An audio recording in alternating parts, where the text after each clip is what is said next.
Shalini Ballmill.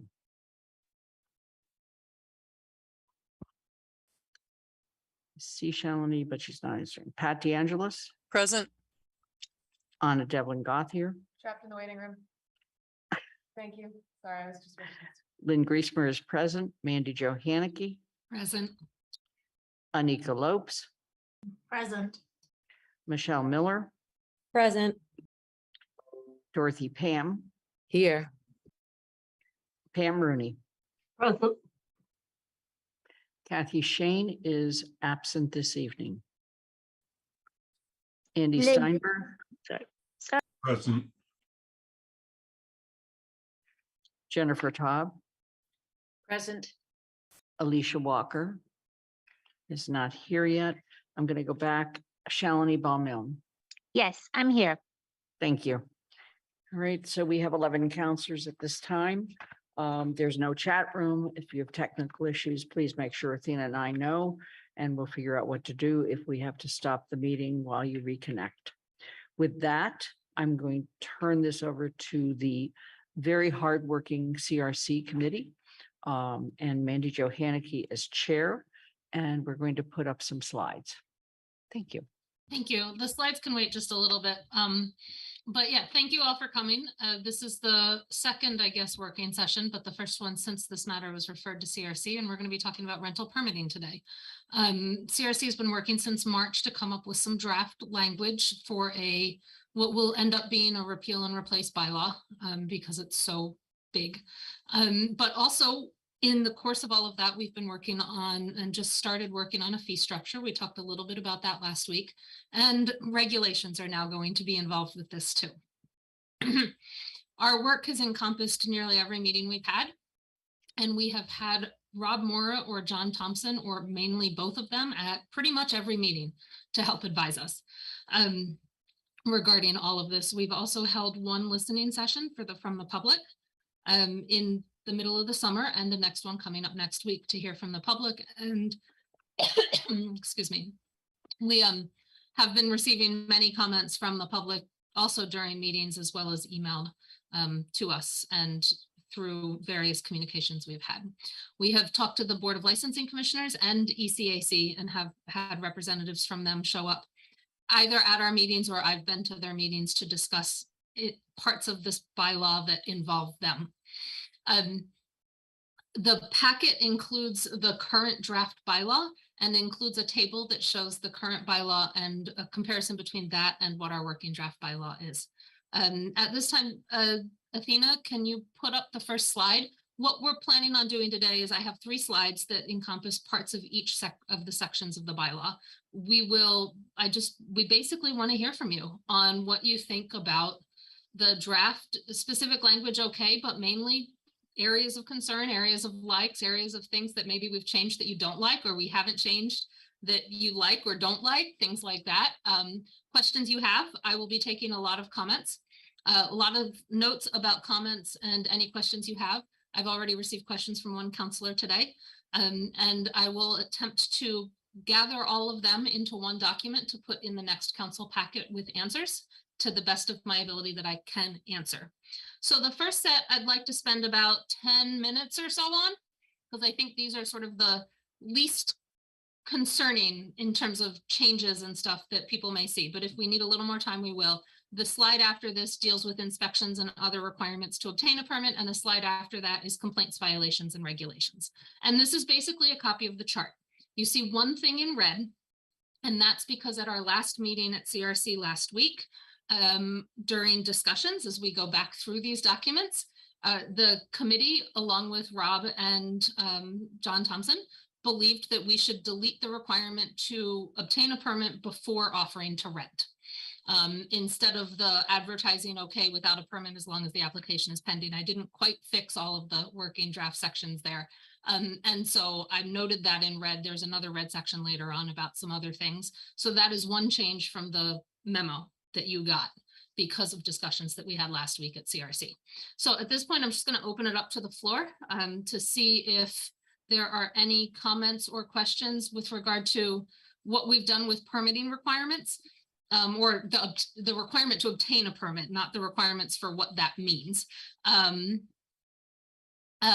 Exemptions, so who does not have to obtain a permit, who does not have to apply.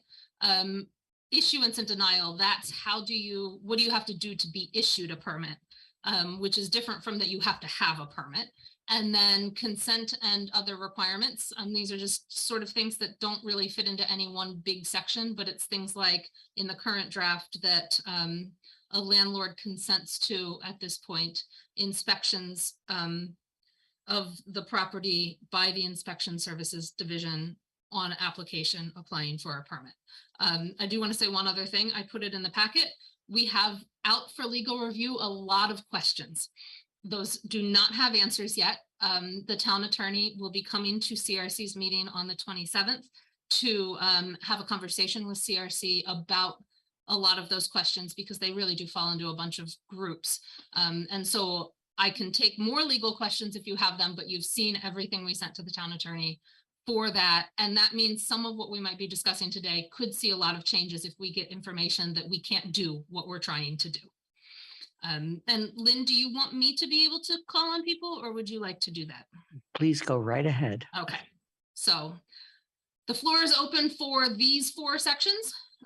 When we get to the last, we'll have time for just general comments too and questions. Dorothy. Well, you said in red, deleting permit required before offering to rent. So I'm reading the top boxes and all of them are talking about offering to rent. So it's really hard to understand what you mean there. So I'm crossing it out, but I mean, the whole box has to go, I believe. Almost everything in it, if you're going to take that out, which is fine with me. I understand why you made the decision, but So I'll answer that, Dorothy. Thank you for the question. Quickly, right now, our bylaw requires that you have to obtain a permit before you rent a place or offer to rent a place, which means before someone occupies it under a rental, or before you basically say and put out there in the world or hire a management company and say, hey, I want to rent my apartment, or I want to rent this house that I own. Before you'd even be able to do that in the current bylaw, you have to obtain a permit. The working draft now says you have to have that permit before that lease goes active, before the start date of the lease, is what the working draft says. So we had, when I wrote this, had that it was the same, basically the same as what the current bylaw requires, which meant we also would put into that you could actually put that advertisement out there before the lease started, and as long as you'd applied for the permit, even if you didn't have it in hand. right. So I understand why some people wouldn't like it, but I have to say, you know, I haven't been working on this like you have, but it seems to me a good time to get a permit is after you have gotten it ready. It has been inspected and okayed. I mean, advertising rent in a property that has not been inspected and okayed for rent, I think may lead to further problems, but I'm sure you guys discussed that. So just interested in knowing your reasoning on this.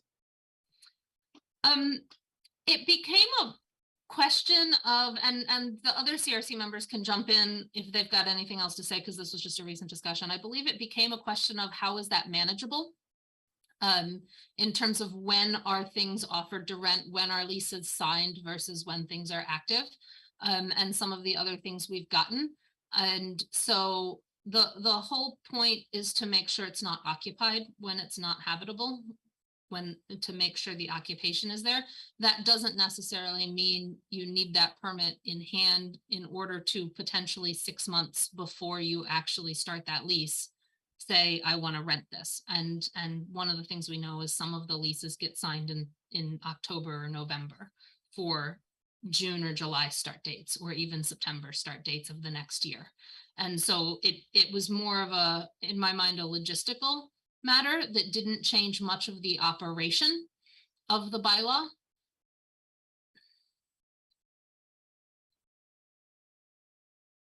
That's an okay.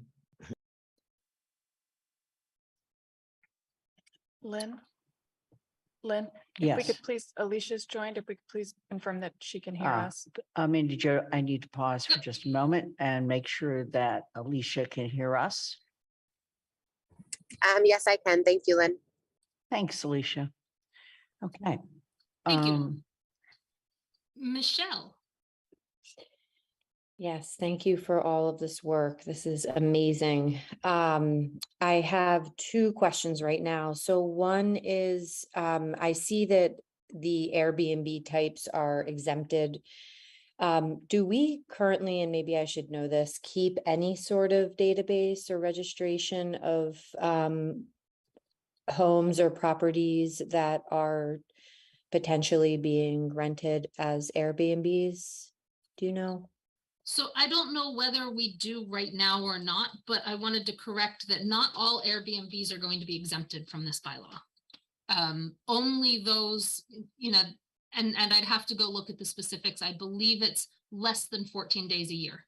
So if you do your Airbnb for 2 days over graduation weekend, and that's the only time you ever do an Airbnb, you don't need a permit under the current draft.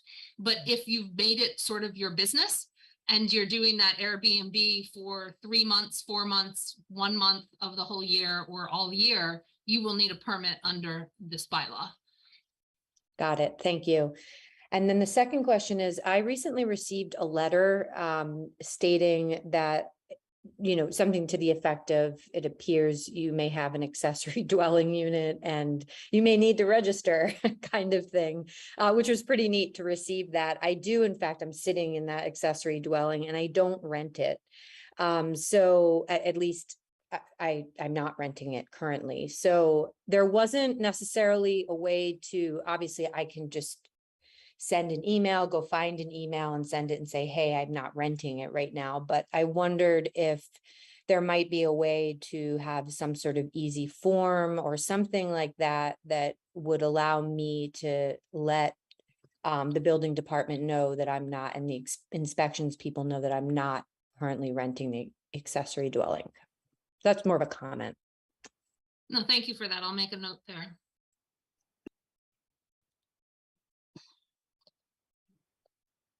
Lynn.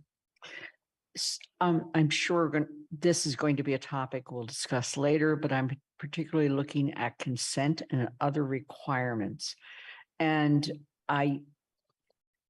this is an area in which I have the feeling we can't tighten it a whole lot more than we have suggested here, but it's an area I know in my district, and Pat's in my district, District 2, has always been brought up that people will see 7 cars parked outside of a house that is essentially meant for 4 people, and yet they have to make an appointment to access the house and talk to the tenants. And I'm assuming nothing you've put here in J or any of the other bullets changes that. It's still with notice.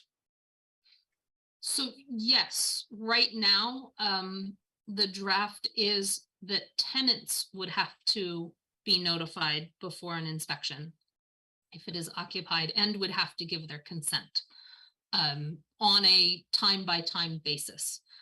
Right now, the draft says that the property owner consents to inspections under this bylaw upon application for a permit.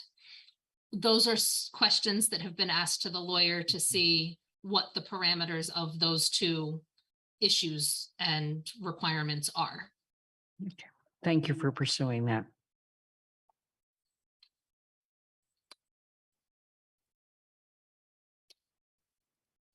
Seeing no other hands with that one, can we move to the next slide, Athena?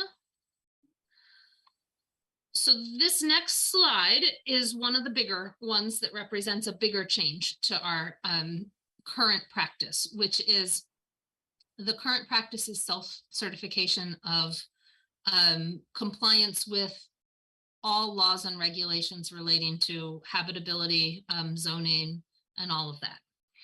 And the draft is moving to inspection by town officials. No self-certification of compliance of those health, safety, life safety, building inspection type requirements, that our own town inspectors would inspect properties in order for them to be able to obtain a permit.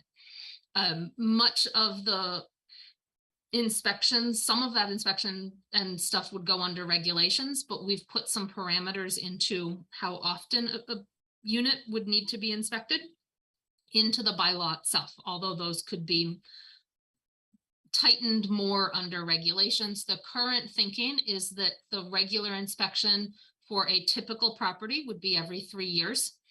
And that could lengthen up to 5 years, depending on per regulations, and the current sort of thinking, although it has not been discussed, is that if there aren't violations during those 3 years of which we're not sure what those violations would be because it hasn't been discussed, then you could get 5 years between inspections.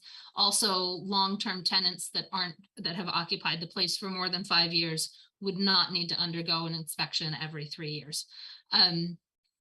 That subsidized housing right now, that is fully exempted if they have regular inspections. We would be moving that to a may be exempted from the inspections instead of shall be exempted.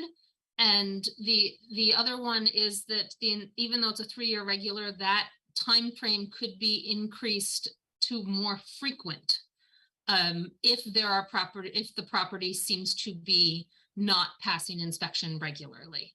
And so that's those are sort of the biggest changes here. There are other permit requirements that are being added or that are already there right now that are being brought over to the new working draft. But the biggest change there is that there will be some energy efficiency standards added. And this is the other one that has a change from the time I wrote this memo. And that's in red. We actually have received ECAC's recommendations on what that would look like. It is not in the draft right now. It will be in the next draft that is created for the November 3rd CRC meeting. Some of those recommendations, but basically they're recommending for 1 to 4 units that they have to do the Eversource energy home check, that free energy home check, and that for above 5 units that the property would have to have a EPA portfolio manager aggregated energy use complete that program, which is a free program. And basically they just want to track for that one how much energy is being used on a property. So those are the big changes from the last time. Comments and questions on these 2 parts? Dorothy. I had a question before, still lagging on inspection. What currently is the law for inspections? I just was thinking of the party at that fraternity, I guess it was Allen Street, where they did not let the inspector in. What is the present law as to how many days, what kind of notice is it? Does it have to be written? Doesn't that tie the hands of our officials, town officials, if there seems to be some problems going on? Or is that a separate category because some kind of nuisance complaint is going on as opposed to? So I can't answer that question accurately. I know Rob could, but I don't, Rob is here. So Rob, take it away. Good evening. Yes, so the first thing we do when we're conducting inspections or want to conduct an inspection of a property is call for the lease language. The bylaw currently does provide, gives us the ability to ask for the lease, and that needs to be provided to us within 48 hours. Oftentimes we get it right away, or at least the language that we need right away. And we tried to follow the lease language to give the notice that is offered to the tenant through that language. Now, if there's an emergency situation, we'll definitely ask the landlord or their owner to try a little harder to get access and arrange access quicker. And as our last resort, we would go to the court and ask for a order to enter the property at a time certain that's authorized by the court. Generally, most cases, we ask for an inspection the same afternoon the next day, and it's usually accommodated by everyone involved. Okay, thank you. Thank you, Rob. Other thoughts on the direction we are taking regarding inspections or anything else. Anna, you just had your hand up. It doesn't have to be. Sorry, my microphone was far away. So I'm curious if you, and I'm trying to scroll through fast, but I'm going to ask it because that's faster than trying to find it in the document. When folks, excuse me, are filling out their registration, are you looking at, or are you collecting any information about other energy efficiencies in the rental? So things like what the heat source is, age of the furnace, if it's a boiler, if it's a heat pump, if they have AC. Is that information that you're collecting? And then the reason I say that is it can help us in terms of understanding where our community is at for efficiencies, but also support. We could have a database that helps owners, rental property owners, with things like replacements or when incentives are available. We know those are coming up through the in the next couple of years. So I'm just curious about if that's part of this process or might be. Thanks. So it will be part of the process. We just received a list of, I just received, and I have not, again, the next draft on November 3rd will incorporate these questions into the drafts and the regulations. Most of those questions will show up in the regulations, not the bylaw itself, because they can be modified more easily for flexibility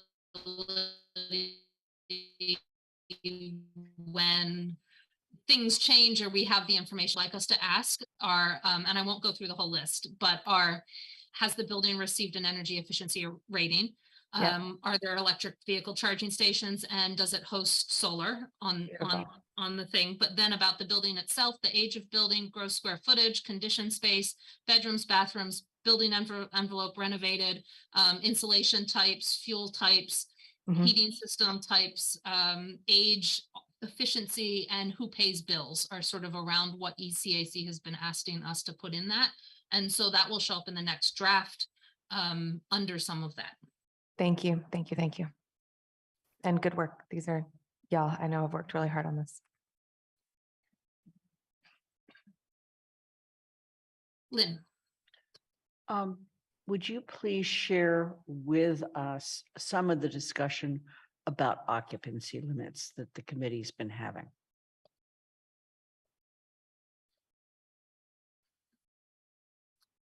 So the committee has had some discussions surrounding occupancy limits, both in terms of changing them and in terms of what to do when occupancy limits in the zoning bylaw are seen to be violated under inspection. In whether to change the occupancy limits, that is peripheral in some sense to this discussion and this bylaw, because that's a zoning bylaw matter.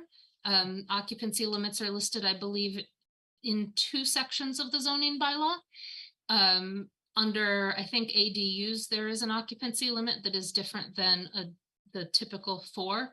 And the 4 is listed, I believe, in the definition section of the bylaw under what a family means. And so that's a little peripheral, although we have had discussions about that as it somewhat relates to the work we've been doing. In terms of the work we've been doing, the discussions have revolved around sort of what does a violation of the rental permit constitute? Does an occupancy limit violation constitute a violation of the rental permit bylaw? Should it constitute a violation of the rental permit bylaw? And if it is a violation, what is an appropriate penalty? And so right now it's listed as a violation that you have to comply with those occupancy limits as a term of the permit. But the violation is not any specific violation. The penalty for that violation is not any specific penalty at this point. There are prior drafts that had a specific penalty of revocation of the permit. That specific penalty for that a particular occupancy violation has been removed. And so it would go into sort of, it would be up to the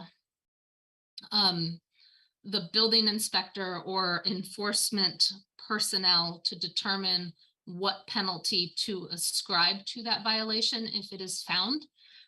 There are also legal questions that we've got out there about what we can do about that, including what lease terms can be and all of that we've had to wrestle with, because depending on how things go, depends on, people are living there, right? And there's been discussion about, do you kick people out? Do you not? What's the purpose and all of that? So I guess that's the way I would summarize the discussions. I would, before I recognize Andy, see if anyone else, I believe Jennifer and Pam are here, and Pat from the committee and Shalini, the rest of the committee are there, if they would like to add anything to my summary of sort of where those occupancy limit discussions have been. Shalini and then Jennifer, and then we'll move to Andy. Yeah, I apologize. I was not able to complete the analysis of the data that we received, like over 250, I think, responses from landlords, neighbors, and tenants. And there was a lot of mention of the 4-tenant rule and how it impacts the tenants, how it impacts the residents. Not much was said by the landlords. So there will be a more detailed report coming from the perspective of what we're hearing from the tenants and how it's impacting them and the residents. So I'm hoping that that's going to inform this discussion a little bit more. I don't think I need to say much more at this point, but it does create a lot of anxiety and stress for tenants. They talked about the costs factor, how it's increasing the cost of rents, and how it's also being, the 4-tenant rule is being used sometimes by landlords to prevent the tenants from complaining about what's wrong. So, I mean, there's a lot more detail I'll be offering. And then, of course, from the resident side, they were concerned about the number of cars that are parked on the streets, the additional, the density, the traffic, all of that. And so I think we may need to have another discussion once all of this information is brought before us. Thank you, Shalini. Jennifer. Yes, thank you. So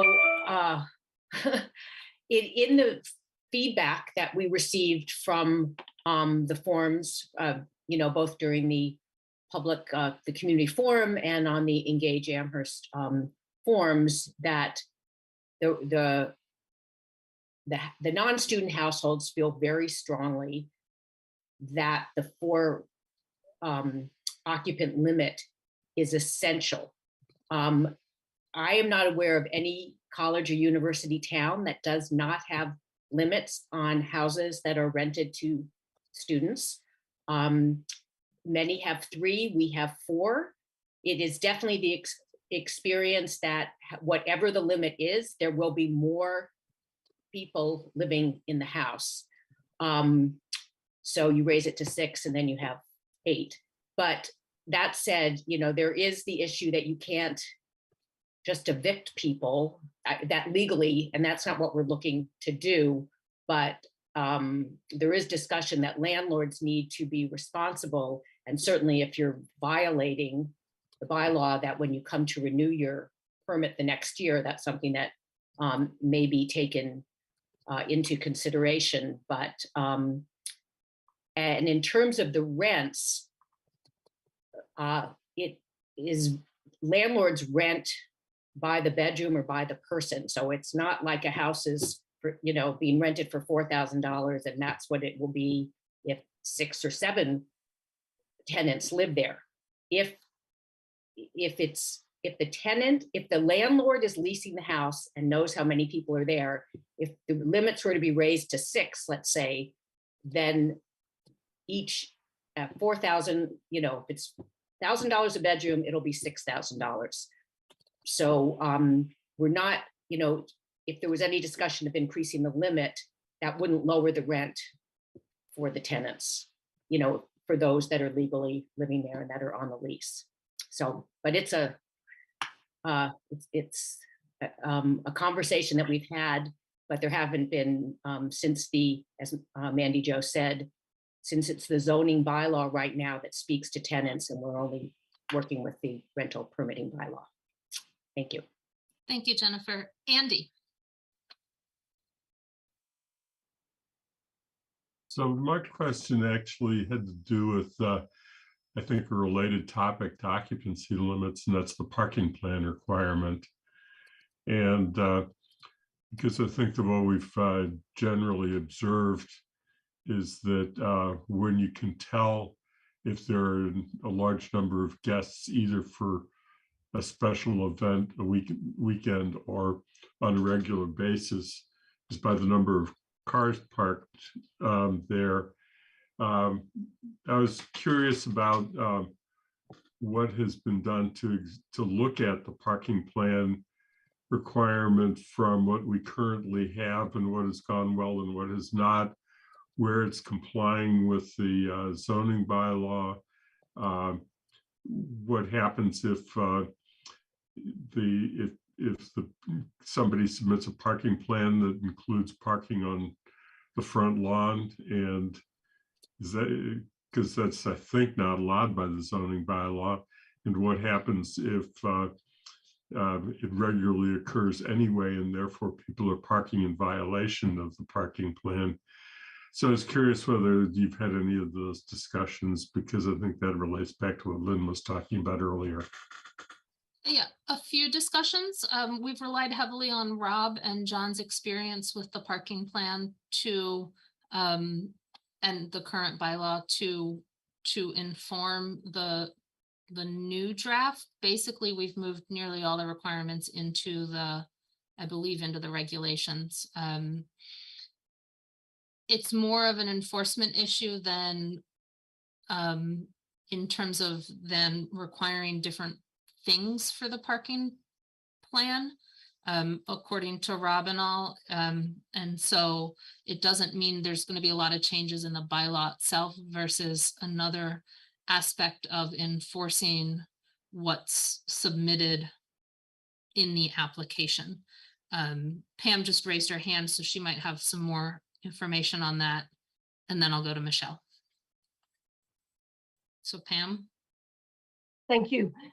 We have not actually talked about this in detail yet.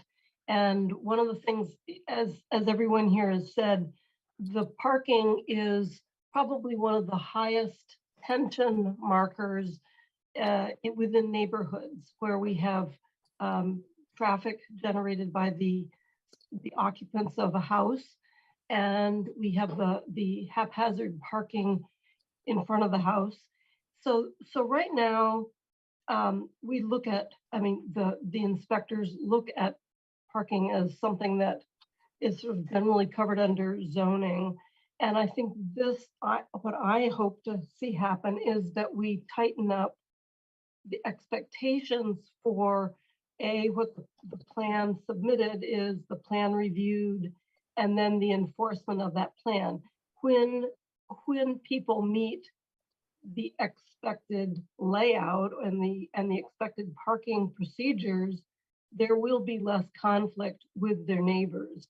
So it will become, I think, a fairly important enforcement and potentially violation issue, just as over occupancy will become something that can be much more clearly and much more carefully managed, because those are the absolute two most largest causes of conflict within our neighborhoods.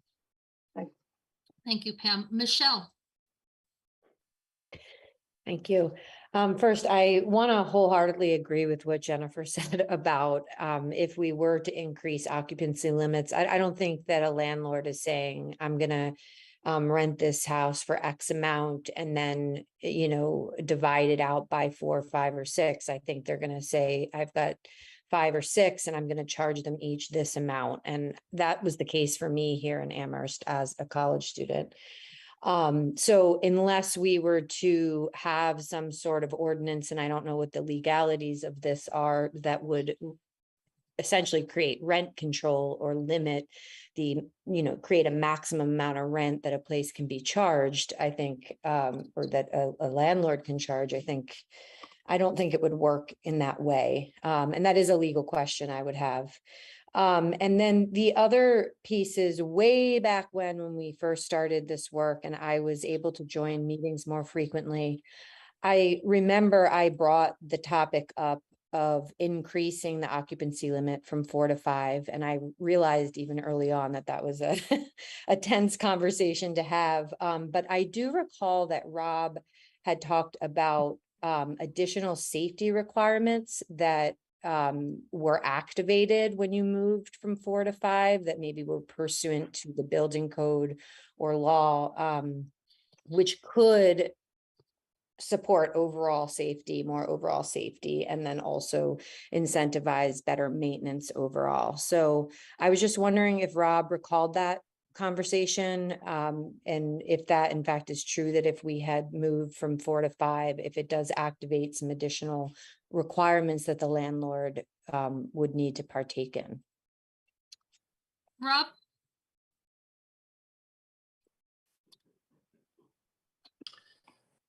Yes, that's true. It's actually above 5. So at number 6 for occupancy, activates a series of fire regulations that would include, very basic sprinkler systems, fire alarm, and some other life safety features in the building. For us, we really see an advantage, of course, having a sprinkler system, but maybe most importantly, to have a fire alarm that's connected to a monitoring service, so that it's not so easy to tamper with smoke detectors and carbon monoxide detectors in the dwelling units. But that is correct. It's above 5 occupants, though. Thank Thank you, you. Rob. Dorothy? That regulation could be changed and that could be done for 4 occupants. I understand that sprinklers are a useful thing, but this past weekend we had absolute chaos, a free-for-all on Lincoln and Sunset with parking on both sides of the street, driveways blocked, ambulances unable to come to the aid of a person having a serious reaction to a bee sting, which is life-threatening. The other part is people saying, oh, we'll make more parking spots. So here we have a house with a small yard, very small, but it is space that tenants could actually use for themselves. And we know they do. They have their beer pong parties or they sit out and enjoy the sun. But those spaces will be taken up by more and more cars if you add more occupants, because the yards don't get bigger.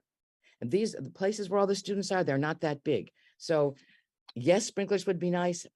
Directly wired fire alarm would be nice. You can require that. Increasing the occupancy would absolutely destroy the neighborhoods. And we have said this again and again. And if anyone went to Lincoln or Sunset this past weekend, you would understand what we're talking about. It was complete chaos. So I see that people want to increase occupancy, but I'm telling you, it would be a very, very bad idea. Thank you, Dorothy. We're going to hear from Shalini and Jennifer, and then we're going to move on to the third slide. Okay, so I don't know how deep you're going, but since everyone's talking about it, I just feel compelled to then share more that at least having gone really deep into all of the data and all the comments from the resident sides and the tenant side, I think the general sense is not from the tenant side also to increase the number of tenants universally across the town. But the feeling was that if the zoning, if the space, if the parking, or if the house has 6 rooms and 6 bedrooms and there's space for parking, and there's enough size, we are wasting those 2 bedrooms when there's such a shortage of housing in this town. There are 2 bedrooms in multiple houses that could be housing more tenants. That should not go wasted. So the idea was not that across the board it should increase. In fact, in certain areas, the tenants themselves were like, maybe they shouldn't even allow 4 in that house because it's right next to XYZ. So it's really, I think it requires a deeper, more reflective discussion about, and as Mandy Jo pointed out, maybe it's a zoning issue and that needs to go, but since we're looking at the application or the monitoring of it, I think it's an important discussion for us to have also. But it really does bring out the discrimination against tenants when, you know, there could be a family living with 6 people or 8 people, and that's allowed. But if it's 6 tenants, that's not allowed, given that that house can allow for the parking. And so all I'm saying is that I think we need to have a more detailed discussion on that. And parking definitely was the second highest thing that residents were dissatisfied about, you know, especially parking haphazardly over the lawns, the disarray. And so I think that, again, how our bylaw is going to support and making sure that and there were other things like zip cars, can those be allowed? And so there were like other suggestions that tenants made to also offset some of those parking problems. So I look forward to sharing the report with you all within a week. We look forward to it too. Thank you, Shalini. Jennifer. Yes, I need to, and this isn't why I initially raised my hand, but I have to respond. In terms of the extra bedrooms in a house, it's not like a family. A family with 4 kids, 5 kids doesn't have a car, you know, just in terms of cars, doesn't usually have a car per family member. When they're rented to students, you know, it just exacerbates every issue that's already there. I mean, if you were to say, well, this is a house with 7 bedrooms, we could have, you know, some of the older houses have 6 and 7 bedrooms. You know, each person has 4 friends over, and then you basically have a party, and you have their cars coming and going, you know, well past the time that their student neighbors have gone to sleep. It's a very different situation having more than 4 unrelated people versus a family unit with the same number of people. I mean, it just we have to balance the need for housing for the UMass students with livable neighborhoods for, you know, non-student households. We have to do that. I did want to ask Rob, I guess, as Dorothy said, I believe it's a state requirement that if there's more than 5 tenants, then there are, you know, sprinkler systems and a certain kind of, you know, a fire alarm required. But couldn't Amherst have that be a regulation if we wanted to for 4 tenants? That's Rob? my question. No, we cannot. So that is a Mass General law. It's enforced by the fire department, and it complements the building code that we enforce as well in our sanitary code. And the town cannot write a local bylaw that alters or change or lessens or strengthens any of those codes and regulations. It has been tried. The fire services in Springfield tried it 6 or 8 years ago, and that ultimately failed. And the courts ruled that to be not a legal regulation that could carry forward. I also, because it's appropriate, we have so many examples over the years, but I just wanted to mention one reason why we even consider this or continue to talk about, you know, the occupants in certain buildings. We're dealing with a case right now where there's 7 occupants that we became aware of through our inspections. And the house is large enough, it's in perfectly fine condition. Each occupant has their own private living space, but we cited them in violation of the 4 unrelated, just as we have many times over the years. And usually we can negotiate, you know, some resolution. In this case, the tenants hired a lawyer, and in response, the landlord hired a lawyer, and ultimately a restraining order was filed, and we were called to a hearing with the court.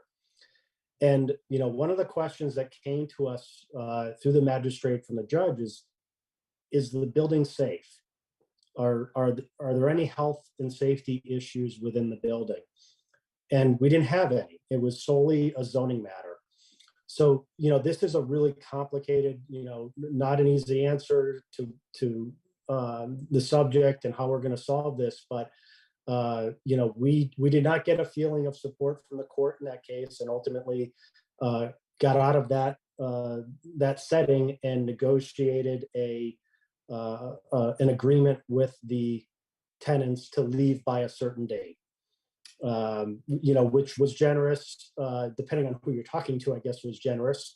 We thought it was generous, but they didn't think it was enough, about 3 months.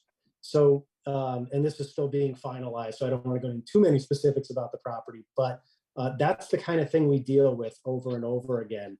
So it's a lot stronger of a case for us if there's a health safety violation.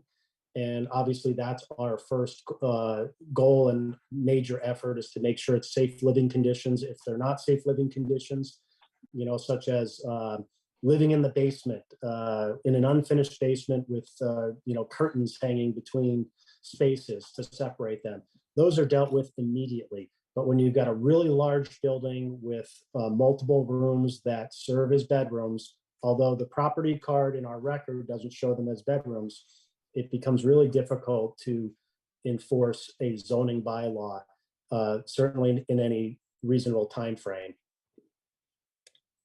I just Thank want you. to call attention to the fact you. that we only have 12 minutes left on this section. Yep, Thank you. which is why we're moving on to the third Thank you. slide. And so the third slide, Athena, could you move to the third slide? Yes, so this is complaints and violations, which is another section we're really trying to beef up in terms of clarity and what can be done and how you decide what is done. And then I just put regulations on here because I think CRC, we have not discussed the regulations that are in the packet. They are right now a amalgam of and a conglomeration of just things we've discussed in prior things that said, oh, that would be good for a regulation. What would we include in a regulation? But we have not discussed, after we've pushed it over to regulation, what we would actually do with that, looking specifically at the regulations. But any feedback, comments, questions on the complaint structure that we've gone with, the possibility, the biggest new thing in this would be creation of a designation of a problem property. Most of that designation creation is done under the regulations, or is intended to be done under the regulations. We'll find out soon whether we can do it under the regulations or whether we have to do it within the bylaw. And then using that designation as a method of determining when to suspend a permit, when to not renew a permit, when to, you know, sort of deny a permit instead of renewing a permit, when to potentially revoke a permit, and things like that. And so comments on the complaints and violations, you'll see we've upped the fine from 100 a day to 300 a day per violation, which is the maximum we can do. And so any comments, thoughts, questions on the complaints, violations, the regulations, or any general comments anyone has on the work we've been doing, questions you'd like to see answered, other things we might not have considered that you'd like us to consider.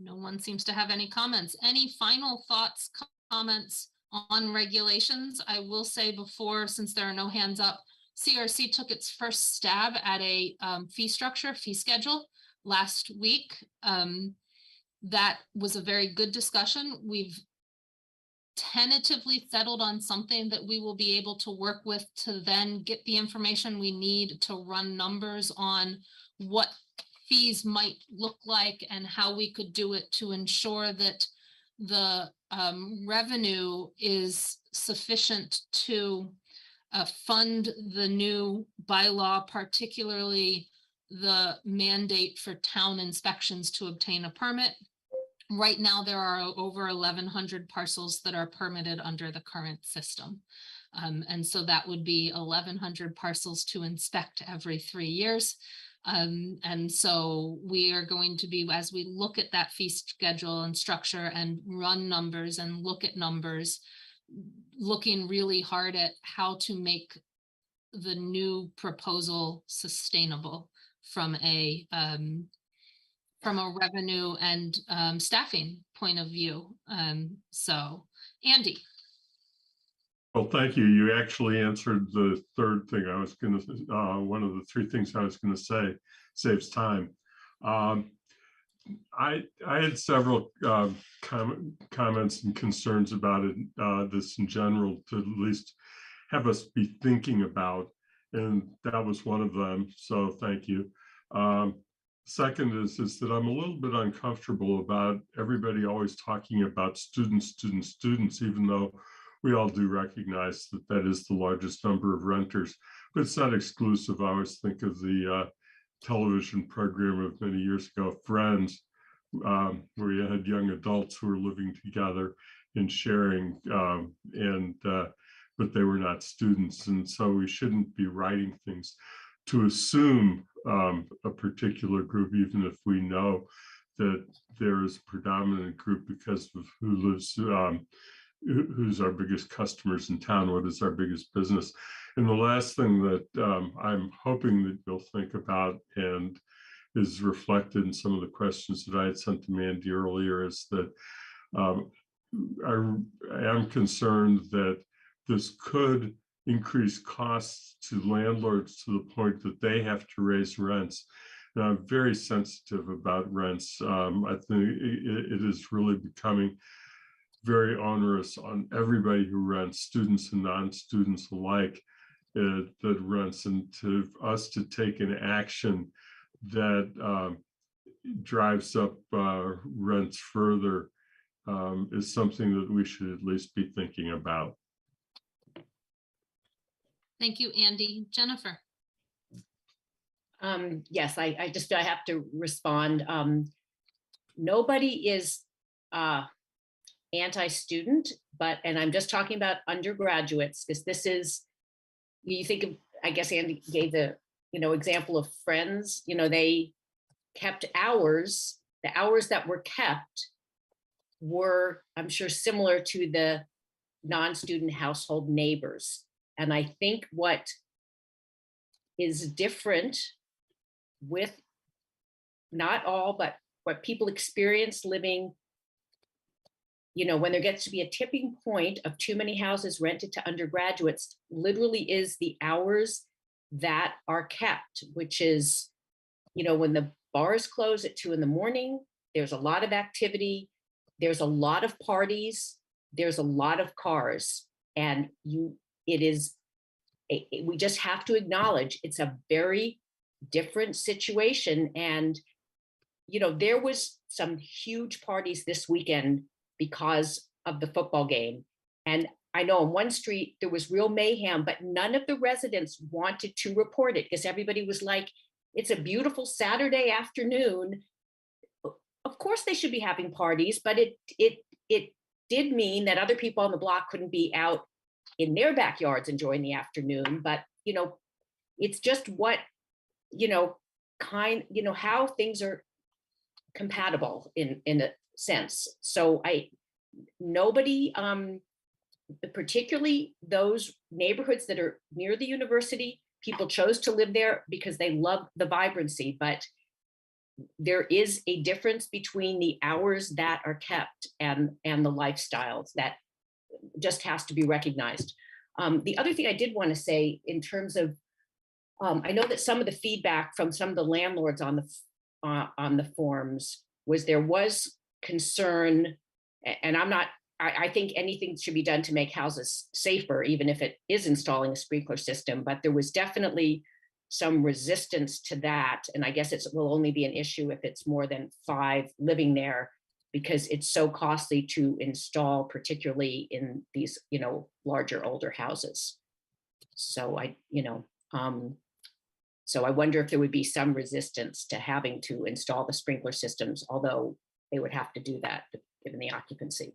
So I just wanted to clarify that it's just not fair to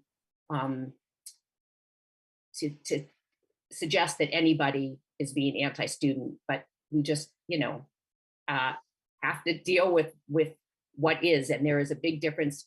There's a totally different between the hours. Graduate students keep the same hours as everyone else, but it's different. We were all undergraduates, and we had and we know, what lifestyle is enjoyed. Thank you.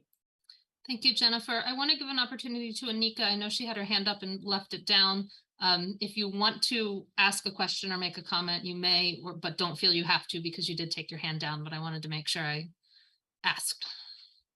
Oh, thank you, Mandy. I just wanted to thank Andy as well for, seeing the broad range of renters here because, and acknowledging the economy because the rents have yet in most places of the country to go down.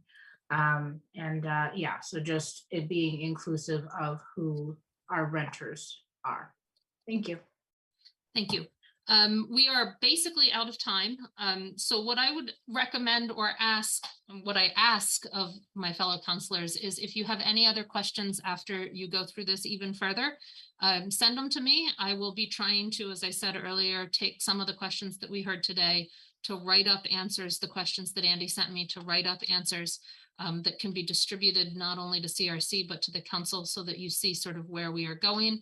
I anticipate, because we've been doing a lot of work, that the next draft will not show up in a CRC packet until November 3rd at the earliest, which is the reason is the draft that is out there is the draft that CRC saw on the 13th, the draft that we've been discussing tonight, and the draft that will be discussed at the next meeting, the listening session next week that CRC is holding at 7 p.m. But it is also the draft that the attorney is going to be working with and discussing with CRC on the 27th of the month. And therefore, until we get all of that information back, I'm not going to produce a new draft because I'm going to try and incorporate all of that. I think it's going to be 4 different meetings into the new draft. So don't go, oh, it's going to be on the 27th. No, you're not going to see something new until the 3rd at the earliest. But so you've got time. Please send me any comments, questions you have. We'll try to incorporate them, and answer them if it's appropriate to answer them, or discuss them at a meeting, and potentially you'd see your incorporation of that comment into a further draft at some point. I think at this point, Lynn, I turn it back over to you. Great.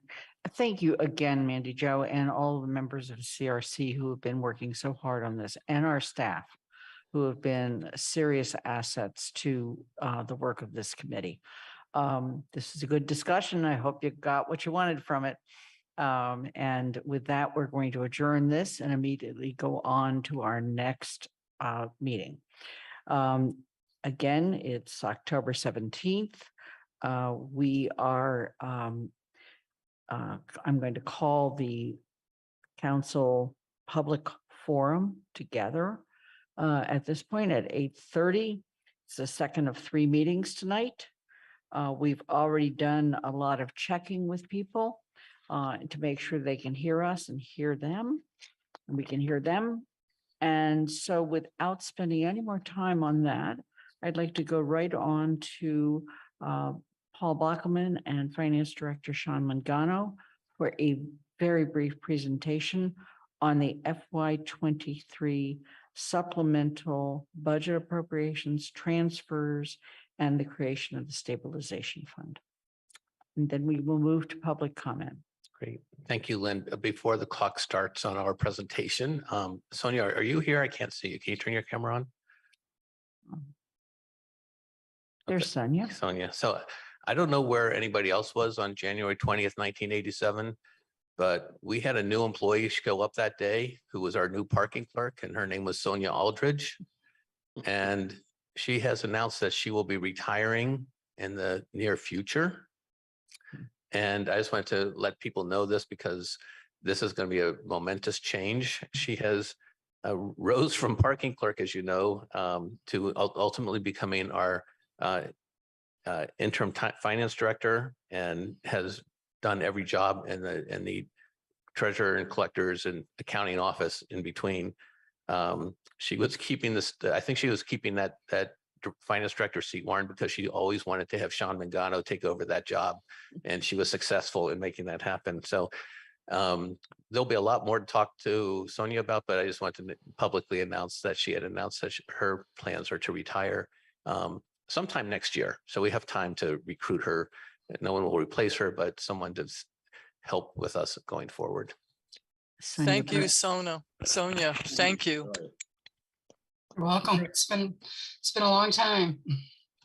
Bernie Kubiak said to me the other day that he thinks there should be a law that you're not allowed to retire. I'm looking forward to it. Yep, you've got that beautiful property to spend time on. All right, thank you. So we're going to go on, Paul and Sean, and presentation. Yeah, Sean will do the presentation. Thank you. Okay. Athena, can you enable share screen for me?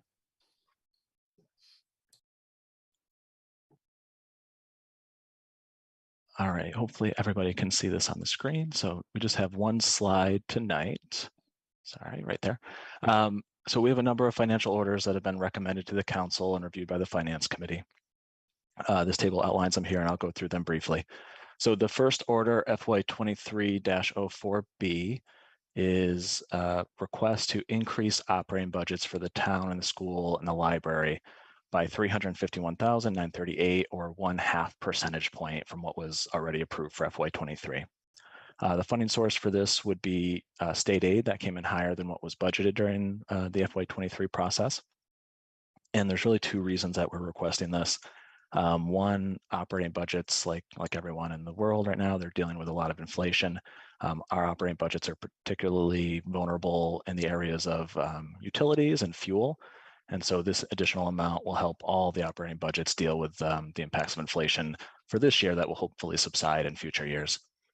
The second major reason is that the schools and the library in particular have some new initiatives that are being funded that many would like to see continue to be funded on a more permanent basis. For the town, it's the additional 4 firefighters and EMTs that were added last year and are currently being funded through ARPA. At this elementary school level, it is the arts and technology positions and the collaboration time that was discussed during the FY23 budget process.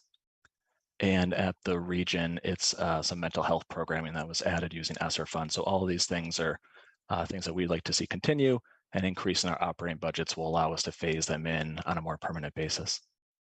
The next two orders, FY23-05B and 05C, are capital appropriation requests, one for roads and sidewalks and one for the region track and field. The $1 million for roads and sidewalks is to address the backlog of repairs for roads and sidewalks that we've all become aware of. When we have additional free cash at the end of a year, we try to put some of that into the identified needs of the town, roads and sidewalks being one of them. We did this last year, and we're looking to do it again this year. The other one here is the region track and field. This is to help fund the larger project. The council has already allocated $1.5 million through the region debt authorization to replace just the track. The council has approved an $800,000 CPA debt authorization. And this is the third and final leg of the funding plan that was put together by the regional school district to help fund the larger track and field rehabilitation project that would turn the track and redo the field inside the track. And both of these are also being funded through free cash that was generated from the FY22 budget. The next order, FY23-15, is proposing the creation of a capital stabilization fund. Currently, we just have a general stabilization fund that holds our reserves in addition to free cash. And one thing that's always been unclear, I think, to everybody is what portion of those reserves are to support the 4 building projects and capital, and what portion is just for economic stability in case of a downturn. And so creating this fund, we feel will aid in the planning process for the 4 building projects by more clearly delineating what portion of our reserves are for what purpose. Going along with this fund, we're also proposing a policy that would move any amount of reserves over 15% of the operating budget into the capital stabilization fund going forward, after considering other commitments that have been made, like the one for reparations. The next order, FY 23-12A, is the order to, based on the commitment that the council made to fund reparations up to $2 million per year. And each year would be based on the amount of cannabis taxes collected, or an amount equivalent to that, which is what you see here, $134,330. This annual contribution is based on, would only be made if the town was in good financial shape, which this year we are. And the last 2 orders, FY 23-12A and 14C, are based on that policy that I just mentioned, moving anything above 15% into the capital stabilization fund. So the first order would ultimately leave 5% in free cash and move the difference into the capital stabilization fund. And the second order would leave 10% in general stabilization and move the rest into the capital stabilization fund. So what you'd be left with is 5% free cash, 10% in general stabilization, to make a total of 15% of the operating budget. And then the balance, which is roughly 9.3 million, would be moved into the capital stabilization fund. And happy to answer any questions. Okay, this is actually an opportunity for people in the audience to ask questions and to make comments. But before, I just want to clarify, it's 220,000 maximum per year for reparations. Am I correct about that? So there's no maximum per year. It would be based on what we brought in cannabis tax revenue, but up to a maximum of $2 million over 10 years. Yeah. Right. Okay. Or as many years as it takes to get there, I think. Right. Thank you. Thanks. Michelle, you had your hand up. Was it about that? It is directly about that. Yeah, I think in the motion, it did say that it would be a maximum of 200 and something or other. So I think Lynn's remembering correctly on that one. Great. Thank you, Michelle. All right. With that, again, this is public comment. We need to have public comment open now for until 6:48. So if you would like to make public comment about the transfers and the stabilization fund, the capital stabilization fund, or any of the items that Sean has just gone over, please raise your hand.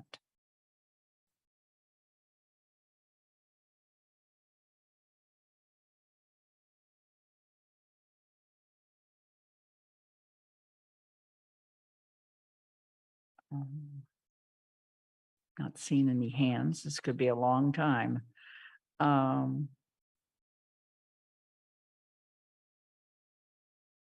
Public forums are a requirement of our charter, and residents have up to half of the time to speak. Tony Cunningham, please enter the room. Hi, thanks. Tony Cunningham, Owen Drive. I had a question about the capital stabilization fund. The money says the source is free cash. Does that mean it will not be a borrowing and it will not show up on our capital, coming out of our capital budget? Is it okay if I go ahead and answer that, Lynn? Please. Yeah, so the 2 orders for capital stabilization, moving funds into capital stabilization fund, those are taking funds that we already have, and it's really just moving it from one type of reserve account to another. So it's moving funds from a general reserve to a reserve specific to capital. So there would be no borrowing involved. It's money that's been accrued over many years. Okay. Andy, before we go any further, I just need to have you quickly call the Finance Committee meeting to order and recognize Bob Hegner. I do so. Call the committee to order, and Bob, you want to just confirm your presence? I'm here. Thank you. I think those are the only people that are not counselors. All right, are there other questions or comments?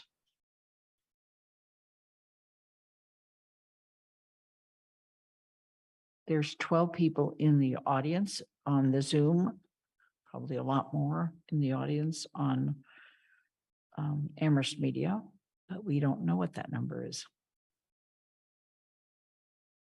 These are questions regarding our appropriations outside the annual budget. And this is done once a year at the time that we have free cash. And it's been certified. Are there any other public comments? We have 6 more minutes to go.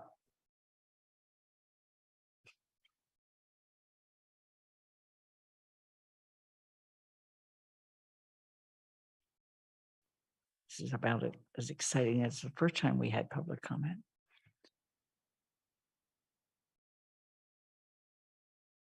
Tony Cunningham, please enter the room.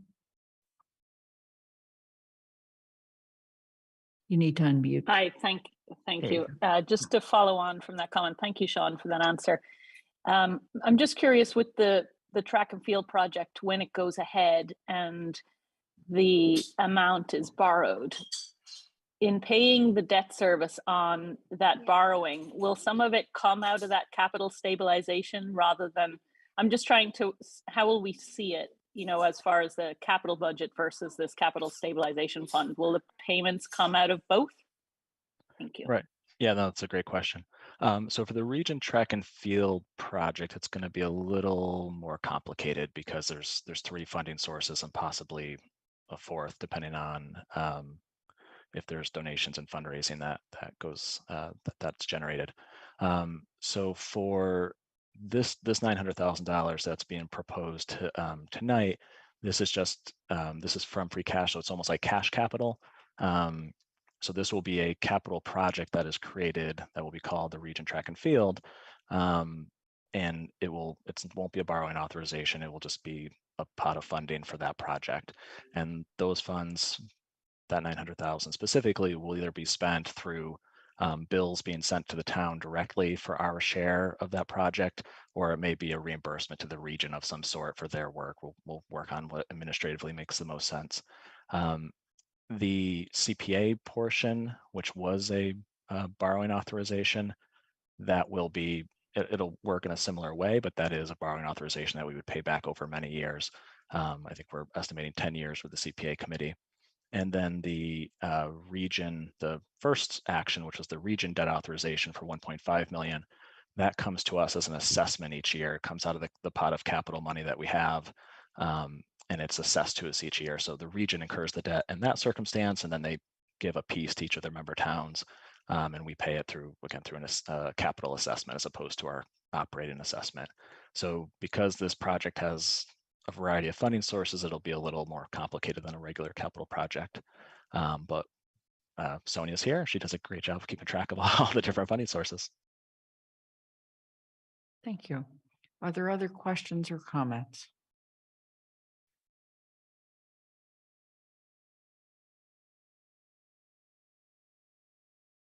It's 6:45. We have 3 more minutes that will be open for this public forum.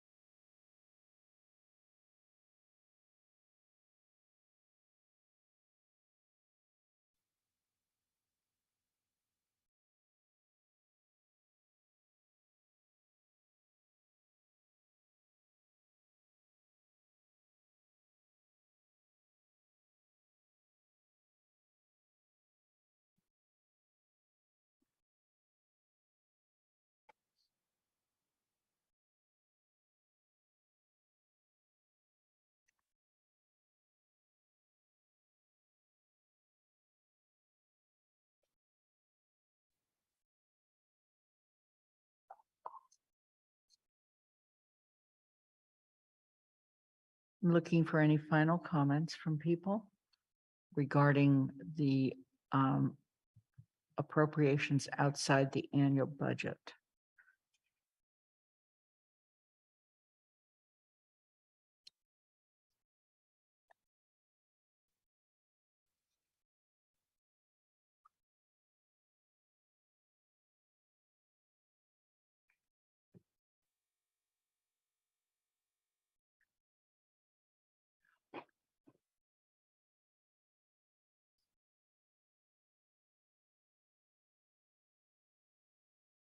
Andy, unless you see any reason not to, I think in just a moment, I'm going to have you adjourn the Finance Committee meeting, but just hold on a moment.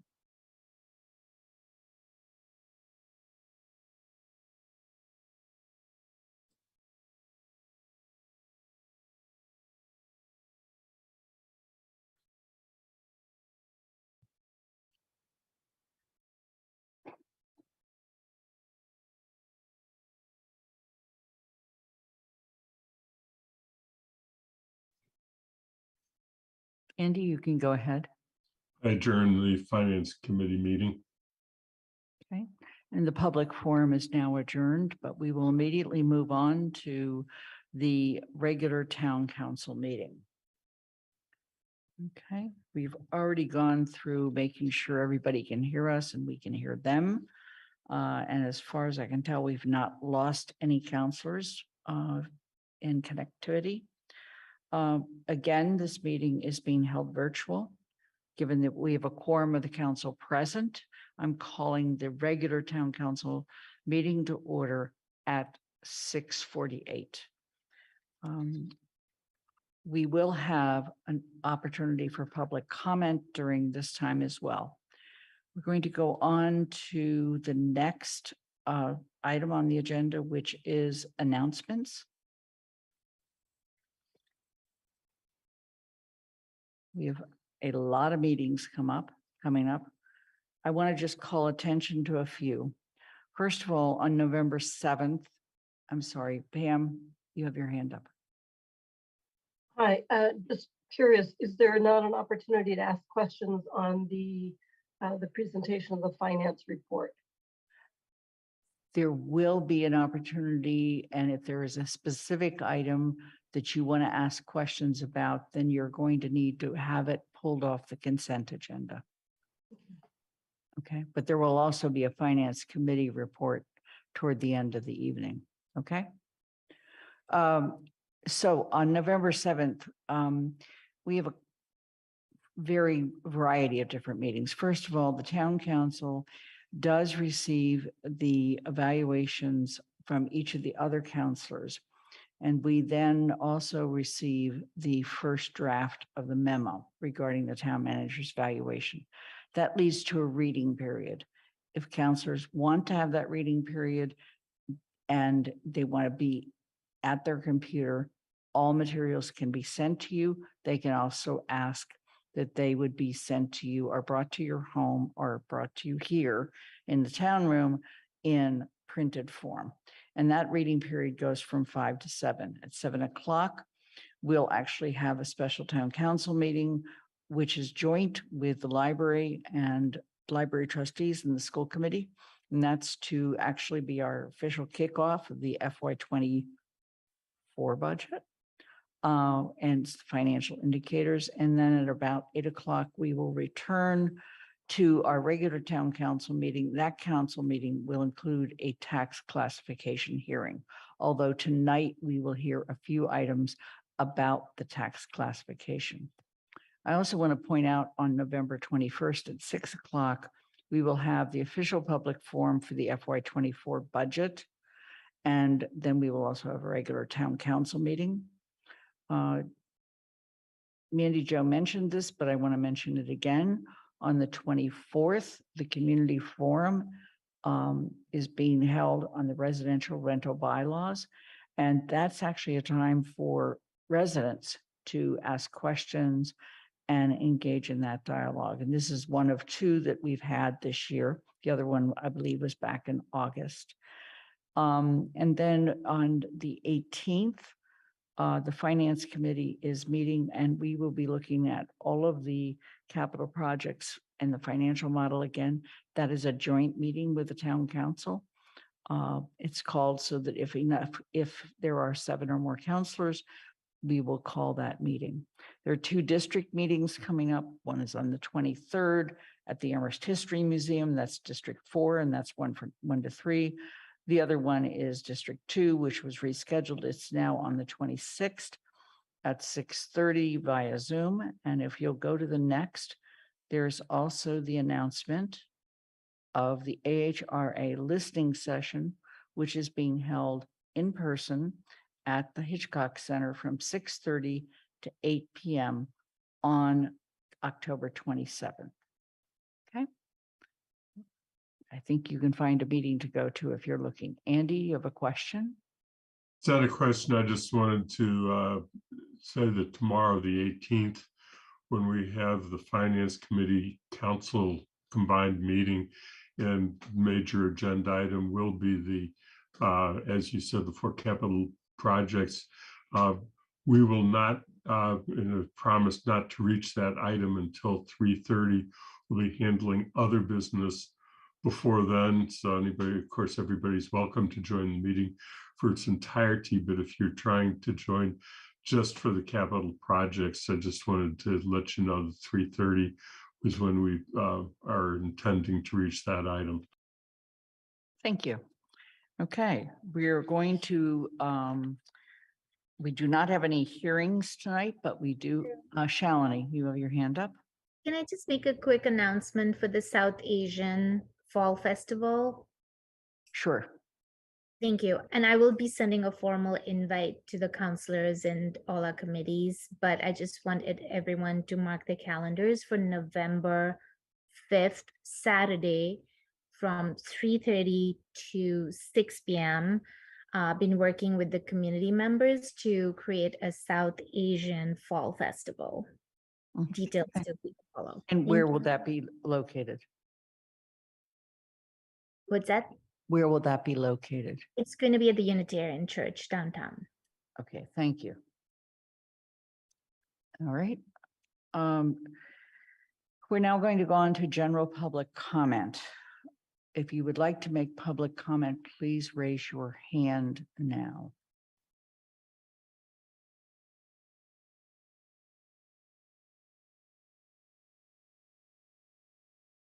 So far, I'm not seeing any hands. I'll give it another minute.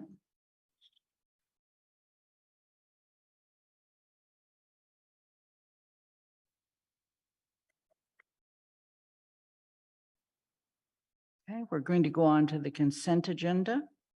The consent agenda will be up on the screen. The following items were selected because they were considered to be routine and it was reasonable to expect they would pass with no controversy. To remove an item after you go through this, I go through the motion, you tell me which item you want to remove, and I will remove that as we look for a second. So to move the following items and the printed motions thereunder and approve those items as a single unit. 8A, let me just mention, you don't have to remove the entire 8A. If you want to remove something under 8A, you can do so. Approval of the following financial orders. FY23-04B supplemental operating budget, FY23-05B capital improvement program roads and sidewalks, FY23-05C capital improvement program, school track and field, FY23-12A free cash to stabilization fund, FY23-14C stabilization to capital stabilization fund, FY23-15 establish a stabilization fund for the purposes of capital. 8B authorization of the November 8th 2022 election warrant. 8C referral of proposed changes to recently adopted bylaw 3.39 street numbering of buildings to Governance, Organization, and Legislation Committee. 8D authorization for the Town Council President to sign the letter to the UMass Amherst Chancellor Search Committee on behalf of the Town Council. And 11A, approval of the following Town Council meeting minutes, October 3rd, 2022, regular Town Council meeting minutes. I'll recognize Dorothy Pam at this time. I'd like to remove FY 2305C Capital Improvement Program, School Track and Field. Okay. Is there anything else or anybody else who has a request at this time? See none, then I'm seeking a second for the consent agenda shown on your screen. Alicia, Second. I'm sorry, Alicia.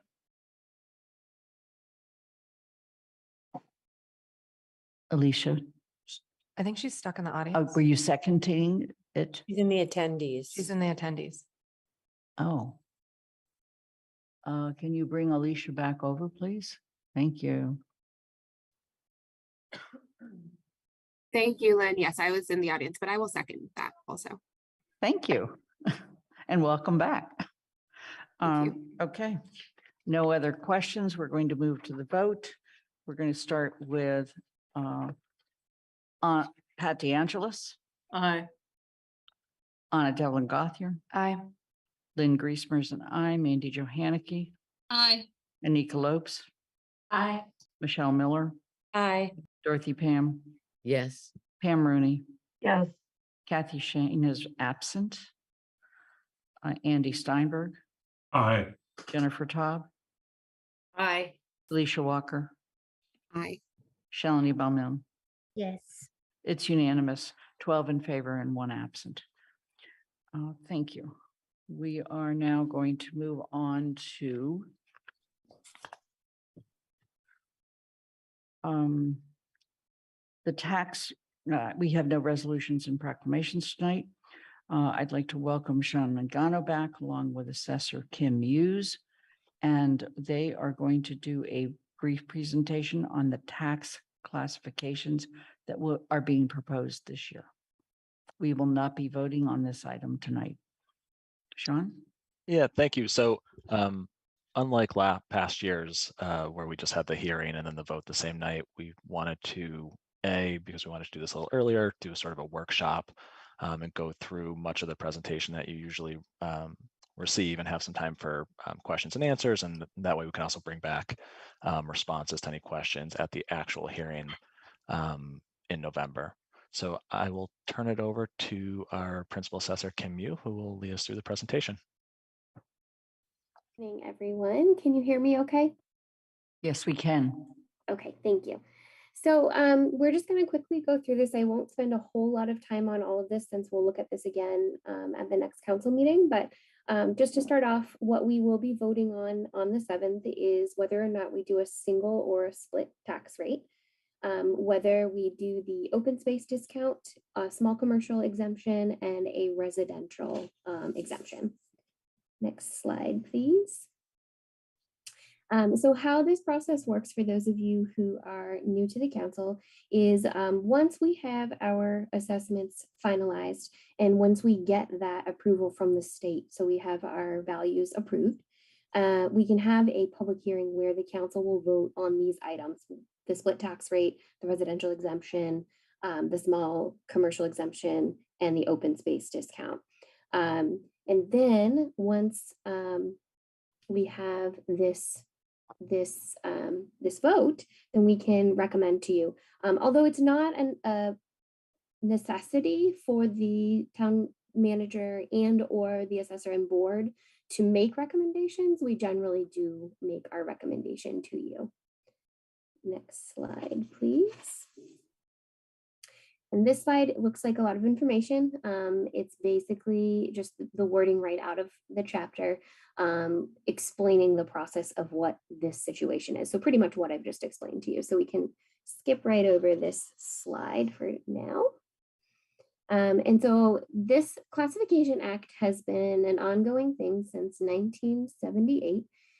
It requires that municipalities classify their property under residential, commercial, industrial, and personal property. And some communities also have open space. Here in Amherst, we do not have that. We use the chapter land instead. And if you go on to the next slide, I will explain what these classes are. So we have the residential class, which I think is pretty common that pretty much everybody knows, but basically it's any property such as single family homes. You can do one or two family, three family, so on and so forth. Basically any residence, any place that someone can live. This also includes vacant land, accessory buildings, things such as swimming pools and tennis courts, basically anything that would be involved with a single or a residence. Then you also have your commercial class, and this is businesses such as stores, offices, hotels, as you can see here. And it also includes vacant land, and here's where your chapter would come into play. And chapter land is farmland and recreational land. And then you have your industrial properties, and this is basically any manufacturing, which Amherst has very little of. And then lastly is your personal property. This is anything, basically, if you can pick up the building and shake it out, if it would fall out on the ground, it's personal property. So this can be any sort of desks, computers, things of that nature. And so I just wanted to also note, if you see anywhere in the presentation or anything that I've given you that says CIP, you'll see here it stands for commercial, industrial, and personal property. We can go on to the next slide, please. I just want to This here- acknowledge, Kim, excuse me, I just want to acknowledge for a moment that two members of the Board of Assessors are in the audience. The chair, I believe, is Richard Morris, and Lee Hines. If you at any point would like to make a comment, please raise your hand. Okay, thank you. Thank you. Go ahead. Okay, so you will see this graph here, this pie chart here. So this is just a breakdown of what our town looks like. So we have 6,938 total parcels. And so you'll see most of those parcels are made up with our residential class. You'll see that's 88%.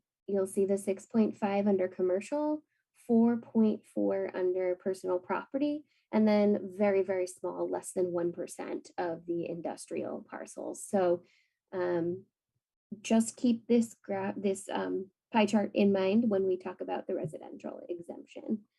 So you can go on to the next slide, please. So this is one of the things that we're going to be voting on the 7th, and this is the split versus single tax rate.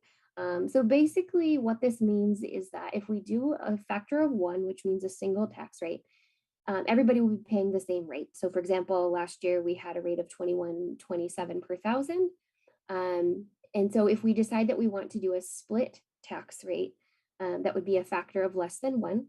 And basically what happens here is the generally speaking, with the factor of less than 1, excuse me, the commercial class will pay a higher rate.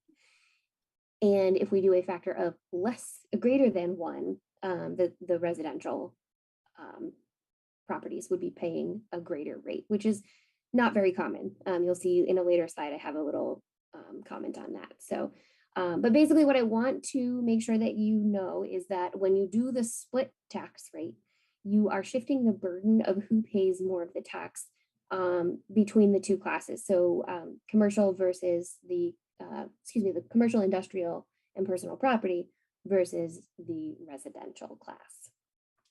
You can go to the next slide. And this just gives you an example. This is using last year's information because we don't yet have our tax rate set for this year. So I figured I would use actual figures. So I apologize for not having that information just yet. So for the average single family home from last year, you will see at a single tax rate, the taxes would have been $9,593, whereas the average commercial tax would have been $10,232.40. And then you'll see where I gave the example underneath of the split tax rate. So the average single family would have been just under 9,000, and the commercial would have been just over 15,000. So a difference of almost 600 and just over $1,000 in tax, depending on whether we want to do the split tax rate or the single tax rate. So you can go on to the next slide. So just some facts about single tax rate. There are 351 communities in Massachusetts, and 239 of those have a single tax rate as of fiscal year 2022. 108 of those communities decided to do the single or the split tax rate, with rates shifting from 22 cents to $21.34 above the residential rate. So again, that's just saying that the commercial class is paying a much higher rate than the residential. And then there were 6 odd communities who decided to have the commercial and industrial and personal property pay a lesser rate than the residential class. So, and that was ranging from 29 cents to 79 cents higher for the residential class. So something to keep in mind, again, thinking about our pie chart that I had given you, generally when you're doing a split tax rate, you want to have your personal property, industrial, and commercial class be 70-30 ratio to your residential. So hearing that and thinking about ours, we're about 88-12. So we're not quite in the best shape to do that with. So you want to think about the difficulties that it could raise for the commercial class. I know that it's important to think about the residential as well, but we certainly don't want to push out all of our commercial classes when we don't have very many as it is. So just something to think about. So with that being said, myself and Paul, the town manager, would recommend that we do a factor of 1, meaning a single tax rate. You can go on to the next slide, please. And this is the residential exemption. So here's another vote that we'll be having on the 7th. And basically this is a very similar aspect to the split tax rate. So what this is going to be doing is specifically in the residential class, this would be shifting the burden for owners who are non-owner occupied properties. So again, I just want to make sure that you are aware that it is not shifting to the commercial, industrial, and personal property class, rather shifting inside of the residential class. So this would have a higher tax for those that are non-owner occupied.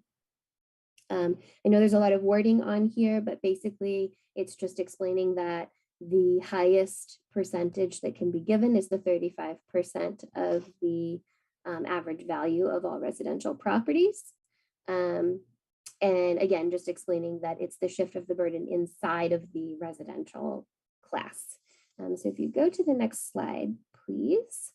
This next slide explains the qualifications for the residential exemption. So as I had mentioned, it's an owner occupied status to receive this exemption.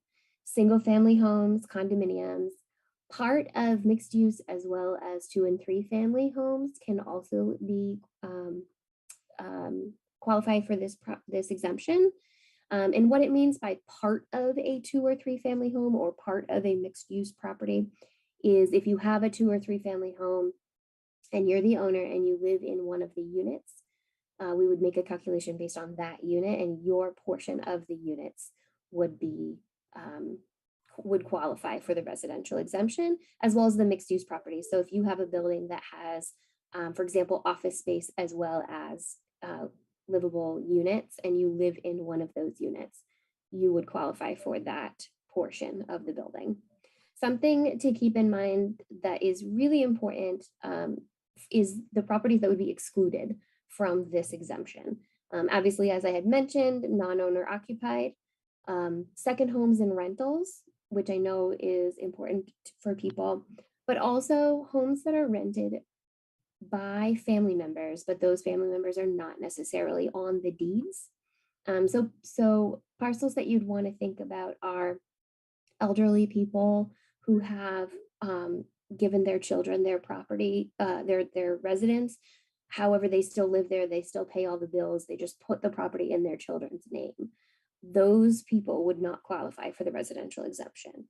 Those who put their property in trusts would also not qualify. It doesn't matter who you are, why you did it, who's the trustee, it doesn't matter. If it's a property in a trust, it does not qualify.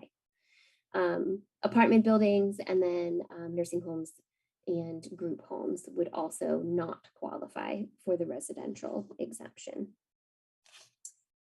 Next slide. Kim, can I just please. add one quick thing? Yes. While you're going through the residential exemption, some of you may remember we did a very detailed presentation last year just on the residential exemption, where we did a survey to get sort of best numbers on owner occupied versus non-owner occupied. And we did some sort of scenarios of what it would look like and what it would mean. And Kim and I will make sure that that presentation gets redistributed to everybody if you want to take a look at it. Thank you. Yes, and so along those lines, this information here on this pie chart is actually from that survey that we had done in 22. So you'll see that out of the residential class, we have 66% that's owner occupied and 34% that is not. So whether that is student rentals or just in general rentals for families, that we don't know, but at least we have this percentage here. And the thing to remember with this slide is that this is parcels or housing, taxable housing units. It's not residents, right? The residents and the non-owner occupied, there's probably a bigger portion of residents in that smaller slice. We don't know exactly how many are in that slice, but this is just the parcel itself. Yes.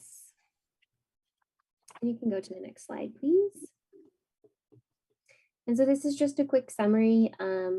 Just again, a reminder that if we do the residential exemption, it is a shift of the tax burden inside of the residential class. So again, with the split tax rate, we'd be shifting to the commercial, industrial, and personal property, whereas the residential exemption would just shift inside of the residential class. And we do want to keep in mind again about those renters, those people who rent apartment buildings, or not specifically the whole building, but units in the apartment building, anyone who rents condos, anybody who rents at all. This could affect their monthly rent based on if these increase. And we also want to think about those, again, who may have their house in their children's name or their siblings or any family members, as well as trusts. So this could put an increase on their rent. And then you can go to the next slide, please. And this would be another thing that we'll be voting on the 7th. So this is the small commercial exemption. Basically what the intention of this is to give smaller businesses a break on their taxes. And this is not something that I would recommend, only because we have a smaller commercial class here in Amherst. And so at this point, it's shifting again the tax burden in the commercial class. So very similar to the residential. So I don't think that this would be beneficial to us, particularly just because we have only about a 12% commercial class in Amherst. And with that being said, we do have many small businesses as well. So this also may just keep in mind that this could potentially hurt the slightly larger businesses that we do have here in Amherst. And I don't have a slide on the open space because we don't have that here in Amherst. So the recommendation on that would be to not do the open space. And so what I do want to mention is I apologize that I couldn't give you this year's figures on some of these slides because we don't have our tax rate set. But what I can tell you is that I do anticipate our tax rate to decrease because we have had quite a bit of growth in Amherst this year. So I am anticipating our tax rate to go down. So with that said, Basically, our recommendations this year are to adopt the single tax rate as a factor of 1 and not to adopt the residential, small commercial, or open space exemptions. Thank you. So we're going to have a period of brief questions, and then there will be some slight change in the order of the agenda. Pam Rooney, go ahead.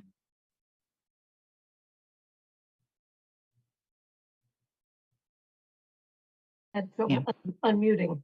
Thanks. In this process, without getting really into the weeds, but how is a commercial property actually evaluated or assessed? Is income included in that formula? And then the reason for asking that is that we have lots of structures in Amherst that are purchased for investment purposes. And they're operating as a business. They write off expenses. Can we treat them as a business? And you all understand that I'm talking about rental units. So when we talk about the definition of a residential building or business and a commercial business, I would challenge us to think more broadly about what is a commercial business. And I'd love to hear some pretty specific feedback on why that could work. Yes, so thank you for that question. So the commercial properties are both commercial as well as apartment buildings can be used. Excuse me, I'm sorry, I'm having trouble talking tonight. The income and expense can be used to create the value. We do run that study to make sure that the value is not going to be a lesser value than the fair market value, so using sales and comparable buildings. So we do run both of those to make sure, again, that we're picking the correct value. When it comes to classifying basically commercial versus a residential unit that's being rented, understandably that some people are using those for profit and that is their livelihood. However, the Department of Revenue classifies commercial property completely different than residential, regardless of what's happening in the residential parcel. For example, a single family or a 2-family, it's a residence. So if we were to use income and expense methods on 2, 3, 4, or even 5 families and single families, we would have to use that method across the board. So we can't pick and choose, which single families get that particular method. And it's also extremely difficult to value a building lesser than 4 or more apartments using the income and expense method.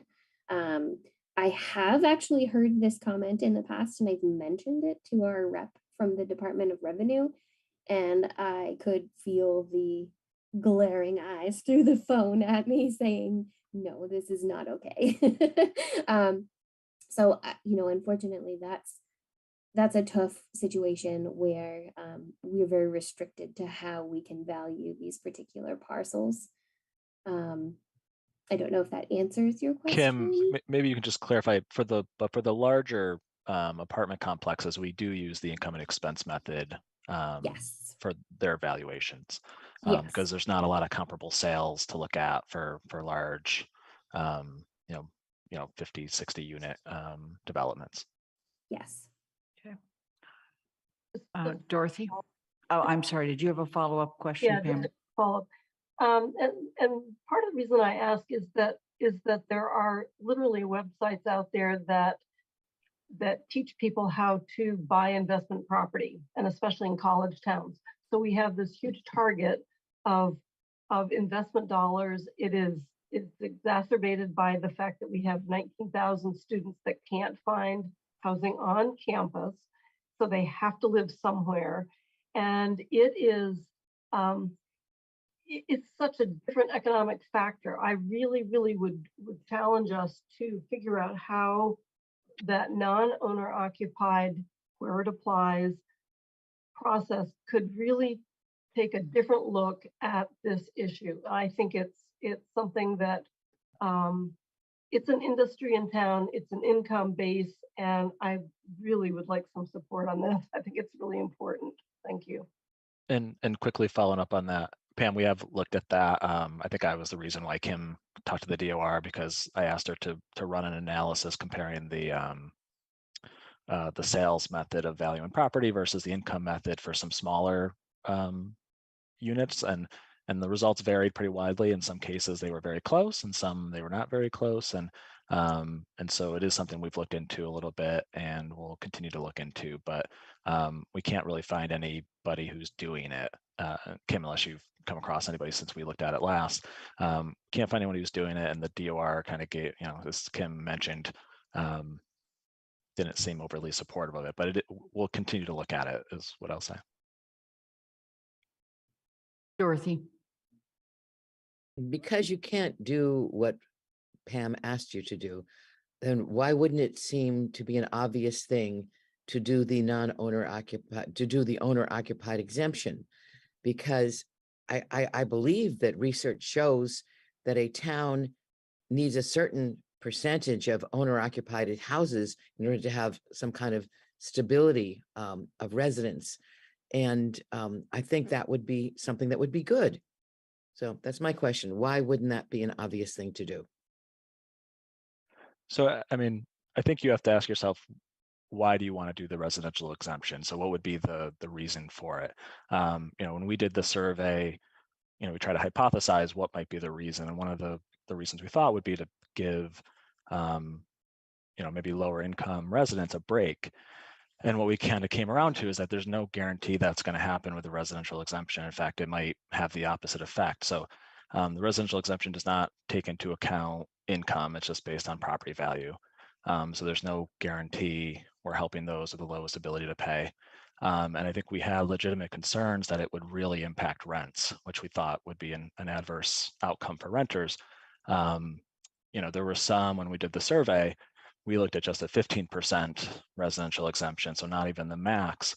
And there were some developments that saw a $50,000 increase in their taxes per year. And that's again, not at the max, so it could be much more depending on what would actually be put into place.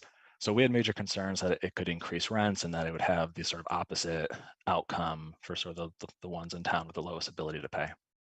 So again, that's why I've come back to, if that's something that the council really wants us to look into, we'd want to know sort of what are the goals of the program or the intentions of the program, so we can kind of vet out whether it achieves those goals.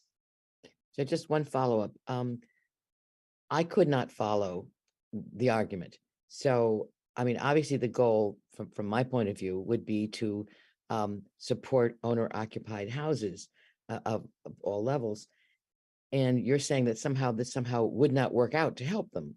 So I would just love to see some kind of more detail on how that works out.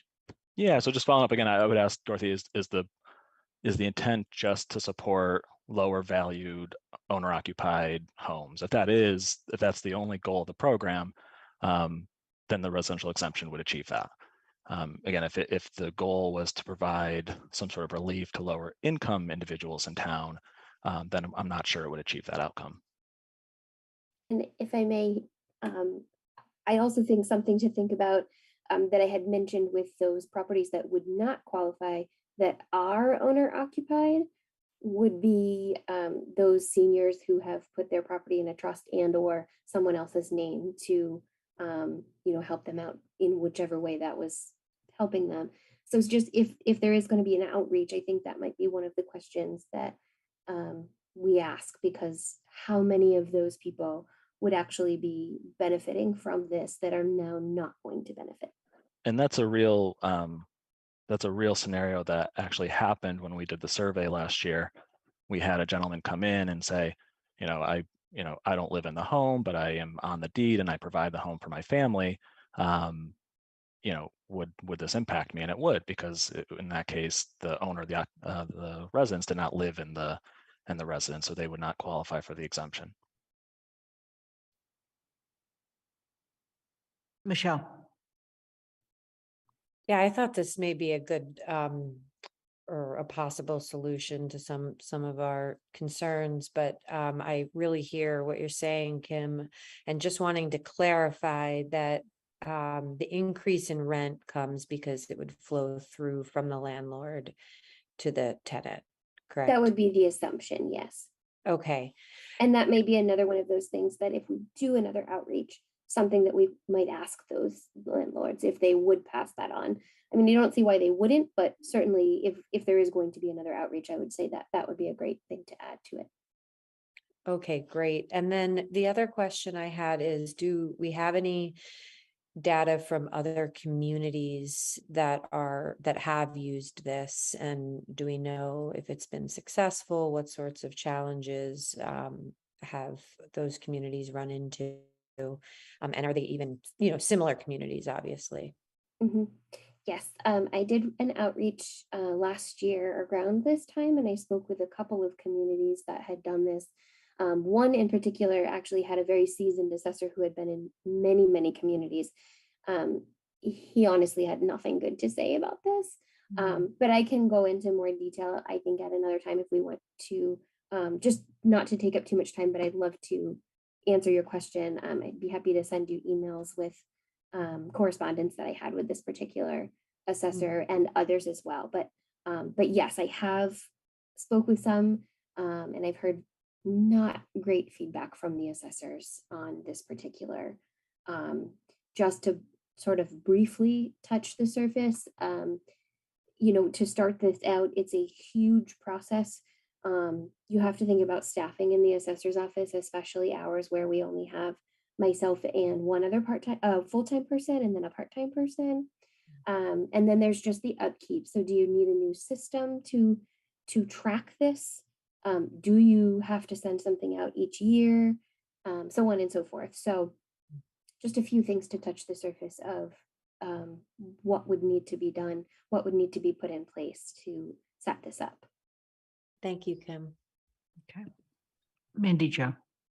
Yeah, I encourage the new counselors to look closely at the presentation that we received last year. For example, I pulled that presentation up. 10% of owner occupied parcels would actually receive an increase in taxes, in their property taxes, because of how this happens, because there's a break-even point, which was not discussed today, but there is. So we have approximately, from last year's presentation, 4,300 or so owner occupied parcels, and over 430 of them would receive an increase in property taxes, despite an exemption of 15%. And the only example they gave us was 15%. And then those non-owner occupied parcels all receive an increase. And yes, the bulk of that increase is $0 to $1,000, but some of them were over $10,000 a year in an increase in property taxes, as Sean said. And so it's hard to justify doing that especially when we pretty much know that increase in property taxes every year would go to, on the non-owner occupied side, to the tenants that we're trying to already reduce rent from. Because we heard when we went from $100 to $250 on a residential rental permit, what did we hear? All the comments we've heard in that, and anything we've heard right now as we discuss this, are it's going to be passed on to the tenants. It's going to be passed on to the tenants. And so if you're increasing a property tax $1,000 a year, $3,000 a year, $5,000 a year, $50,000 a year, someone's got to pay it, and it's going to be the tenants. And so our rental housing stock will become even less affordable if we do something like this than it is now. Okay. Are there any other comments or questions at this time? Again, next on the 7th of November, we will have a hearing on the proposed tax rates, and then we will vote that night as a council. Dorothy. I'll just point out that many homeowners have been saying they don't see what they're paying their taxes for, and they're feeling they're being taxed, but not being given or allowed to have safe and quiet neighborhoods and the enjoyment of their own property. So there has been a lot of complaints, people volunteering it. So you should know that. Thank you. Thank you. Are there any other comments or questions on this item? Lynn, Richard Morris has his hand up in the audience. Yes, Richard, please enter the room and tell us what you'd like to say. Thank you. Can you hear me? We can. You know, one of the things that's happened on the Board of Assessors is that we look at, we in executive session, look at the finances of people in town to provide exemptions on their property taxes for seniors and the blind and veterans. And so, and when you look at people's finances, you can see how difficult paying their property taxes is for a lot of people in town, or for a significant number of people in town. So the assessors have, you know, we develop a certain degree of empathy here for taxpayers. So I'm sympathetic to what Ms. Pam has said, but we're limited by the instruments of under the law that the state provides us. And unfortunately, the residential exemption is not an appropriate instrument to do what we really want to do, which is provide some relief to lower income people in the town, because it simply doesn't allow us to sort of carve things up in that way to provide, to sort of shift the burden to people who are better able to pay. Because what we would do under an exemption for owners of homes would ultimately affect pretty starkly, I think, lower income people who are renters. So I don't think there's no interest in ignoring the concerns that Ms. Pam has raised, but under the law, with the limited instruments we have, we simply don't have a way to do it. Thank you. Okay. Thank you, Richard. And I want to thank all three of you for your service on this committee. I mean, this board. Is there any other questions from the council at this time? Okay, we're going to take a very brief 5-minute break. Don't go yet. When we come back, we're going to move on to the joint discussion with the Community Safety and Social Justice Committee. Item 7B will follow after the action items, of which we only have one based on the item that was pulled from the consent agenda. And then we will also do item 7B and 7D at the end of actions. So a 5-minute break, but don't put up the break sign, because I want to use this time to bring in all of the members of the CSSJC who are in the audience. Okay. If counselors want to take a brief break, turn off your videos, turn off your sound. Okay. So Deborah Ferreira needs to come in. Are you with me, Athena? Okay. Demetria Shabazz.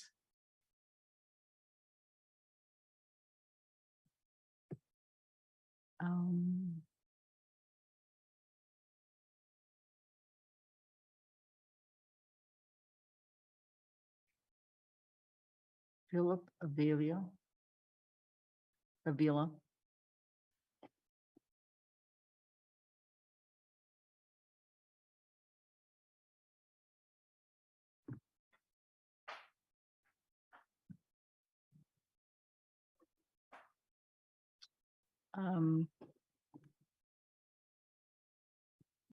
Dee, can you look at the attendees and tell me if I'm missing anybody, please?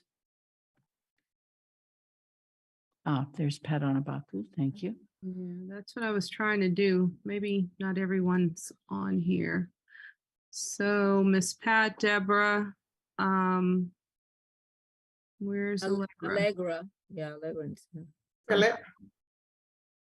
There's Allegra. Okay. And Philip?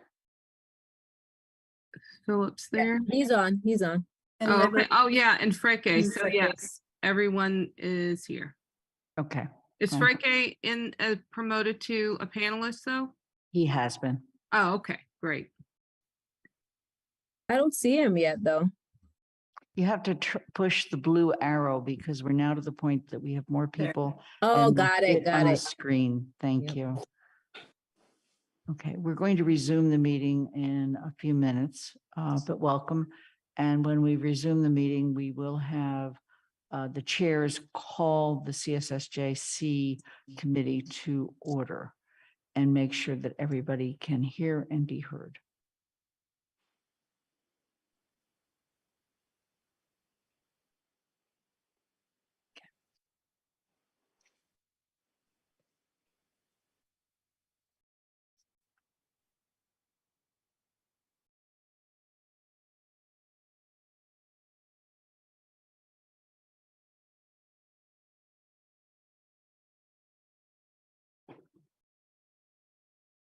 As counselors return from their very brief break, please turn on your video so that we can see that you're back.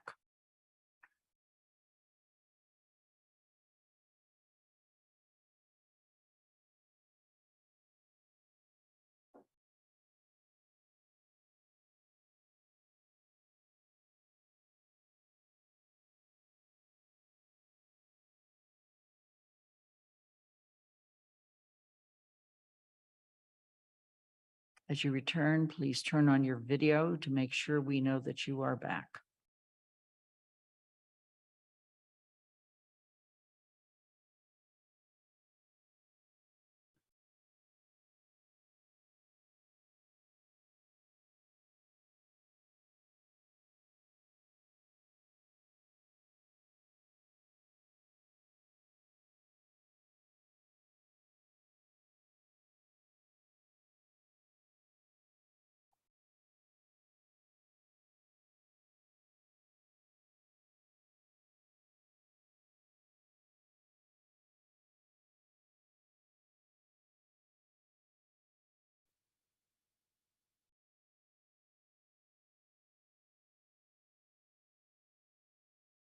Okay, we're just waiting for Alicia. Just let us know that you're back with your voice. Yes, I am here. Thank you. Okay, Anika, you are back. And Mandy Jo, just let us know you're back with your voice.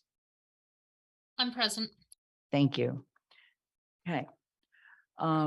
We have agreed to have a joint meeting with the CSSJC for 1 hour so that we will continue this discussion till approximately 8:40 because we have many other items to still do tonight on our agenda.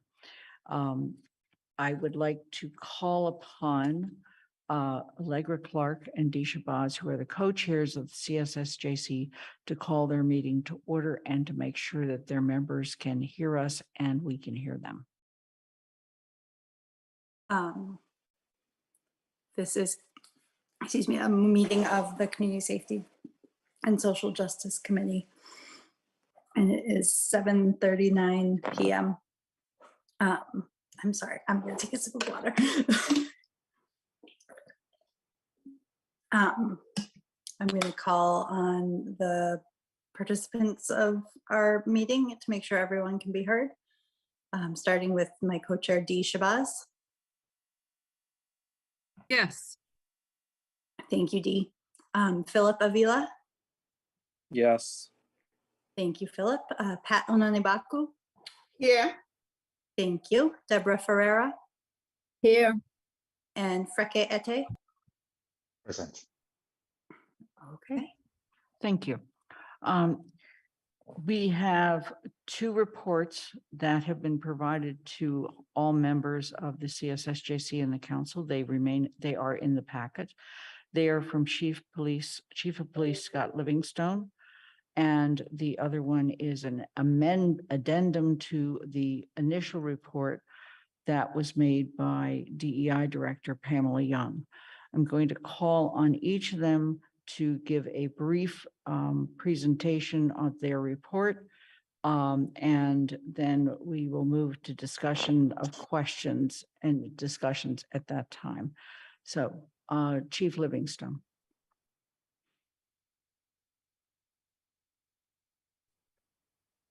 Thank you, Madam Chair. I believe everybody has the report. Would you like it read, Madam Chair, to get it on record officially?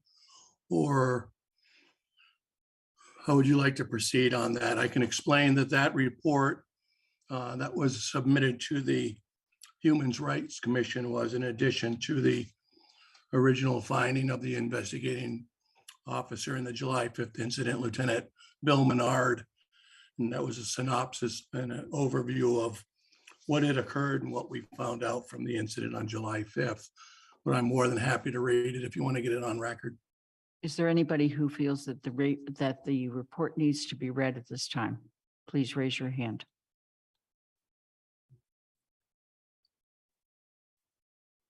I'm not seeing any. Then we'll move on to Pamela Young. Hi, so I would like to focus on a few key points in response to some questions raised on the August 15th Town Council meeting that I feel are important to reiterate for this evening. The first is that the Amherst Police Department officers work pursuant to a collective bargaining agreement, and that contract predates the DEI director position.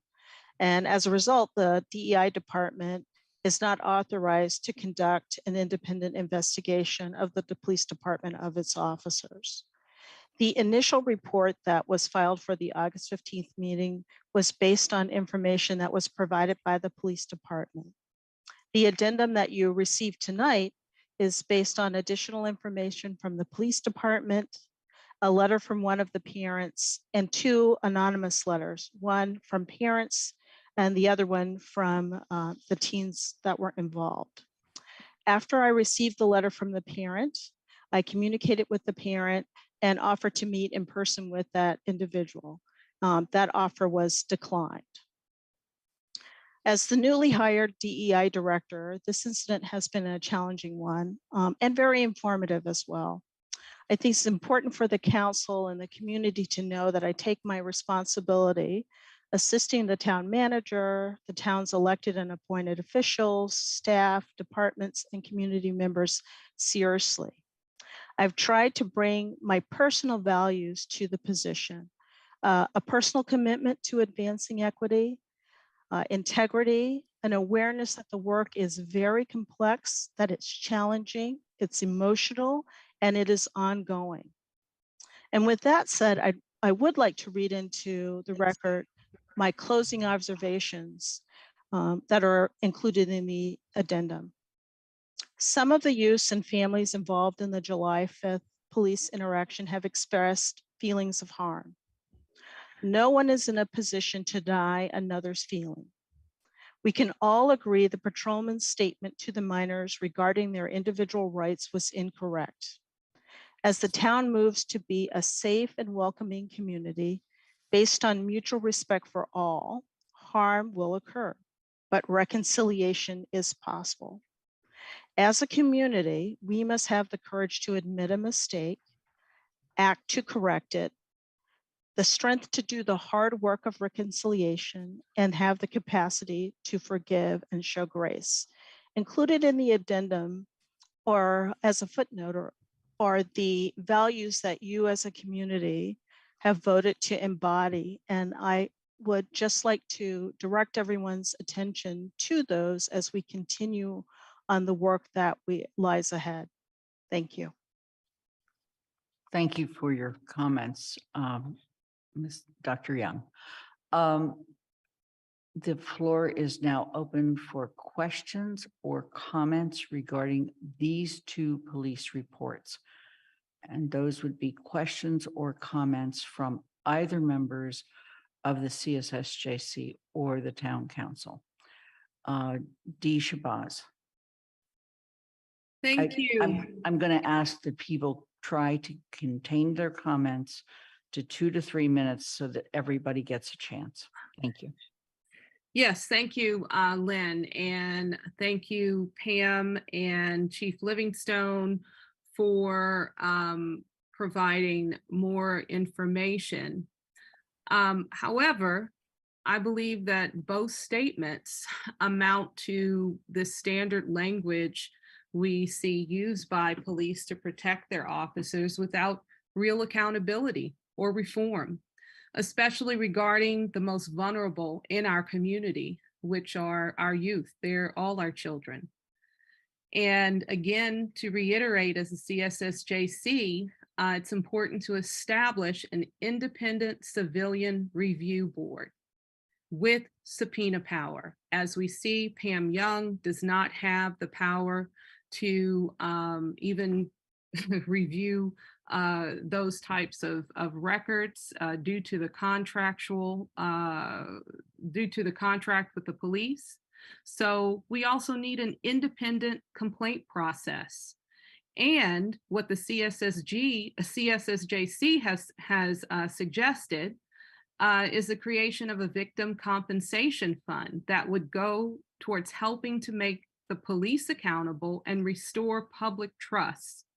So, you know, one of the things that I saw in the report where it says the department has de-escalation instructors on staff, 3 of who were instructors at the Massachusetts Police Academy, etc.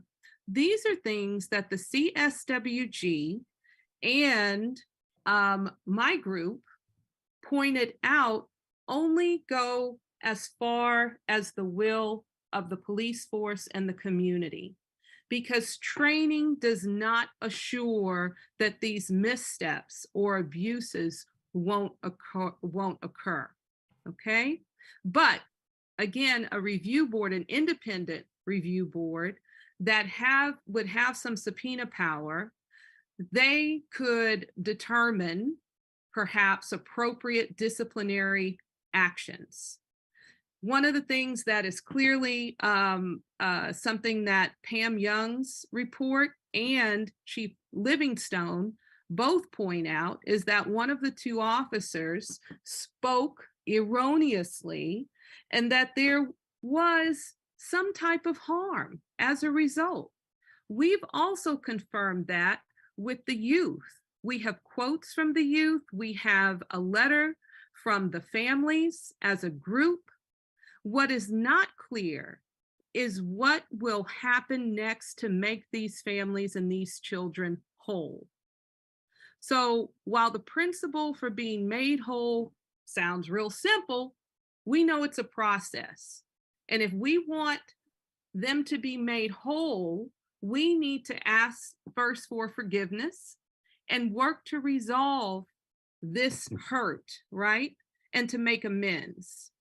And what that amends amounts to should come from the injured party. And they've asked for a victim compensation fund to take care of psychological needs, any needs that they would have to make repair. So I just want to end my statement with some of the quotes from our youth. And these are their voices. I listened to the police when they said we couldn't talk, had no rights, could not use our phones, could not call our guardians and or our parents. And so I just didn't move, didn't speak, and complied to not make anything worse. I've been taught that if I speak respectfully with police, it's okay to ask questions. Well, I thought I could, but I did not dare to, and I was confused on why I could not call my home, and I did not dare speak up to ask anything. That really doesn't appear in the report. Will I always be punished because I have a tint to my skin, and now even more with me speaking up? Will we need to now be fearful of retaliation from the police? These kids are scared. I am not looking for any trouble. I just want to live peacefully. I worry if I'm okay to go anywhere, especially alone. I worry for my friends. I worry about how much the experiences with the Amherst police has taken my concentration on school and my studies, because my safety and being of color was something I thought I would not have to worry about in this area. Lastly, I'm finishing. The police were yelling, power tripping. They were yelling, we were detained. They were yelling, we had no rights. So I just want us to understand these are the voices of our youth. These are all our children. And we need to seek some way to have repair and reciprocity for them. Thank you. I need to ask people to confine their remarks to 2 to 3 minutes maximum. Deborah? All right, so I co-sign everything that Dee stated. But for me, it's really like lots of holes in both reports and lots of questions. So hopefully Chief Livingstone and also Pamela, you all can take the notes down because I really need these questions answered. Thank you though for putting the reports together, but lots of holes. So basically the report for Chief Livingstone, your report does not address anything in terms of why those young people were detained, and that was in the video that they were detained when one of the officers stated that. It did not respond to why they weren't able to, when they asked the question about the guardians, why they didn't get an appropriate response, like when they said that they wanted to talk to the guardians, and it didn't really go into any specifics. It's really a general report, doesn't really speak to any of the specifics that occurred that night. What were the questions asked? You kept on saying that there was protocol and they were asked appropriate questions. What is the protocol, right? When there's a noise complaint, I want to know what the protocol is, because if that's the protocol, that protocol is no good. So I need to know that. Why did you, why, when those police, right? If they were veteran police, or I don't even know if they were veteran police, but if they're police officers and they were both coming on 2 separate cruisers, they get there, they see that it's minors. Why? And they saw that there was a flat tire. I'm assuming they have the training, right? As police officers, why is it that they weren't there to aid and help, as opposed to, the route that they took that we saw in that little less than a minute video, which was about making sure that they were detained, telling them they had no rights, and telling them they couldn't talk to their parents, right? So no type of help. Why is that? And why is it that officers don't, when they see a situation, why aren't they there to help, right? And so for me as a Black woman, when I see a police person, because of these incidents, I don't think that they're there to help me, right? Because of these situations that happen. Let me see what else. So you stated in your report that you regret, that there was regret. What does that mean? I need to see an apology, right, from those officers, not regret. Regret is like, okay, I regret that I didn't, do my laundry yesterday. You know what I'm saying? I mean, that's not okay for a situation where young people were violated, right? I didn't see that in either of the reports, that there was a violation. There wasn't that conversation, right? So regret, no apology, no accountability taken on the behalf of the police department around this situation, which could have been a 5-minute situation if they had arrived to actually help, as opposed to telling these young people they had no right and intimidating them and traumatizing them. Let me see what else. So this altercation, like I said, was so stating that there was no arrests, that there was no citation and no physical contact, as if that's the end of it. The fact that they showed up, 2 armed police, right, saying what they said and intimidating those young people, that's the violation. It doesn't matter that they didn't put their hands on them, didn't matter that they didn't arrest them, but the fact that happened. So again, making those statements as if that's enough, like that's okay. You know what I'm saying? Again, no accountability. So I understand, obviously, I based on my jobs, I understand that sometimes there's confidentiality around, what transpired with the police, but we need to know, the community needs to know whether these police are going to be held accountable. What does that mean, an inquiry? What does that mean? You need to give more than that, okay? You said that the police and then, meet the post requirements. I need to know specifics. I want to, you should show up at a CSSJC meeting, maybe our next meeting, and really break it down, right? And really let us know how it is that the police department is meeting all of these post requirements. Then you said that you all have de-escalation folks. I mean, is this, again, no specifics. Was this like you guys had them and their de-escalation tactics were not used then? Because obviously what happened on July 5th shows that de-escalation is not part of the police department's everyday thing. Or is this something that you all just did after the fact, right? And now you all are going to be putting into place. And so what does that mean? I need specifics. Again, no specifics in your report. And I'm sorry I'm taking time, but there was none of these answers. Nothing was answered in this report. It's a 2-page report with no answers. And then with Pamela's report, it was more so kind of like, yeah, time for reconciliation. How are we going to do reconciliation if there's been no accountability, no apology, no path in terms of moving forward, no healing, no anything, and first you have to take that, to tell the community to trust and to start building anything, you have to really put something there to say that we can reconcile, because if not, you're just putting the onus on the community.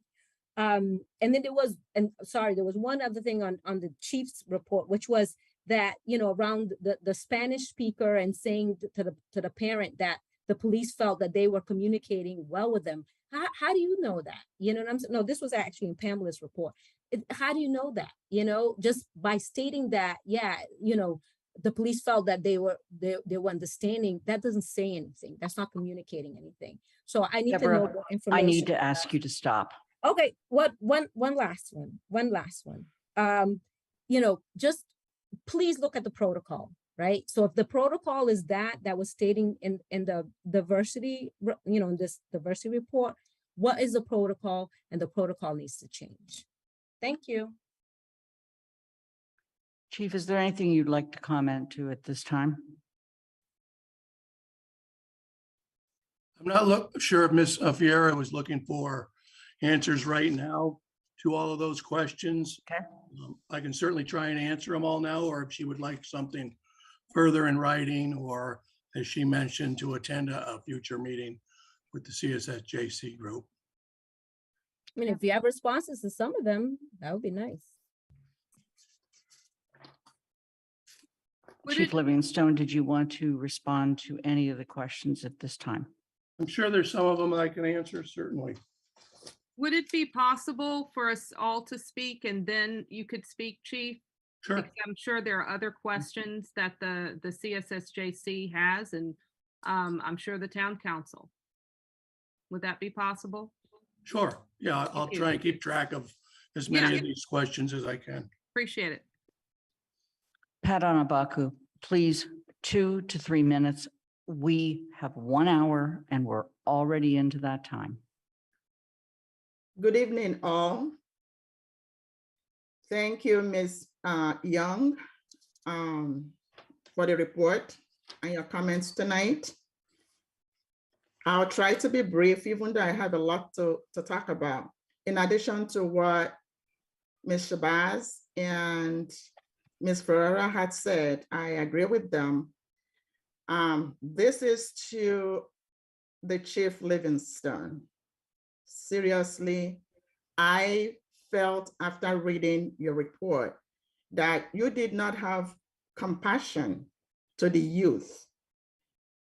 There was no accountability. There was no apology. And I wonder, why should tax dollars pay for your salary in this town?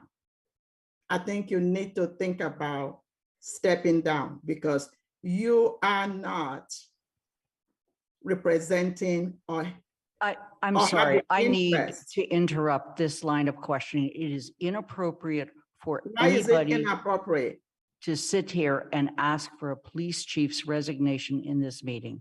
What I'm saying is for him to consider it, because as a Black woman in this town, and for the report, this is not report. This is like putting pacifier into a crying baby to keep quiet.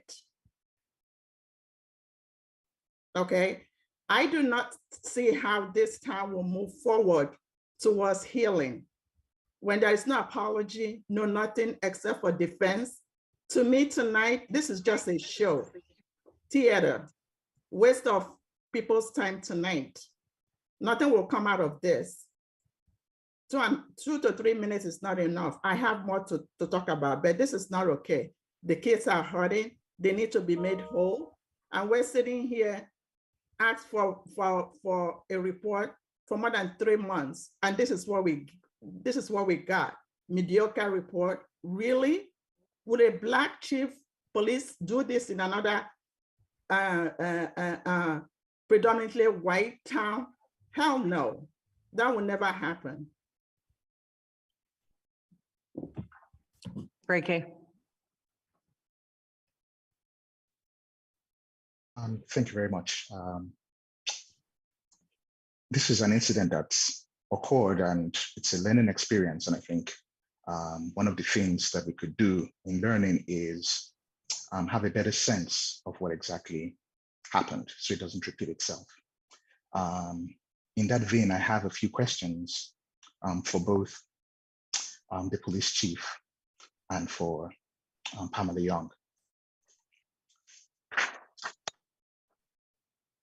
For Chief Livingston, the first question I have is how many family members were involved? Since part of the report says that 2 responded, 1 affirming and 1 not affirming the reports from the police. So how many family members, and then what would 2 fit in with the total number? There's also information about additional videos. My question would be, how many videos were there? How long were they? And why was the request to look at those videos denied? We already have access to one that's about a minute long.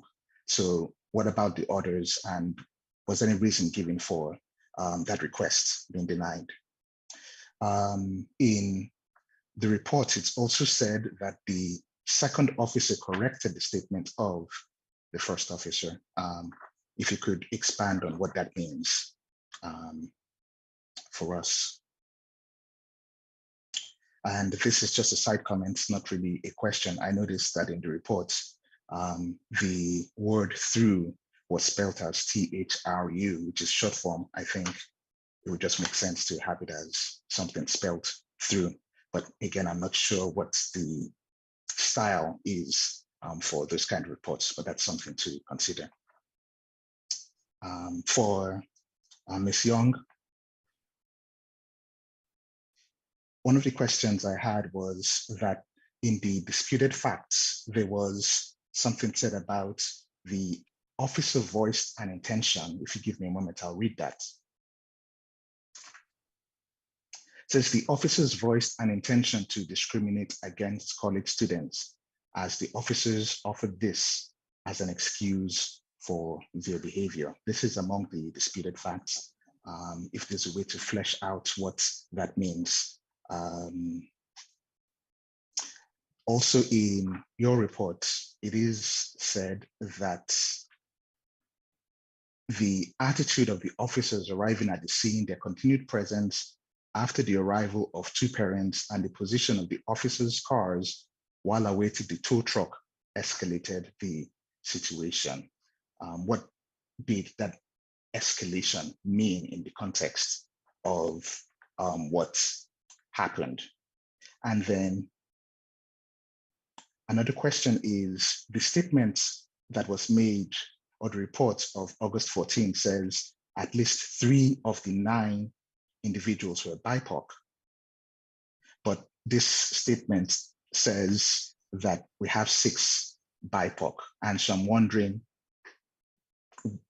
do we consider the different numbers a discrepancy, or is the information that came afterwards? How would we know the relevance of that information coming afterwards? I have an additional question, but to keep it within time, I think I'll rest down. Thank you again.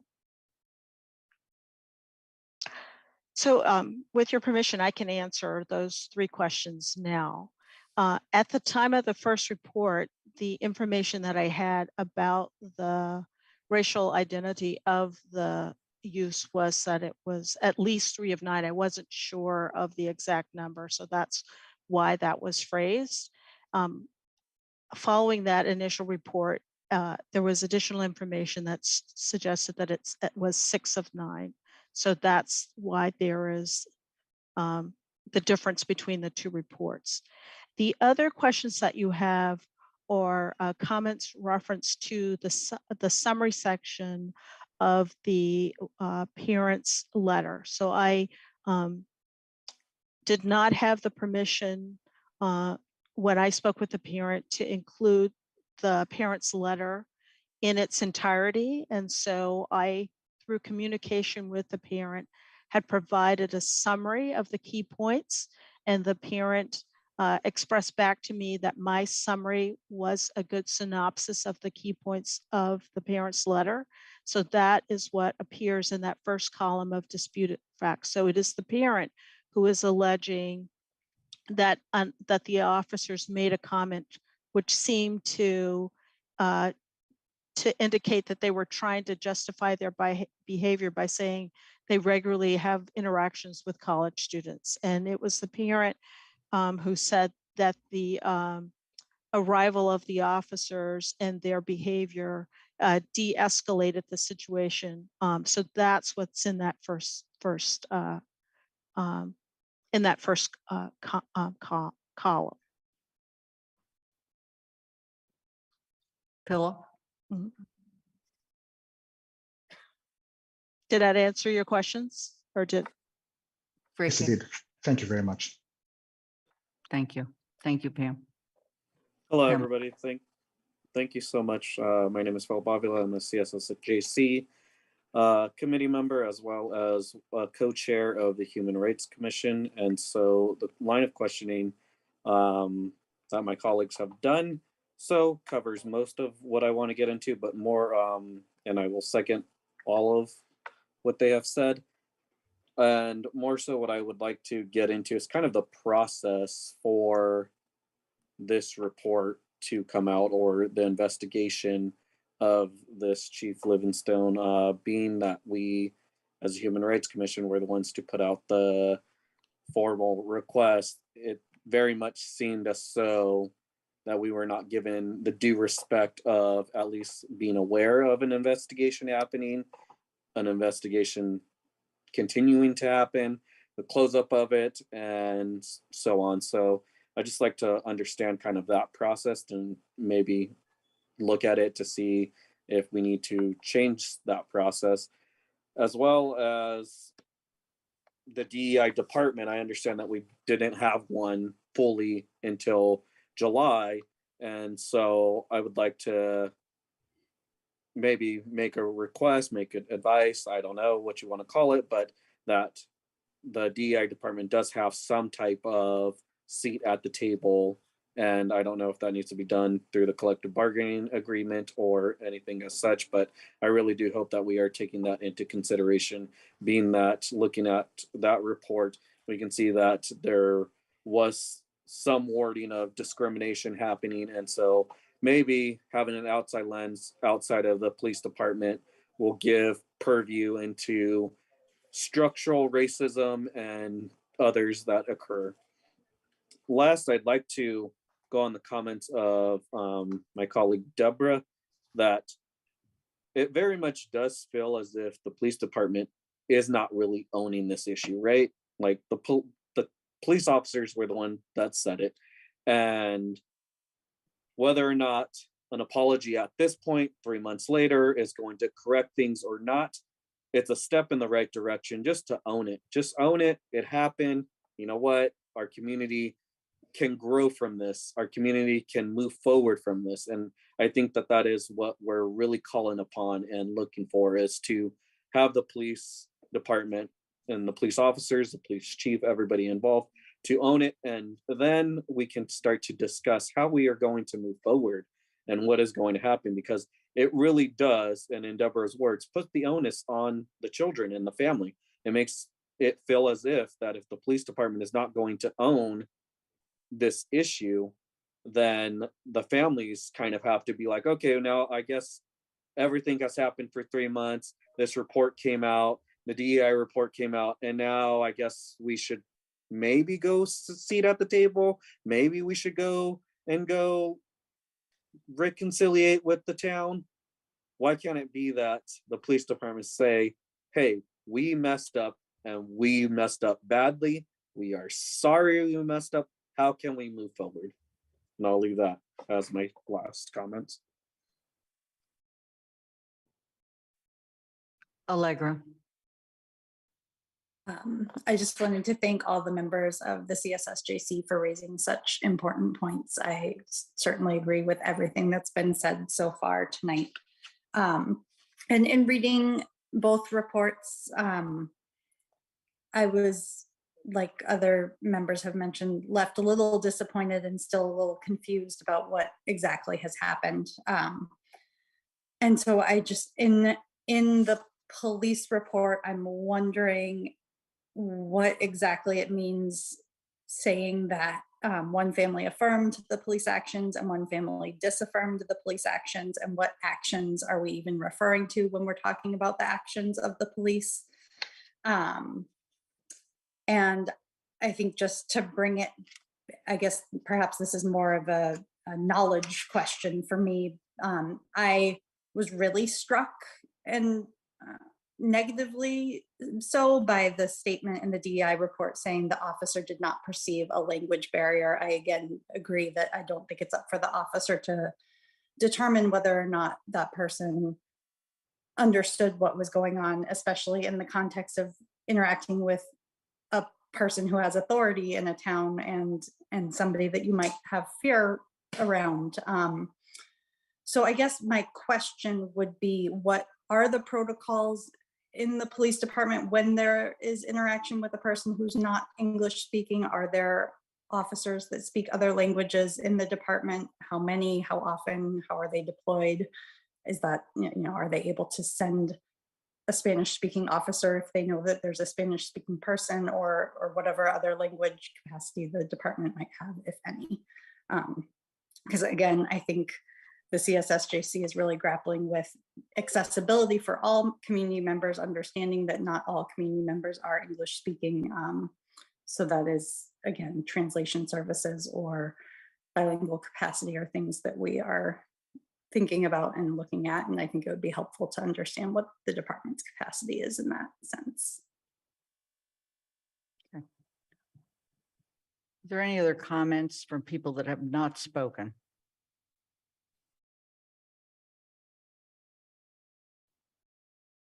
That includes counselors. Michelle? I do have some comments, but I was wondering if Chief Livingstone was going to answer some of the questions before we sort of circle back to counselor comments. Are you talking about comments with regard to the reports? Well, to the whole situation, really. No, then I'm looking for anything with regard to the reports. That's where we're focused for the moment. Okay. Okay. Dorothy? I understand that this is a very complicated situation. And I guess I was glad to see the word regret in the police report. And I guess I'm aware that in masculine culture, which the police department is, even if there are female officers, even the word regret can be a hard word to say. But I really do want to say, I do appreciate our police department, and I count on our police department to keep us safe. I really do. But I have been troubled by this incident, and I would truthfully, I would love to have it over. In my heart, I believe that the police department really knows that that was not their best day, and that they want good relationships with the young people in this town, but maybe aren't quite sure how to get there. And I'm not saying I have any magic wands, but I guess I'm counting on Chief Livingstone to think of a way to bring this to a close. And I did like the words of Pamela Young about reconciliation and grace, but as some of the committee members said, that takes two sides to be active. And at the moment, I think we need a little bit more. We need to be moving towards each other. We need to get together again.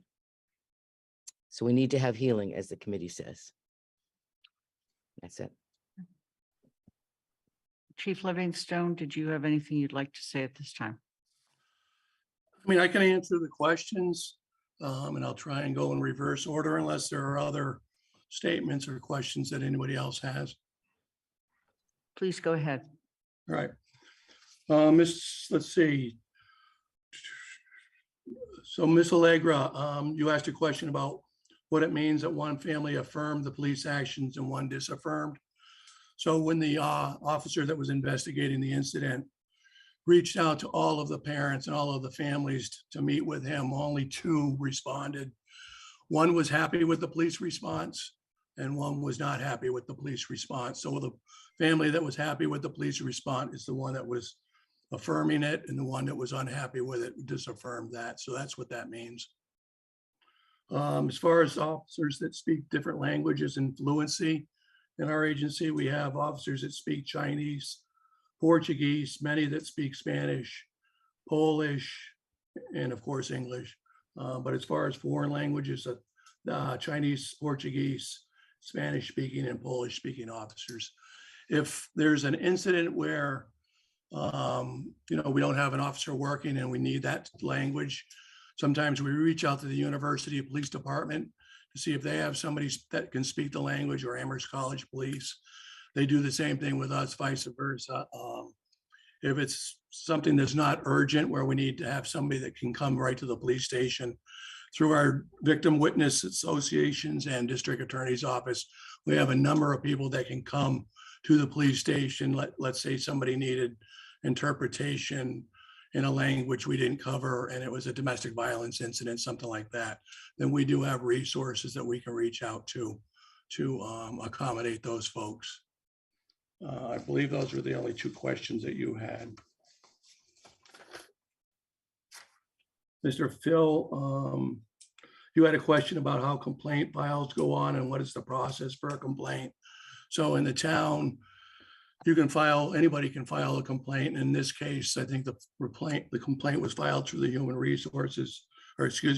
Rights Commission after the fact. But any individual can file a complaint through your office. They can come to the police station and file one if they wish. They can go to the town manager's office and do that as well. In addition, any civilian, any citizen can file a complaint with the post commission as well. And the post commission will look into that incident as well. Excuse me 1 second. Hey, can you guys bring those guys upstairs?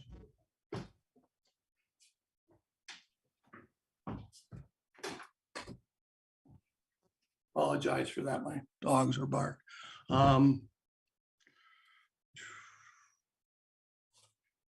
Let's see, the next question I had written down, I think, was from Miss. Excuse me, could clarification, could you explain what the post commission is, Chief?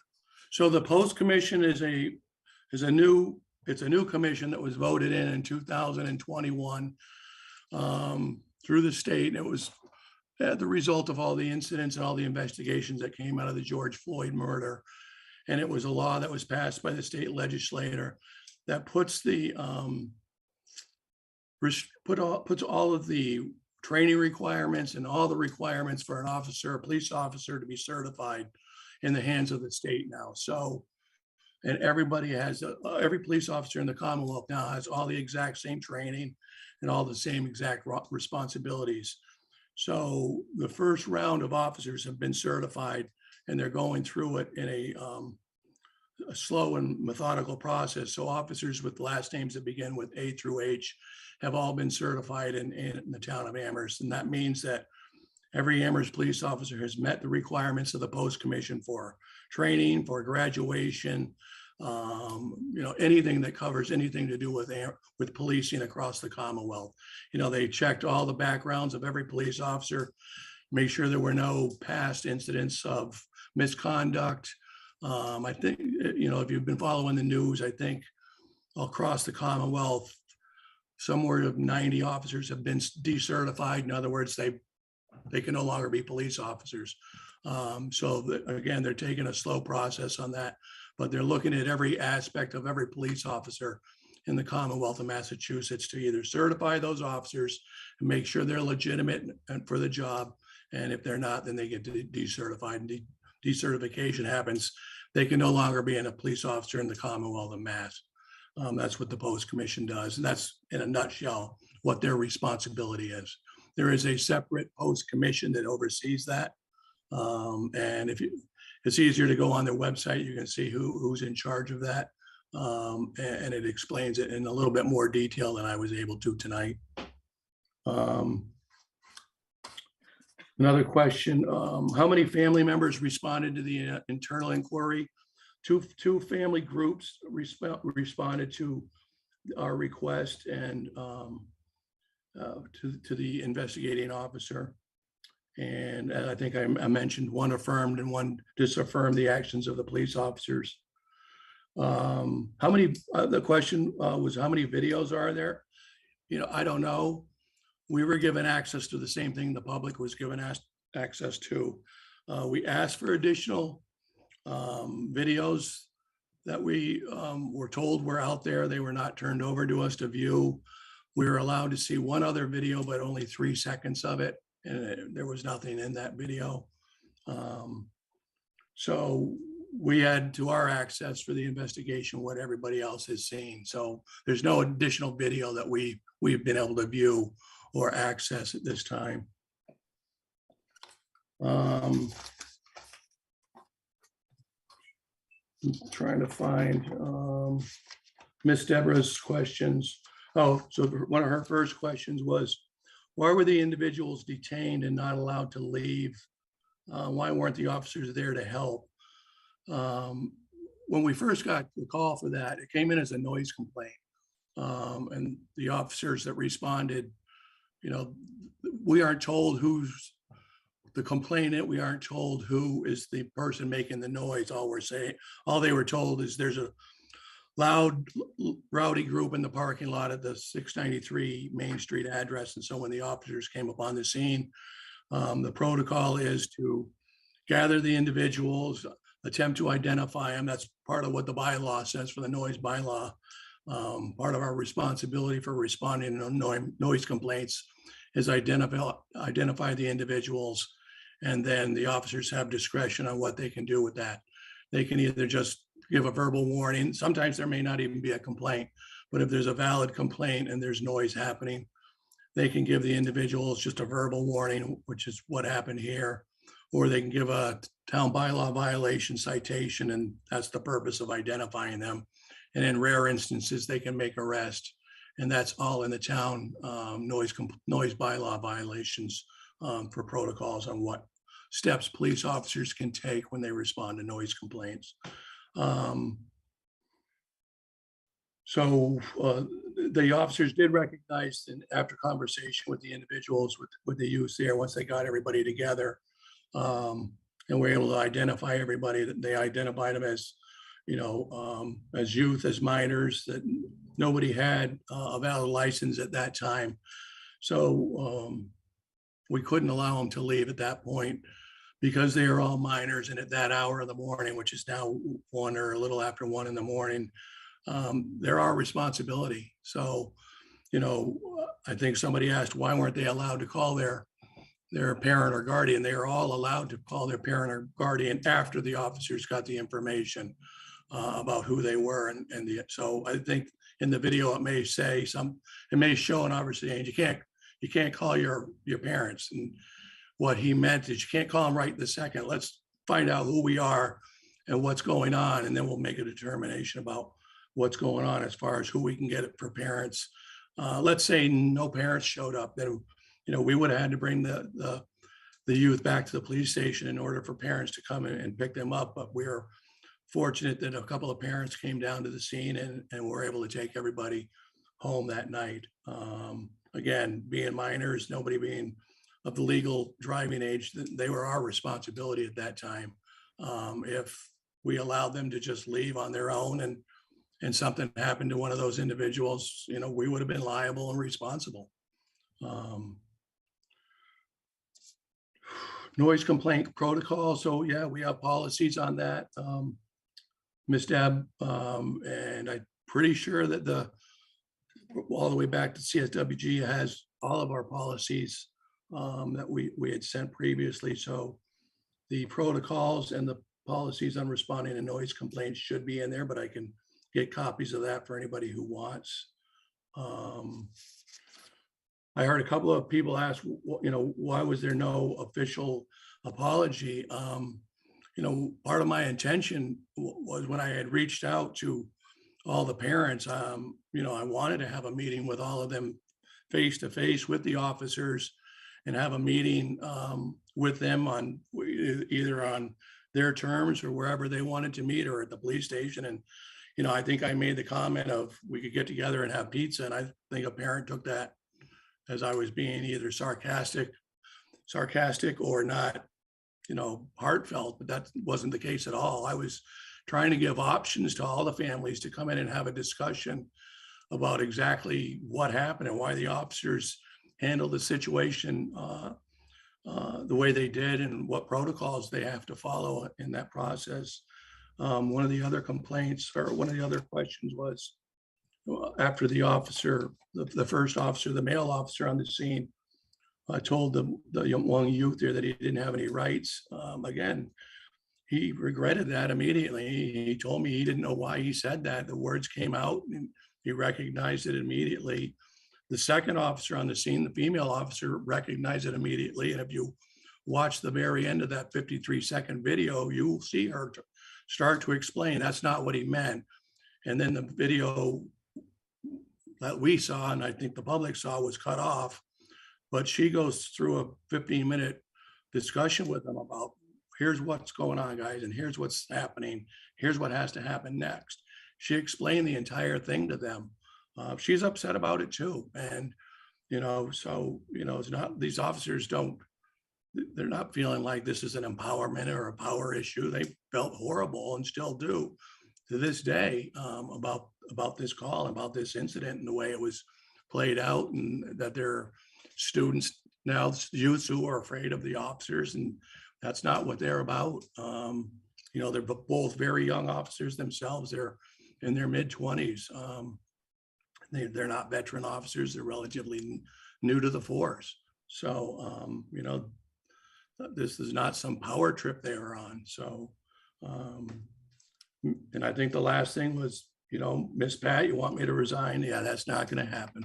So, that's about all I have. I might have missed some of the questions. But again, if you have additional questions, you can ask them now if we still have time. I think everybody has my email address. And if anybody ever wants to come speak to me in person, I have an open door policy. I'm always available.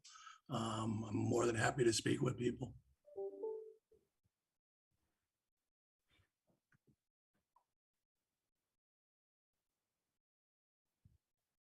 There's a couple different hands up. I'd like to go to some people that haven't spoken. And I'm going to start with Michelle Miller.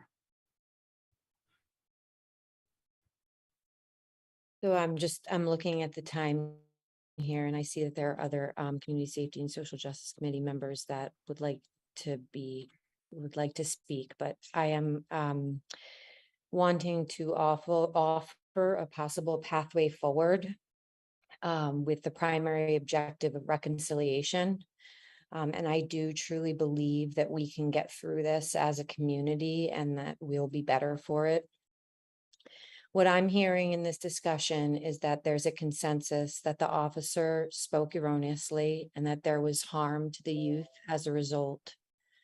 There's a need to restore the youth and their families and to reconcile this matter and the social fabric of our town.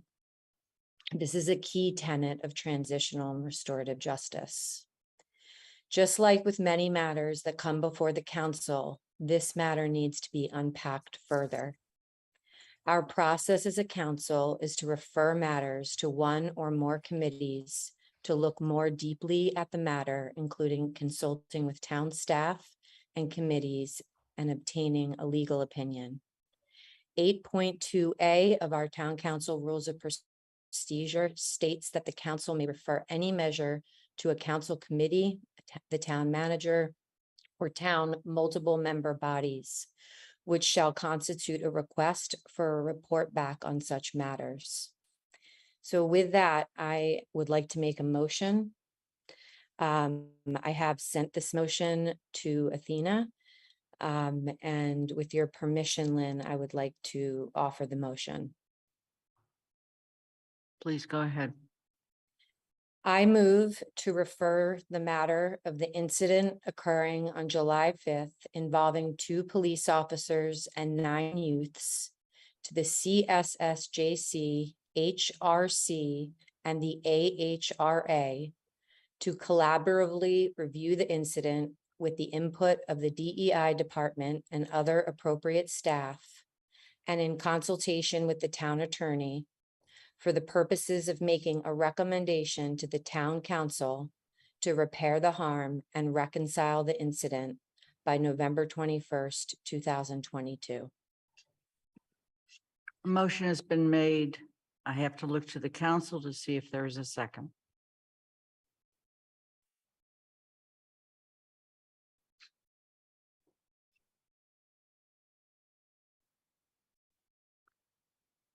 I second that motion. Walker. Thank you, Alicia. You spoke to the motion beforehand, and so I'm going to go on to other counselors. Anika,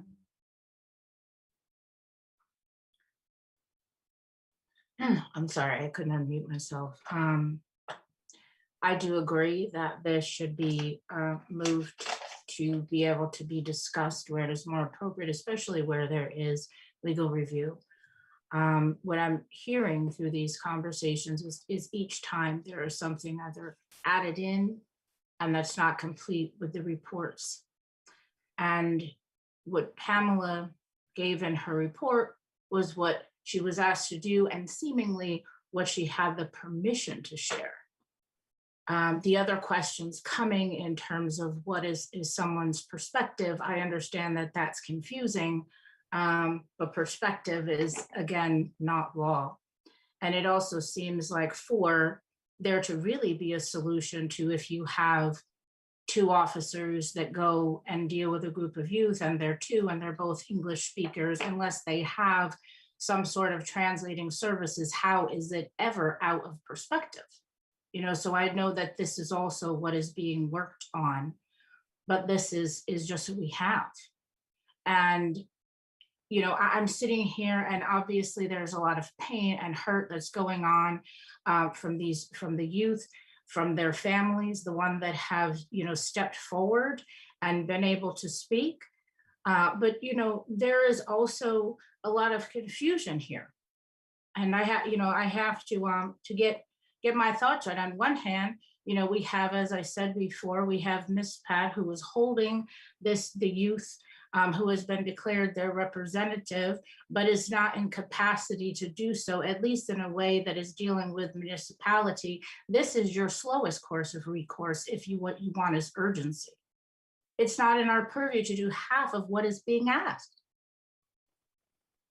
You know, we're comparing this, as I stated before, we're comparing this to the Little Rock Nine. If we were at all on that level, we, the town council, the town manager, Chief Livingstone, all of us would have been asked to kindly hit the road, pack the road, and hit the road, Jack, just like Biden had recently asked and encouraged of the LA City Council.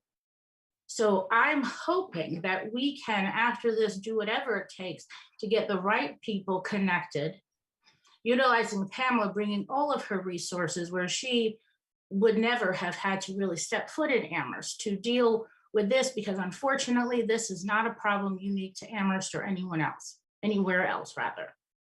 But I'm hoping that we can actually get all combined, all connected who need to be, so we can actually deal with what happened, with which we can actually show and prove happened, deal with that, and then put other procedures in place, as Michelle has just suggested, so we have a path moving forward, because these things will happen again, and they do happen, and we need plans in place, because us sitting here speaking what we believe is right and wrong is not, within this case and what's being asked for, going to move us forward or result in compensation. Thank you. Mandy Jo, you had your hand up.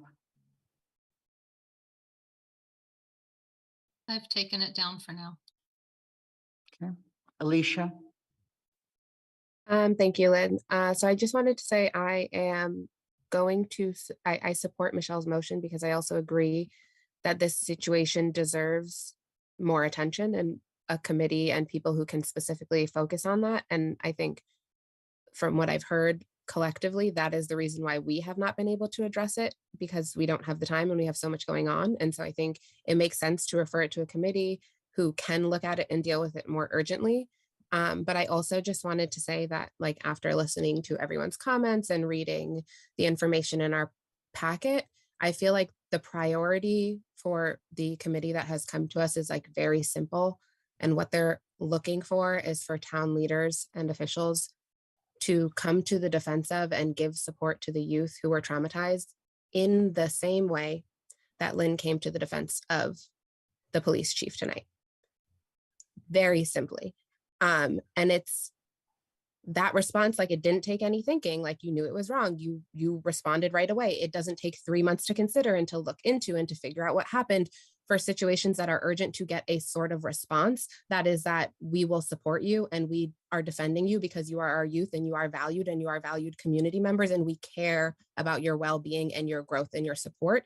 It doesn't have to be that political. It really doesn't. I think we have politicized it like so much, and that's why we're at the point that we're at. But if it was addressed urgently in the beginning, it didn't even need to be like this. And then just thinking about our youth and thinking about our position as a town and being a college town and how much we value education and we value our youth and their growth and their education. And we take things like this very seriously. We think about their futures, and we all know that trauma has a negative impact on development and significant effect on life circumstances, especially if it is stemming from the poor judgment of individuals who are town leaders and officials who are sworn to protect them. Like, that is a whole another layer of being traumatized. And then while these reports, I understand, are a part of the process, I feel like the bigger point is being missed and like lost in all of this like legal reports, and we're missing information and we're missing perspectives. But like, we're missing the conversation about how to move forward as a town in reaching our goals, because we do have that as a goal of the town, to address white supremacy, to foster a more equitable town. We need to really, like, in order to do that, in order to provide restorative justice, you need to look at those who were directly affected. Those are the only people who can point you in the right direction of restorative justice, because those are the people who were traumatized. We can't make things up on our own and say, this is how we can help them. And they have come to us and told us directly what we can do to help them. So that's also not something that we have to figure out. They have told us what restorative justice looks like to them. And now it is our part to decide if we are going to engage in aiding and helping them reach that restorative justice point in this situation. And I think the most frustrating part for me is that we have had a lot of things in front of us for over a year that could have helped us in aiding this process. Like, we've talked about things that could be preventative measures for our community to help strengthen our community. We talked about the Youth Empowerment Center. We've talked about helping to change the culture in our town and having the Multicultural Center where we can help bring community members together. And we've talked about the police looking at their protocols and trying to figure out what changes can be made with the intentions of being more equitable. We know we are not perfect. We know we are all humans. We know people will make mistakes. And that's why we also suggested a resident oversight board, so that when things like this do happen, there is already a process in place and we don't have to spend all this time trying to figure out what to do. It would just already be in place. And this entire process is very much lacking victim support, which should be the central focus of this entire process. And so I am saying all of this not to point fingers at anyone, not even to point out the inadequacies that we have, but to say, like, look at all of this room that we have to grow and look at all of the harm that is continuing to be done when we do not act with urgency. We have a number of things in front of us that are in our purview that we can do to address the situation. We have set up a matrix about things that we have been looking into for over a year where we can address the injustices in our town. So like, it is not that we cannot do anything about this. There are things we can do. And so I think we need to get onto that. And so I think Michelle has the right state of mind, because the council has made it very clear that we cannot make this a priority for some reason at this time. And so we need to send it to a group that can, because this is an urgent matter. And the longer we wait to address it, the more harm that is done, and the harder it will be to come to a resolution, when it wouldn't have been this hard if we would have just addressed it right away. Alicia, Yes, I am finished. Thank you, Lynn. thank you. Mandy Jo.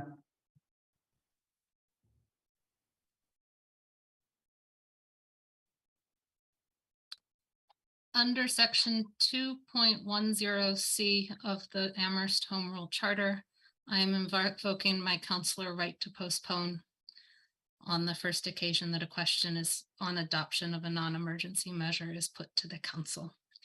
Unfortunately, that means that in invoking this, it will be put to tomorrow's special council meeting.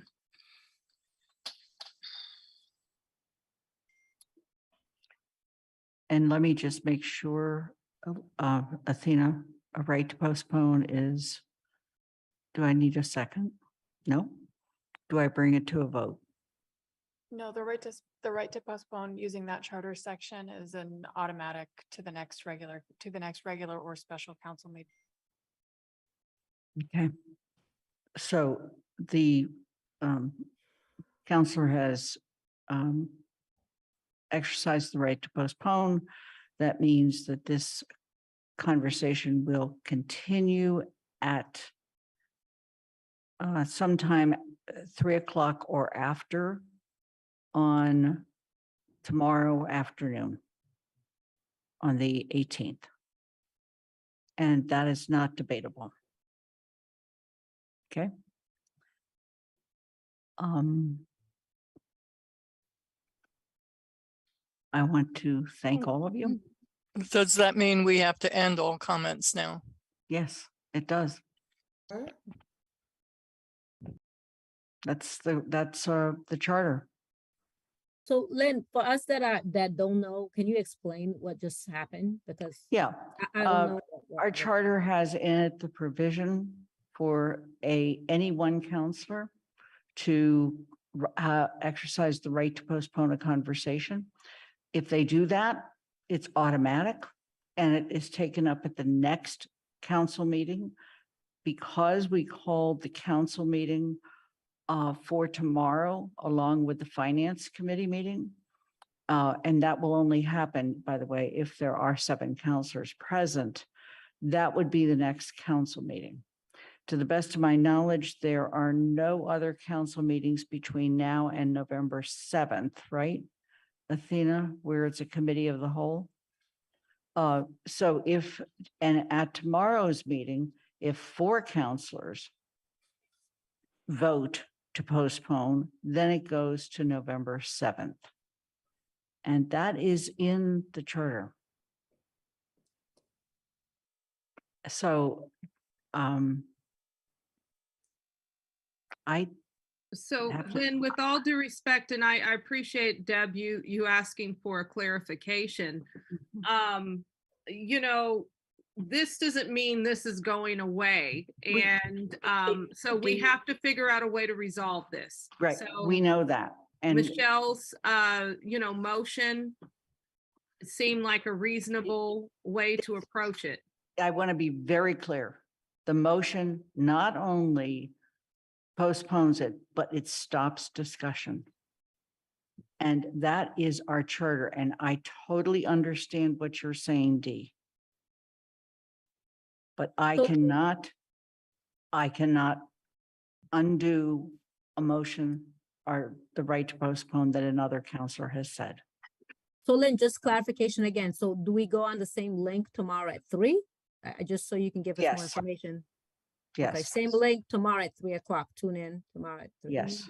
And it might be postponed again from what you're And saying. if 4 counselors vote tomorrow with the right to postpone, I believe the number is 4, then the next time it would happen, the right to postpone would be on November 7th.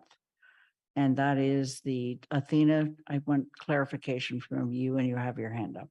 I wanted to clarify that the link for tomorrow is a separate link from tonight.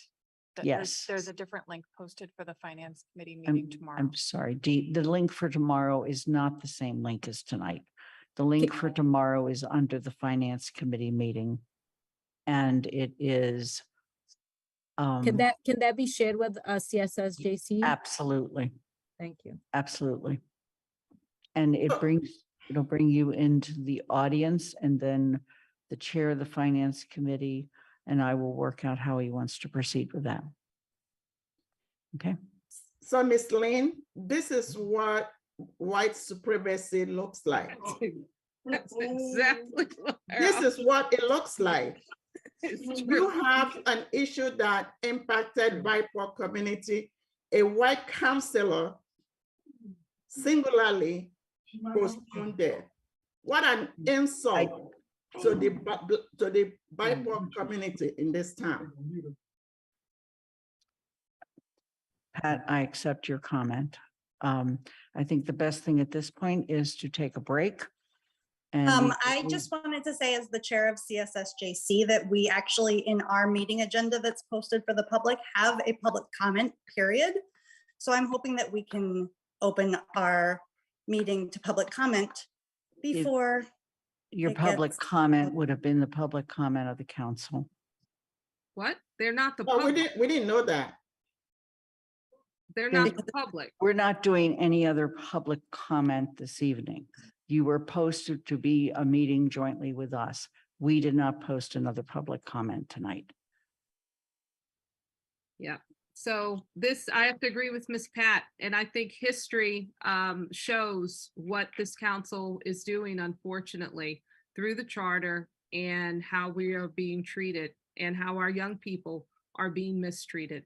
So we will follow your rules, and I think we'll see that this is not going to bear good fruit for our community, and it won't be because of us, because we are trying to make whole and bring people together. But it has to be transparent, it has to be honest, and we have to be committed to the truth. If I may, And I confirm with Ms. Pat too. I'm sorry. I confirm with Ms. Pat. I'm on with Ms. Pat. If I may very quickly, yes, I made a comment about the chief considering stepping down. It should not shock people. If it shocks some of you, surprise, because this is what folks are already discussing in our town. Some segment of our population who are not happy about how police is treating our people in this town. So it shouldn't come as a shock. And Ms. Lynn, one more thing I want to say. A woman in the audience in the last joint meeting came and insulted by Black women. You didn't say anything. And then when I tried to speak tonight, you tried to shut me down, to silence me. I think you need to be consistent with your rules. Thank you. Okay, we are going to take a break at this point. We will reconvene at 9 o'clock.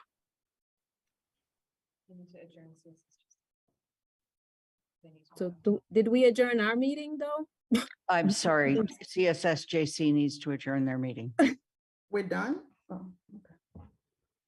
What a waste of time. And if CSSJC refuses to adjourn their meeting? We're going to have to exit you to the audience. That's I'm called being making a shut motion. down, babes. You're being shut down. Yeah. Majority BIPOC town elected town committee is being treated with so much disrespect tonight. Yep. Exactly.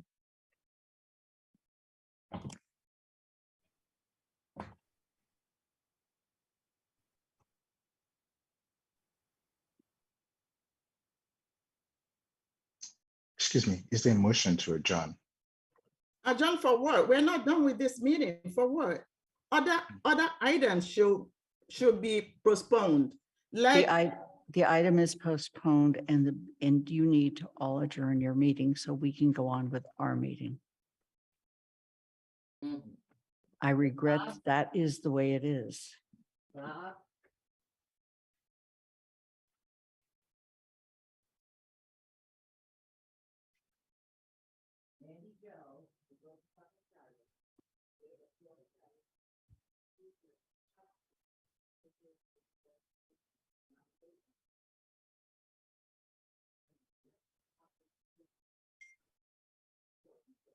Could I request that the co-chairs of the CSSJC give us direction on what to do?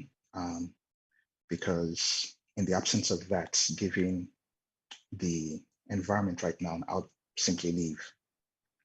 Thank you.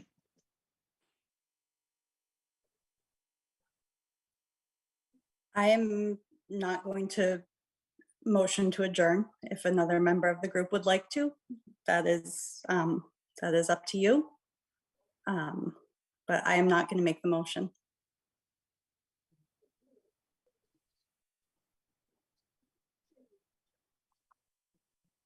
We will reconvene in 10 minutes, and at that point, we'll move on to the next agenda item.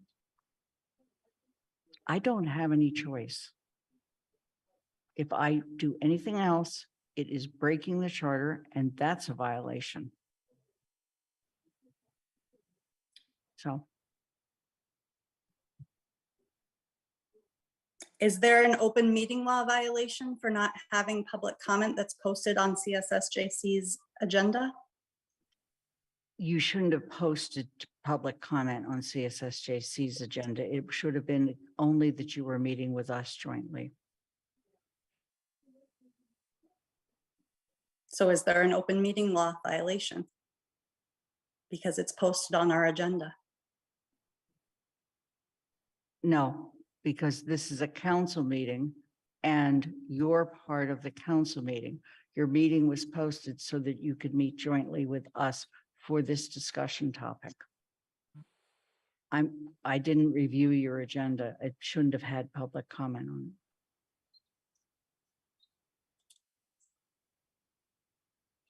Well, we're staying on. Yeah, I am. Okay. We'll reconvene at 9 o'clock and move on to 7B.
Allegra, is our quorum 4?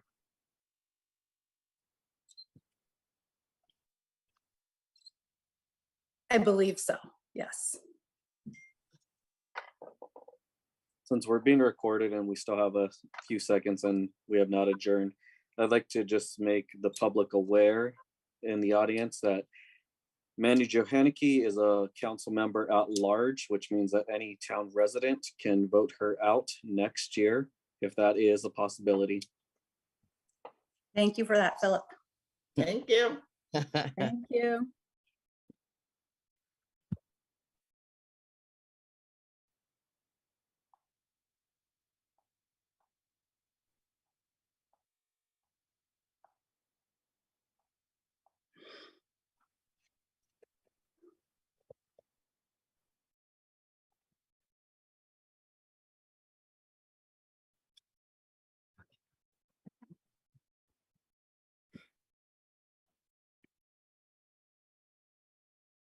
May need to say it again. I'm sorry. You need to say it again. You repeat yourself.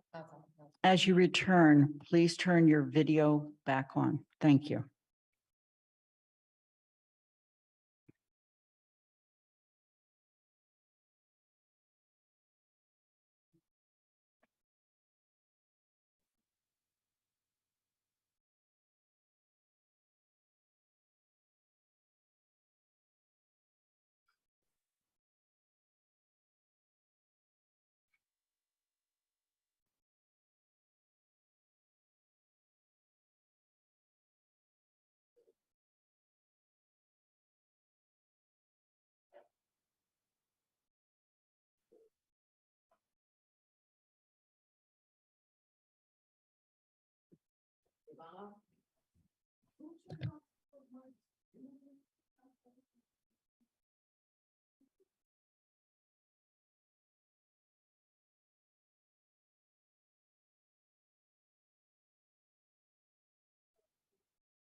As you return, please turn your video back on so I know that you're here.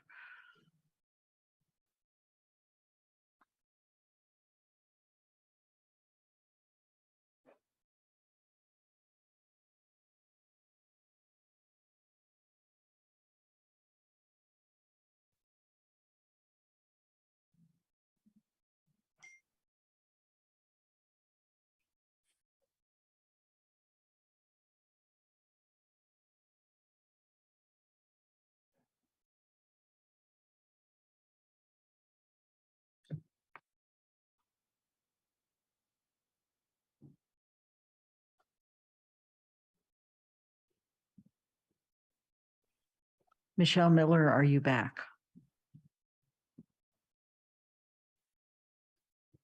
Dorothy Pam, are you back? I am, but I've lost the ability to turn on my mic. No, we can Those- hear your those can- mic. I think it's your picture that you may have Right, lost. what I have is leave webinar. If I click that, I'll disappear. But I've lost my open and close picture and open and close mic. So I will say leave webinar. So, because I don't know what to do. Okay, thank you. Alicia Walker, can you hear us? Yes, thank you, Lynn. Michelle Miller, can you hear us?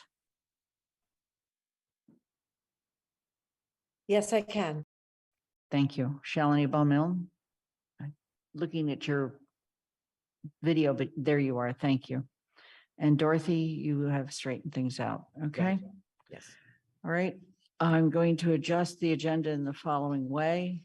We're going to take up I'm sorry, I lost my notes. Item 7B, we're postponing till November 7th. Item 7D, the town manager's self-evaluation is in your packet. That brings us to appointments. There are none. The committee liaison reports, we can quickly go through those. CRC, Mandy Johanicky.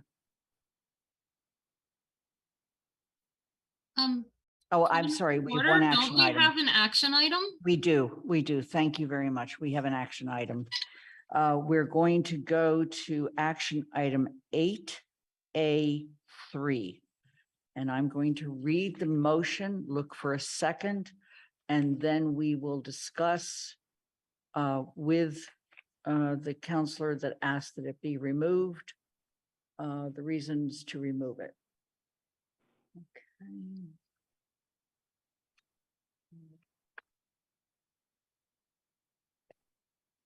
Okay.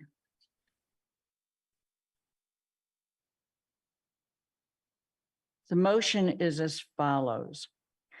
To adopt appropriation and transfer order FY 23-05C, an order appropriating funds for a portion of the town of Amherst capital program, school track and field rehabilitation, recommended by Finance Committee on October 17th, 2022, and shown on page 9 of the draft motion sheet. Is there a second? Second, Devlin Gothier. Okay, Dorothy, you asked that this be pulled. Just because it's important to speak up and say things, even if you know it won't make any difference. I will say that we should not use artificial turf because although people who like to win and people who like to have the first and the best and whatever want it, it is not only very expensive, but it is dangerous to the students. It can cause MRSA. It has been proved that that things can be spread. It can cause concussions. It is very hot and it's also filled with chemicals and PFAS. Tony Cunningham sent a very good letter to the town today with many links leading to research. And I don't think that this research is unknown to you. I just think that people get carried away with our Amherstian desire to always get the biggest and the best. But in this case, it's not the best. It's harmful to the students who will play on it. Thank you. Okay, I'm looking for other counselor comments on this particular item. Michelle Miller, you have your hand up. I wanted to also share support for that concern. I really appreciated getting Tony's message, and I'm a bit out of the loop in terms of what research has been done regarding that and what our particular appropriation, how it impacts, that piece of the project or not, because I understand there's a natural and a synthetic. So I also wanted to raise the concern that I have, and that the Board of Health, I believe, is also, I think, looking at these toxic materials and things as well. So just curious if anybody has additional information about it. Okay, thank you. Alicia, a comment on this particular item? Not right now. Sorry. Thank you. Okay, Pat DeAngelis, comment on this item? Yes, I'm calling on section 2.10 bylaws and other measures to postpone this discussion until the next council meeting. Okay. That means I'm very angry. I think it was a mistake. I think that we needed time to really think about Michelle's motion, and because of the needing of time, I was probably going to vote no. But I feel like we truncated something, and I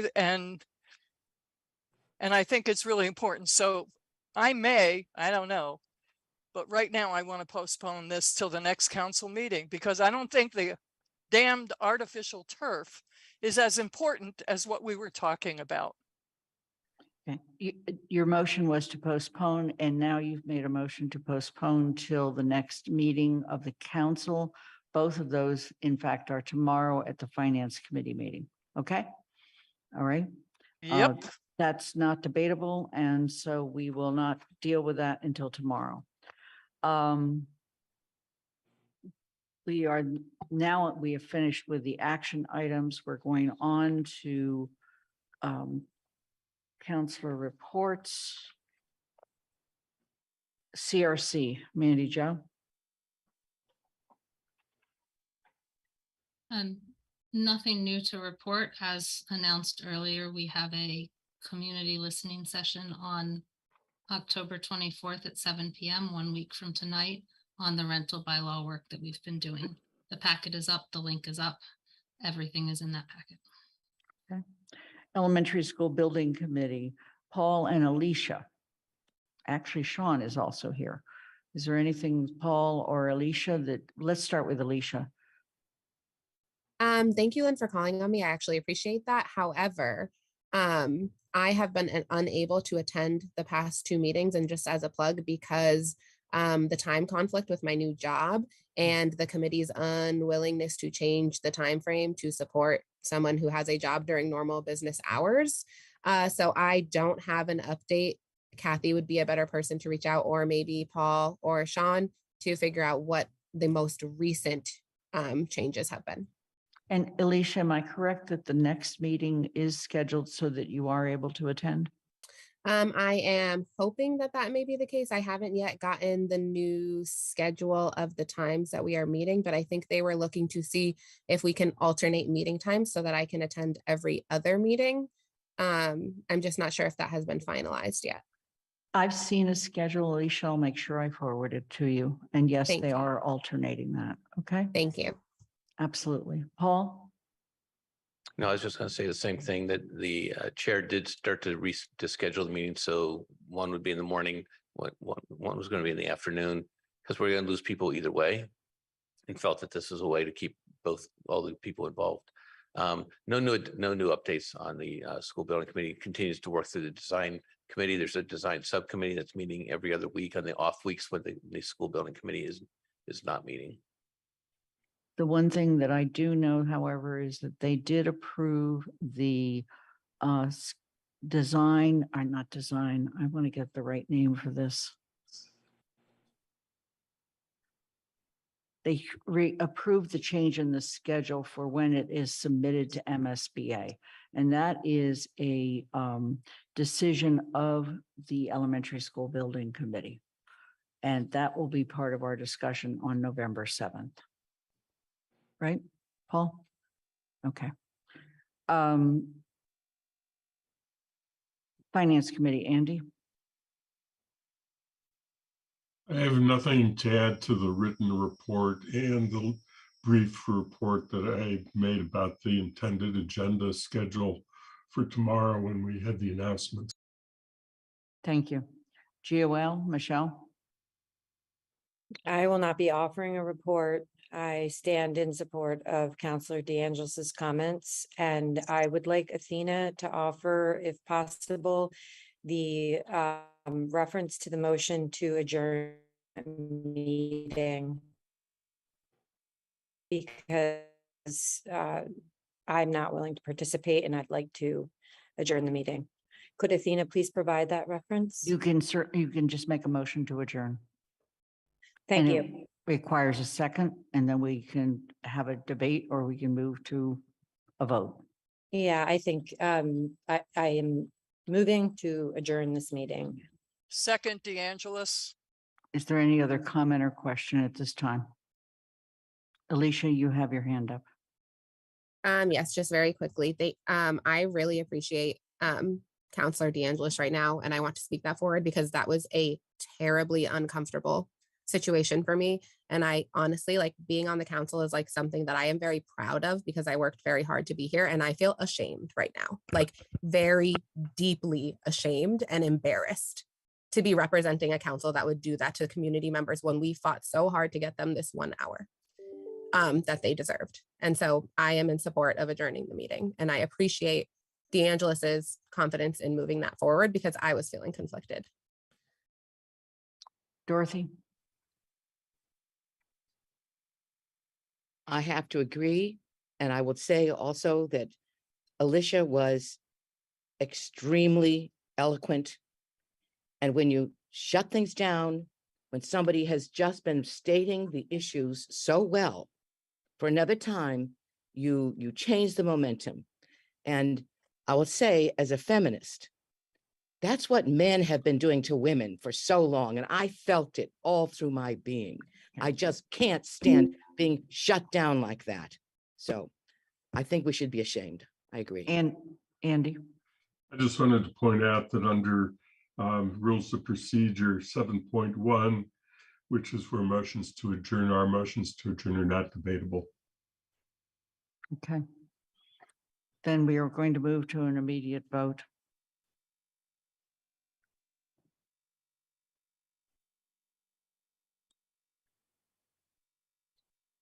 Anna Devlin Gothier. No. Lynn Griesmer is a no. Mandy Johanicky. No. Anika Lopes. Yes. Michelle Miller. Yes. Dorothy Pam. Yes. Pam Rooney. Yes. Kathy Shane is absent. Andy Steinberg. No. Jennifer Taub. Yes. Alicia Walker. Yes. Shalini Baumil. No. Was that a no, Shalini? Thank you. Pat DeAngelis. Aye.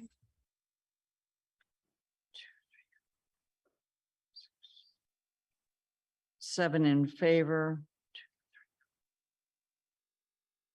5 noes, 1 absent. The motion carries. The meeting is adjourned. Thank you, Jesus. There are 3 members of the public with their hands up. I just want to note that, although we have not adjourned our meeting yet. So I'm wondering if they have the opportunity to speak. I'm not in charge of the meeting anymore. I've adjourned a council meeting. Okay. So I see 4 hands up. I don't have any authority to actually let them speak. I don't think, because I'm not a host of this meeting, but 5 It's the hands. The council meeting was adjourned. And But the CSSJC meeting was not.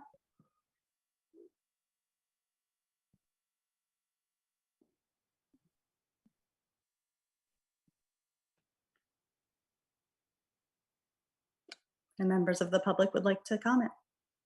And our meeting had public comment on our agenda as it was posted. we're trying to clarify, Allegra. Thank you.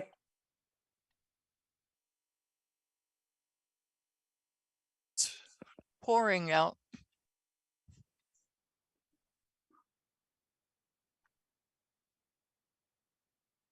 We're trying to get the meeting We're adjourned, so trying I'm, to clarify. Thank you, Lynn.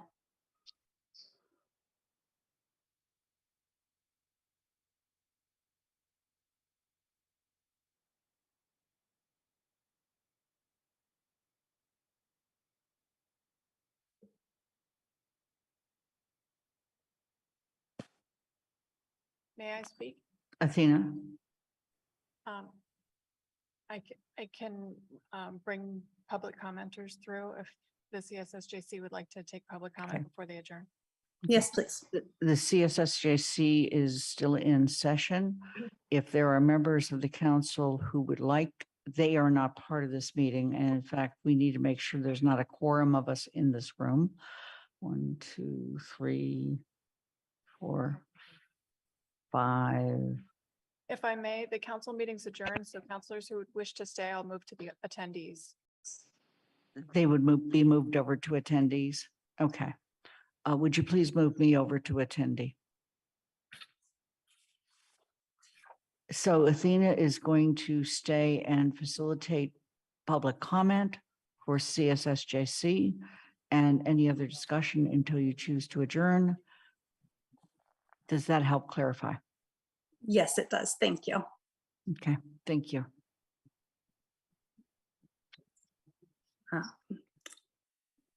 I see 3 members of the public with their hands up. The first is Eva with a sunburst.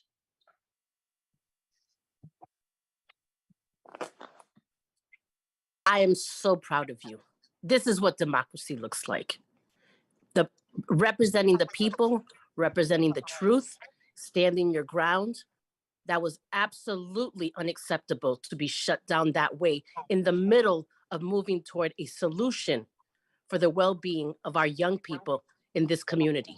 I am so proud of you and proud of the counselors that spoke up and shared human feelings about the disregard and disrespect that was shown to this committee and to this community and to our young people. That's representation.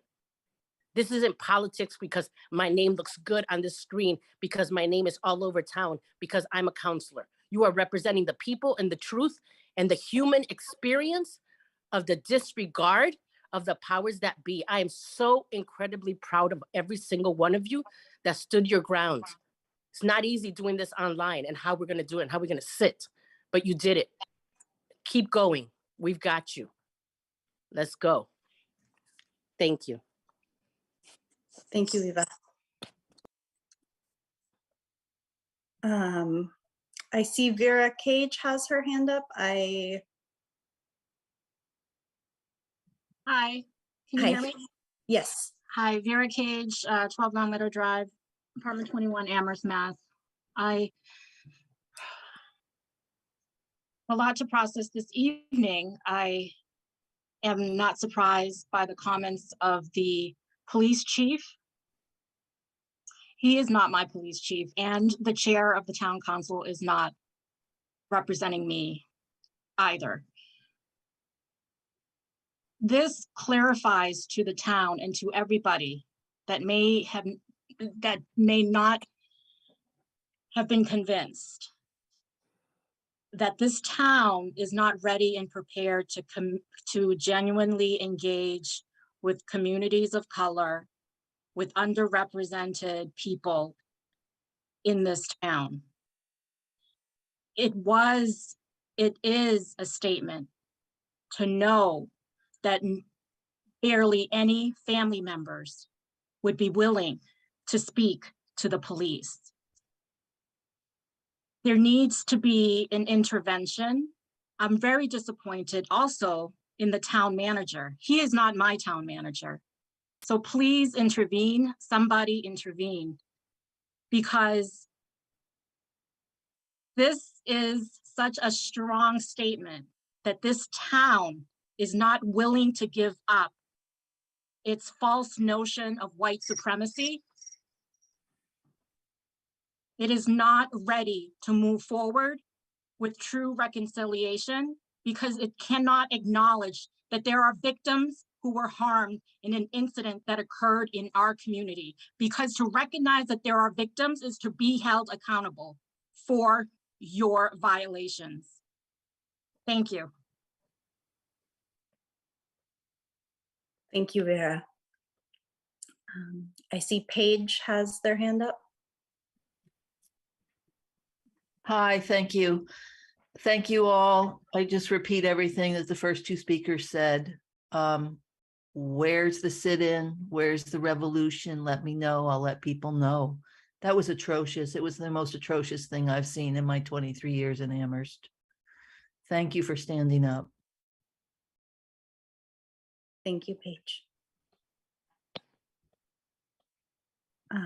I see Madeline Gelnet, perhaps. Please apologize. My apologies. No worries. It's a weird name, last name to pronounce. I just want to say this is like legit my first public meeting that I have ever attended. I thought there was going to be a lot more like public comments, but that did not happen at all. I just want to say that I am so sorry what happened to you in that meeting with just getting shut down like that. You guys should have had your voices. I don't know. It just seems so strange to me. I'm a new student here, and I just kind of, I don't know. I was supposed to attend this meeting to a school for a school project. I had no idea that the town of Amherst was like this at all. So I just want to say I'm so sorry for what happened, and I really hope at some point this town finds some sort of peace with each other. That's my comment. Thank you, Madeline. There it is. I see Brianna Owen. Hi, everyone. Wow, that is all I have to say for tonight. I want to thank each of you for all of your bravery and advocacy. One thing that really stood out to me is history continuing to repeat itself. I hope that in the future, the DEI director and CSSJC may have the capacity to look into the inequities embedded in the charter, because these rules, regulations, and policies is what keeps white supremacy alive and silences equity and inclusion. Thank you, Brianna. I see Zoo. Hi, can you hear me?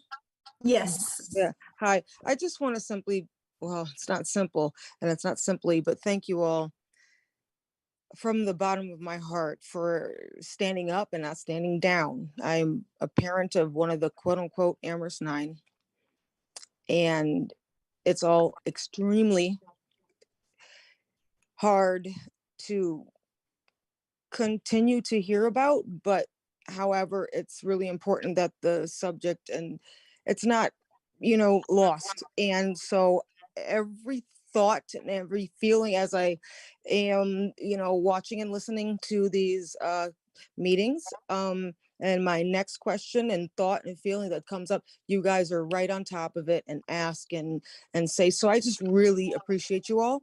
And it's hard. I hope things change, because that's my main concern for my child. Thank you. Thank you for speaking out. Thank you. I see Edgardo.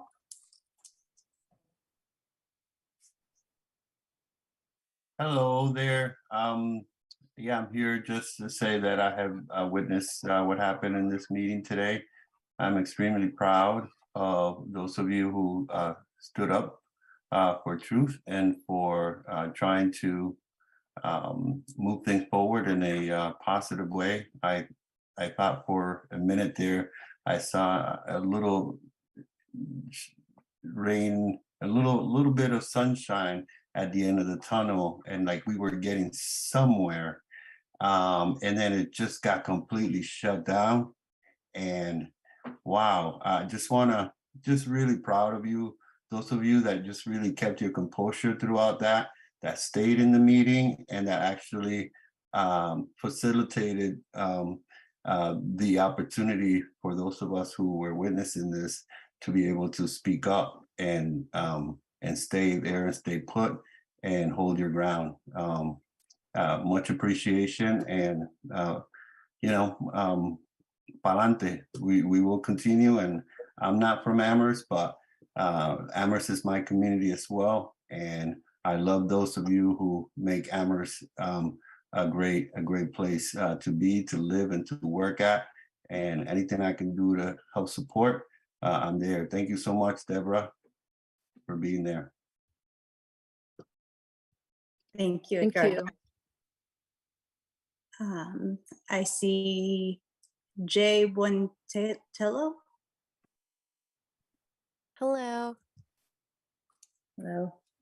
I just wanted to further agree with what everyone's been commenting and say thank you so much for your hard work and for speaking up. And it was really painful at points to be a part of that meeting, just listening. And I'm grateful to you guys for being there and speaking up. And yeah, a lot of hard work ahead.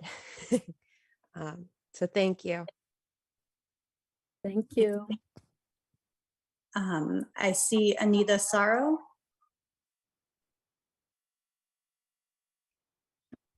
Hello. As a white woman who has lived in this town for many years, I have never been shaken to my core the way I was by this meeting tonight.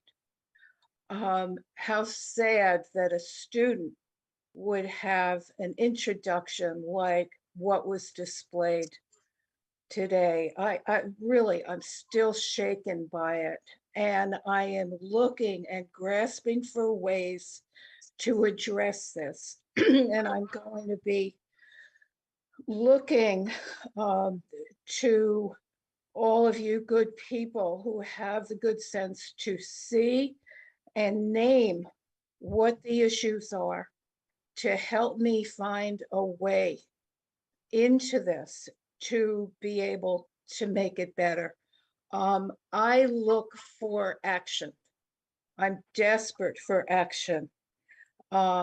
This has I have never seen a display like this, and if there was ever a reason to burn the charter down, it's what we saw tonight. So I am grateful to you for being here and for hanging in, for providing the leadership that has long been missing in this town. And I'll continue to be looking in this direction, not to the elected leadership of this town, but I will be looking in this direction to guide us on a proper path, because we're going down a very destructive road if we look to our elected officials right now. So thank you. Thank you for providing the leadership and guidance, and know that there are those of us who are desperate to help. Thank you, Anita. Thank you. I see Amilcar. Yes, thank you. I want to take up with you all, just as an individual, not as in the embodiment of the AHRA, but as an individual member of that body. Our chair, we met today, and our co-chair, Michelle Miller, was the one that was in the process of introducing the motion. And as I understand the motion, it was to refer further consideration of this matter to CSSJC, to AHRA, and to the Human Rights Commission as 3 independent committees with similar interests that may wish to discuss this matter and develop a proposal to return to the council. I want to let you know that I have considered this matter. Just again, me personally, we haven't deliberated it as a public body. We didn't deliberate this today as a public body, but I am personally aware, and I do wish to talk with you all individually, officially, in a bilateral way like this. I hope that the Reparations Assembly can talk, you know, all the way back to when our efforts were rising for reparative justice and when it was CSWG going on. You know, we have had certain parallel goals, let me say. And from time to time, I have felt there's a need for us to maybe talk about where our parallel goals may coincide and how we may mutually support each other's work, because, you know, the cultural centers and the other measures that were talked about tonight as perhaps could have helped to prevent the devastating effect this incident is having on our community and on our town culture, that if we had those, well, part of what we're looking for is input for how specifically for Black reparations, measures like this maybe are areas our plan should endorse, should embrace, and should call for the necessary funding and the necessary civic action, town council action. It's enough to deplore the elected officials. It's a different thing to hold them accountable for what they're, for the WSG Community Working Group recommendations, CSSJC, you all's continued work. It's imperative that, you know, we talk and see how we can support those proposals for where they dovetail and coincide with the reparative justice plan that we are developing and have a listening session coming up at the Hitchcock Center. Thank you for your patience and listening to all of this. And thank you for your ongoing work. Thank you. I do see 2 hands up. They are from people who have already spoken, so I don't know if you have something else to say or would like to lower your hands.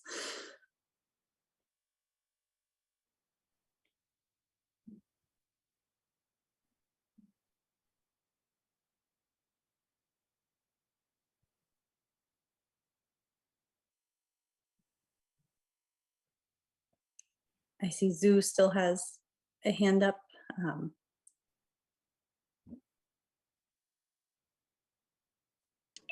Sorry, I didn't have a hand raised. My bad. Okay, no, I just My wanted to make sure you apologies. didn't have anything else to say. Yeah, thank you. Thank you. I believe that everybody in the audience who had a hand up has spoken. If anyone else would like to, I see Jennifer Taub has her hand up. Hi, I'm speechless as you. I just wanted to, you know, extend my apologies. I know that doesn't mean much for what happened this evening. I feel terrible, and I feel especially terrible because the CSSJC came to the meeting to have this conversation, and now I just hope that you can join us, the Finance Committee, at 3 o'clock tomorrow. I mean, you're all very busy, and so I feel, as you know, especially terrible that that it happened, but that you may not be able to join the conversation. You had put all this time, and I hope that you can be there tomorrow, if the meeting continues. And I know there are many of us on the council who want to work very closely with the CSSJC, with ARA, and to be able to work through the situation, as we all expressed that we want to do, and that what happened tonight is devastating and is not helping us to move forward and address the situation in the way, address everything that's happened in our community forward in the way that we want it to. So I just I didn't want to sit in the audience and not say anything, but and I would also concur that we probably need to look at our charter and that's and revisit that. And maybe I don't know, that's something we could work on together as well. So thank you. Thank you for, all that you're doing to make our community a much better place. We took a few steps backwards tonight. Thank you. Thank you, Jennifer. Dorothy, Pam. I just want to say to Ms. Pat, your answer was quick and accurate. That is what white supremacy looks like. You write the rules are difficult and arcane, and only some people know them, and you use them. It's like shutting off the mic on somebody. It's like putting a gag in their mouth. I mean, I think you're great. And Allegra, I think you kept your composure. I could tell you were feeling very strongly because you got very, very pink, okay? You kept your composure and you realized you didn't have to go. You're right. You had a meeting And all of you stuck together and you supported it. So I think that was great. I think that was really something. But it was a horrible moment. And I'm sitting here thinking, oh my God, that's that young person's first experience of local government. But it's a true experience, folks. It's a true experience. Those in power are in control. So we have to figure out a way to get more power. That's really what it is. And I just think you're doing a great job and I applaud you. So thank you.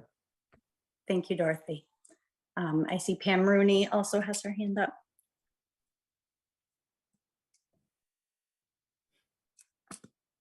Hi, everybody. It was going through my head that we seem to have structures. I was reflecting on this as we were listening to the police protocols and the rules. And we have the charter rules, we have the police procedures, we have the police protocols.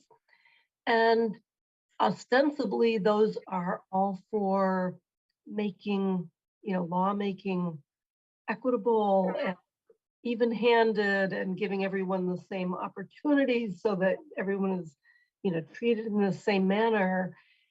But it is very clear tonight that those who know the rules can call them. And many of us have chafed under some of those types of control mechanisms. And you got the absolute brunt of it tonight. I think we were ready to take that motion to refer this situation that really wants to get resolved, healed, and understood so we don't approach groups of kids waiting for flat tires, in a callous way. It needs to, the town needs a humanity to it that isn't allowed under protocol structures and strictures. And so I look forward to working with you more on this. Thank you. Thank you, Pam. Alicia?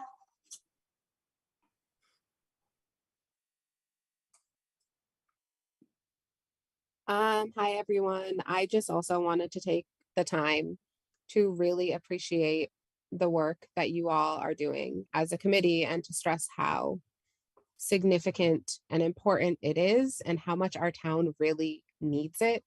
And I feel really terribly that town officials and other town leaders don't always give you guys the recognition and support that you deserve. And I also am feeling very badly that I did not immediately stick up for you all. And so just wanted to say that I also share in the feeling singled out and intimidated by other town officials. And sometimes it's really hard. And so I also appreciated that there were other counselors that supported you all tonight. And it made it a lot easier for me to support you all, which I really strive to do every time that it comes to a conversation around the CSSJC, because I really believe in the work that you're doing. And I really believe in all of you as a committee. You all are great individuals and great assets to our town.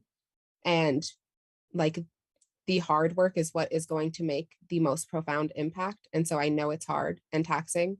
And so I just really want to give you the most gratitude for continuing to do the work and for sitting through the really hard things and for not giving up. So thank you all. Thank you, Alicia. Thank you. There's Cambridge Families of Color Coalition. Hi, my name is Amara Donovan. Was born and raised in Amherst and now do anti-racist work in Cambridge. I also just wanted to affirm the work that you all are doing. It's impactful. It has made monumental changes for Amherst and for surrounding towns already with the work that you all have done. Alicia and I often talk about the harm that it is to be a BIPOC person in the town of Amherst, representing the many BIPOC people who live in Amherst. And so I just wanted to acknowledge the harm that was caused to you all tonight. And to say to folks who are supporting in the audience and supporting from town council in their positions that it's one thing to say thank you for all your hard work. It's another thing to support people when they've been harmed, and to be steady in your continued support. So I hope that people know, also who are new to the Amherst community, that this is normal. This is a lot of what the CSWG has experienced, and the harm and the barriers and the blockages and the lack of information and the resource hoarding that exists in this town. And this group and many others in the town have been dedicated and have been sacrificing themselves for this work for a very long time. And so I was proud to see what happened tonight. And I was also very sad to see the harm that occurred. So I hope that you all get to take care of yourselves and that the community also cares for you. Thank you, Amara. Vera.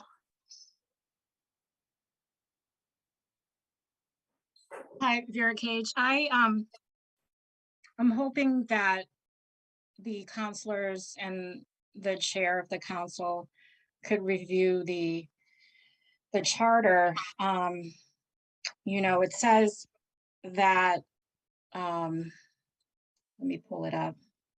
The right to postpone allows one counselor to require that a vote on a non-emergency measure be postponed until the next scheduled council meeting. So the key word here is non-emergency measure. So that is a source of a contention, right? Some of us feel that this is an urgent matter that has been stated. Clearly, this particular council who evoked this right to postpone did not see this as urgent. And so there is a divide in this community. And where do we all land in that division? So I would hope that the chair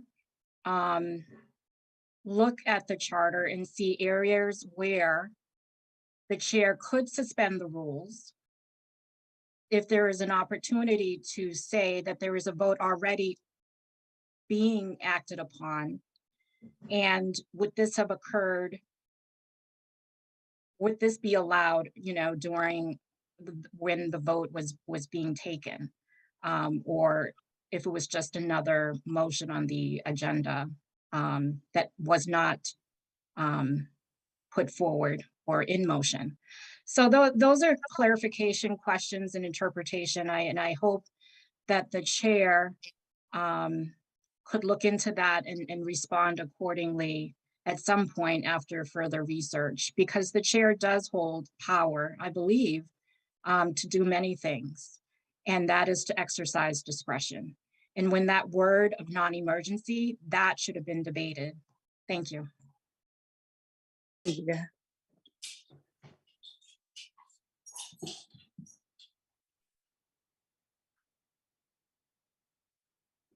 I see no new hands up. I see a few council people and a few audience members who have spoken who have their hands raised still. And I don't want to silence anybody who still has things to say.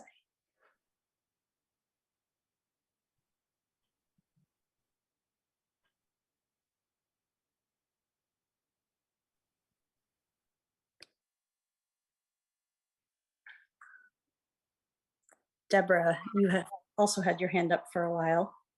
Yeah. Yeah, I just want to say that obviously today's actions was just, you know, despicable.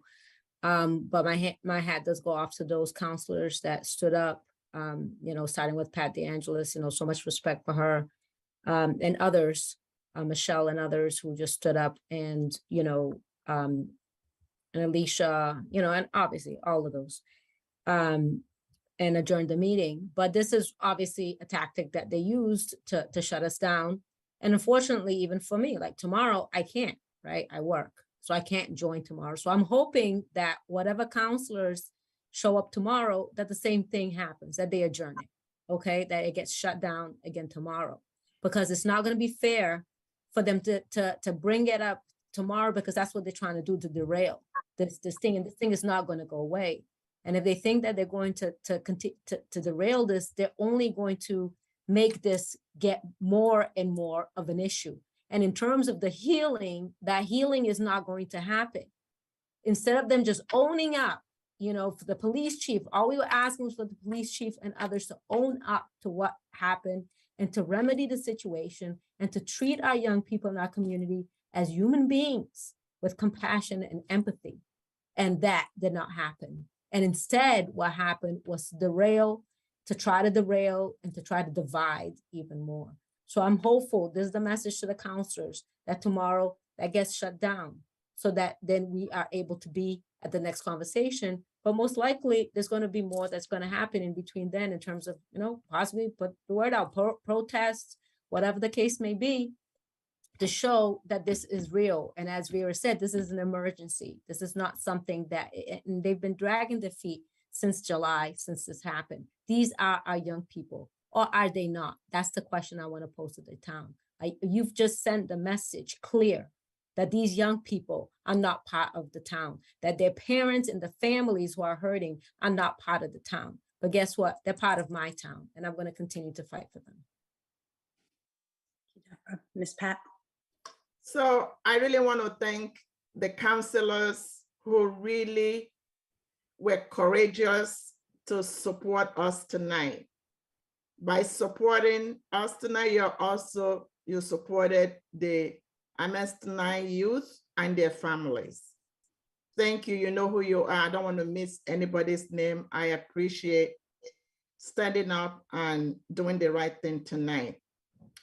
So for our CSJC meeting, for me, I think we need to think very deeply how we continue to work with the town council. We can't just attend their meeting tomorrow. I will propose that we come up with our own ground rules. We cannot take this anymore. They can't just treat us like nothing. When they bring up their own rules, we need to come up with our own as well, as long as we're not breaking the law. And that's what I tell parents who have kids with special need. I said that the school administration will always come up with their rules. Just ignore them sometimes, as long as you're not breaking the rules. And that's what we did tonight.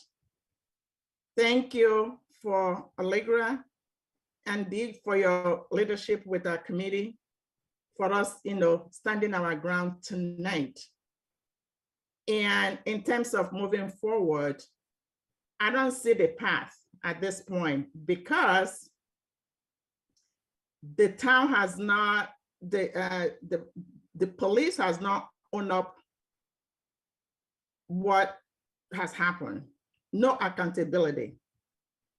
Until that happens, an apology, and we make the Amherst 9 and their families whole, there will be no community healing in this town. It's not going to happen. Enough is enough in this town. They've taken us for granted for a long, long time. The Amherst Police Department is not working out for all the residents in this town, period. Thank you. Thank you, Ms. Pat. Philip?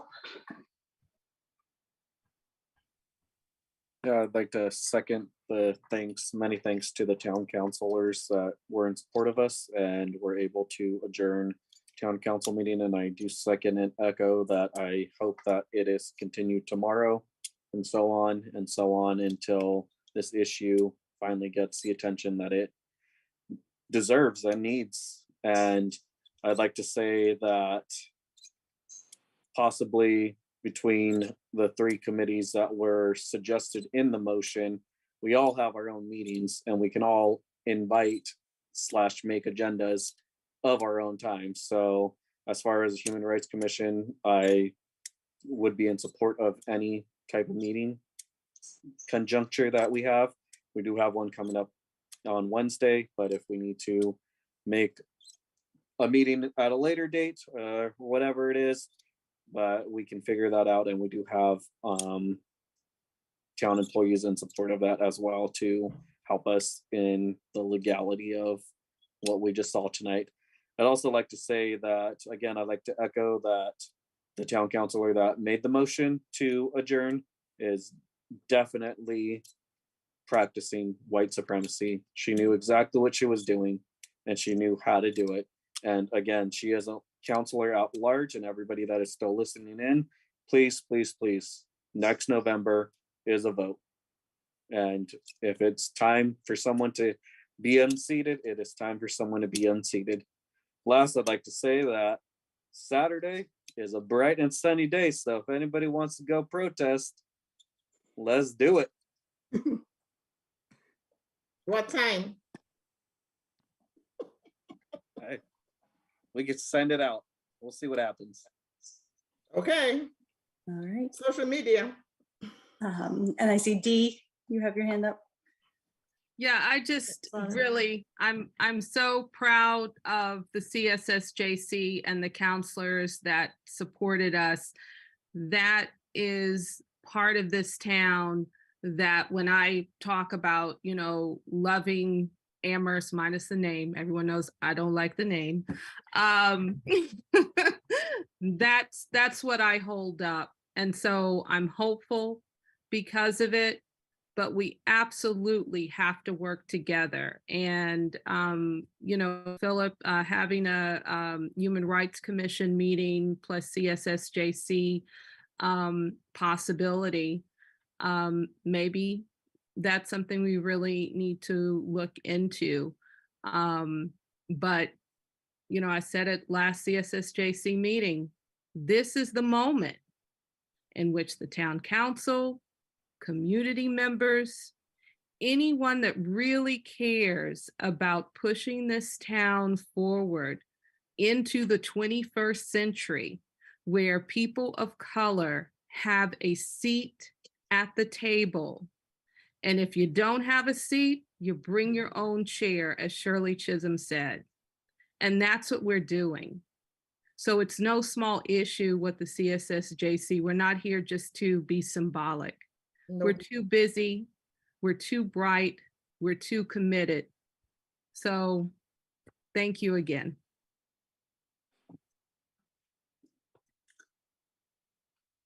Thank you all for sticking through this meeting.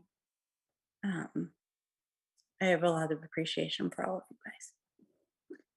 And I don't know if anyone else has anything they want to add. I'm just curious. Who is available tomorrow at 3? Because I'm at work. I can't. I'm at make work. it. Yeah, I can't either. Okay. I would be on while picking up my child. So Okay. it's just not, you know, and it's on purpose that it's just on not, purpose. it's not a good time for folks to meet, you Yeah. know. So I do, I don't know if it was Deborah, Philip, Allegra who mentioned that, or well, Vera, about, you know, a strategy. But if folks are really committed to supporting what we're trying to do, town council members, we ask that you postpone that. Yes, tomorrow, please. Yeah. Nothing about us without us. Exactly. Exactly. Don't discuss behind us. Yes. Good point. Yep. Absolutely. I support that. So I know that this was asked of us a little while ago, but are we ready to adjourn our meeting? You make a motion. Think so. Okay. As long as those hands that are in the audience, that's just their hands are still up. So I don't know what to make of Is it? I believe it's everybody whose hands are up have spoken except Amilcar just raised his hand. So and it's down, it's up. Well, one question though. So I guess for us, you know, hopefully the town councils will adjourn the meeting again tomorrow. But in terms of moving forward, will we try to figure out a date for us to meet? Because I mean, I don't know if we should do things just rushed too. We need to kind of be strategic and everything. So is that what will happen? We'll try to figure out a date to meet so that we can see how we're going to move forward. So we could send it to Pam Young, or we can decide upon a date now. And it does look like Anna Devlin has her hand up and has been moved to a panelist there. Oh, yeah. Anna, you have something? She's gone. Oh, okay. Okay, so if you all want to select, it's of course the 17th now, did we want to try to meet later in this week or next week? I can't meet next week. You cannot. No. Okay. Yeah, and then for me, this week, I'm gonna be away at away, so. Okay. The first week in October? No, you're in I mean, I'm October. sorry, in November, first week in November? Maybe second week. Okay. One of those we're already, the second week we're already meeting. We already. That's our regular meeting. Yeah, can we do that or? Okay, so we just wait until our regular meeting. I mean, I'm fine with that, but I thought we wanted to try to meet before then. Yeah, sooner rather than later. What about perhaps, well, and we have Philip here as the HRC chair. What, I don't know if we could have a guest appearance at the next HRC meeting, perhaps, if that would, if your agenda is too full already, or if it would be a good jumping off place, or. We definitely on the agenda have tonight's discussion on there, so I feel like that would be appropriate to bring you all in during that discussion, being that the course of actions that we're taking. It was going to be a brief and an update about the town council meeting. So. Oh, okay. And that is in 2 days. Yep, that's Wednesday the 19th at 6:30. Okay, is it too late to put us on? I won't be able to make it. But Yeah, neither will I. Neither will I. Sorry. When's the next AHRA meeting? Because that was the other group that That's right. Yeah. offered to, work with us. I believe Michelle Miller is on right now. She doesn't Is mind she? answering with that. Okay. Michelle, when's the next AHRA meeting? Absolutely. And you can certainly move me to the audience if that's what you guys have been doing. But it is on Monday, this coming Monday at 2:00. Oh. So on, what is it? Pulling up my calendar, the 24th. Yeah, 2:00 will not work for me. Yeah. 2 to 3:30. Yeah, we can certainly try to figure out some other timing as well. I think nothing's been posted yet. Yeah. So Yeah, maybe when's evening, if there was something in the evening, yeah. Evening would be easier for me. 5 or 6 o'clock, Miss Pat and Deb? Yeah. Yeah, Which one? 5 on, I'm good. Miss Pat? Yeah. What about you, Philip and Allegra? It depends on the day, but 5 on usually works for me. Okay. For so me, go ahead. the earlier is a little tricky because of the little people that live in my home. Sure. So what would work better for you then, like 6? Usually 6 or 7:30. 7:30. 7:30. Okay. Is that too late? I could No, work with it. Is that too late for people? Michelle? Could you repeat that one more time? I'm sorry. So Allegra, when the earliest you could meet is 7 or 7:30, is that correct? I mean, I can make 6:00 work. It just requires some juggling. Okay. But 7 to 7:30 is better for me if that's agreeable for other people. And that's on Monday. Are we talking about Monday? 24th, yes. That would work. Okay, I can consult with the group and see if that is a time that will work. And then I can get back to the co-chairs if that works. Sounds good. All right. Michelle, can you also get back to the Human Rights Commission? That would be me and Ben Harrington. for co-chairs as Absolutely. well. You got it. Absolutely. Okay, well, we have a plan tentatively. So I make a motion to adjourn, if that's okay. Seconded. Second. Okay, all in favor? Yes. Good night, everybody. Thank you all. All right, thank you. Thank you.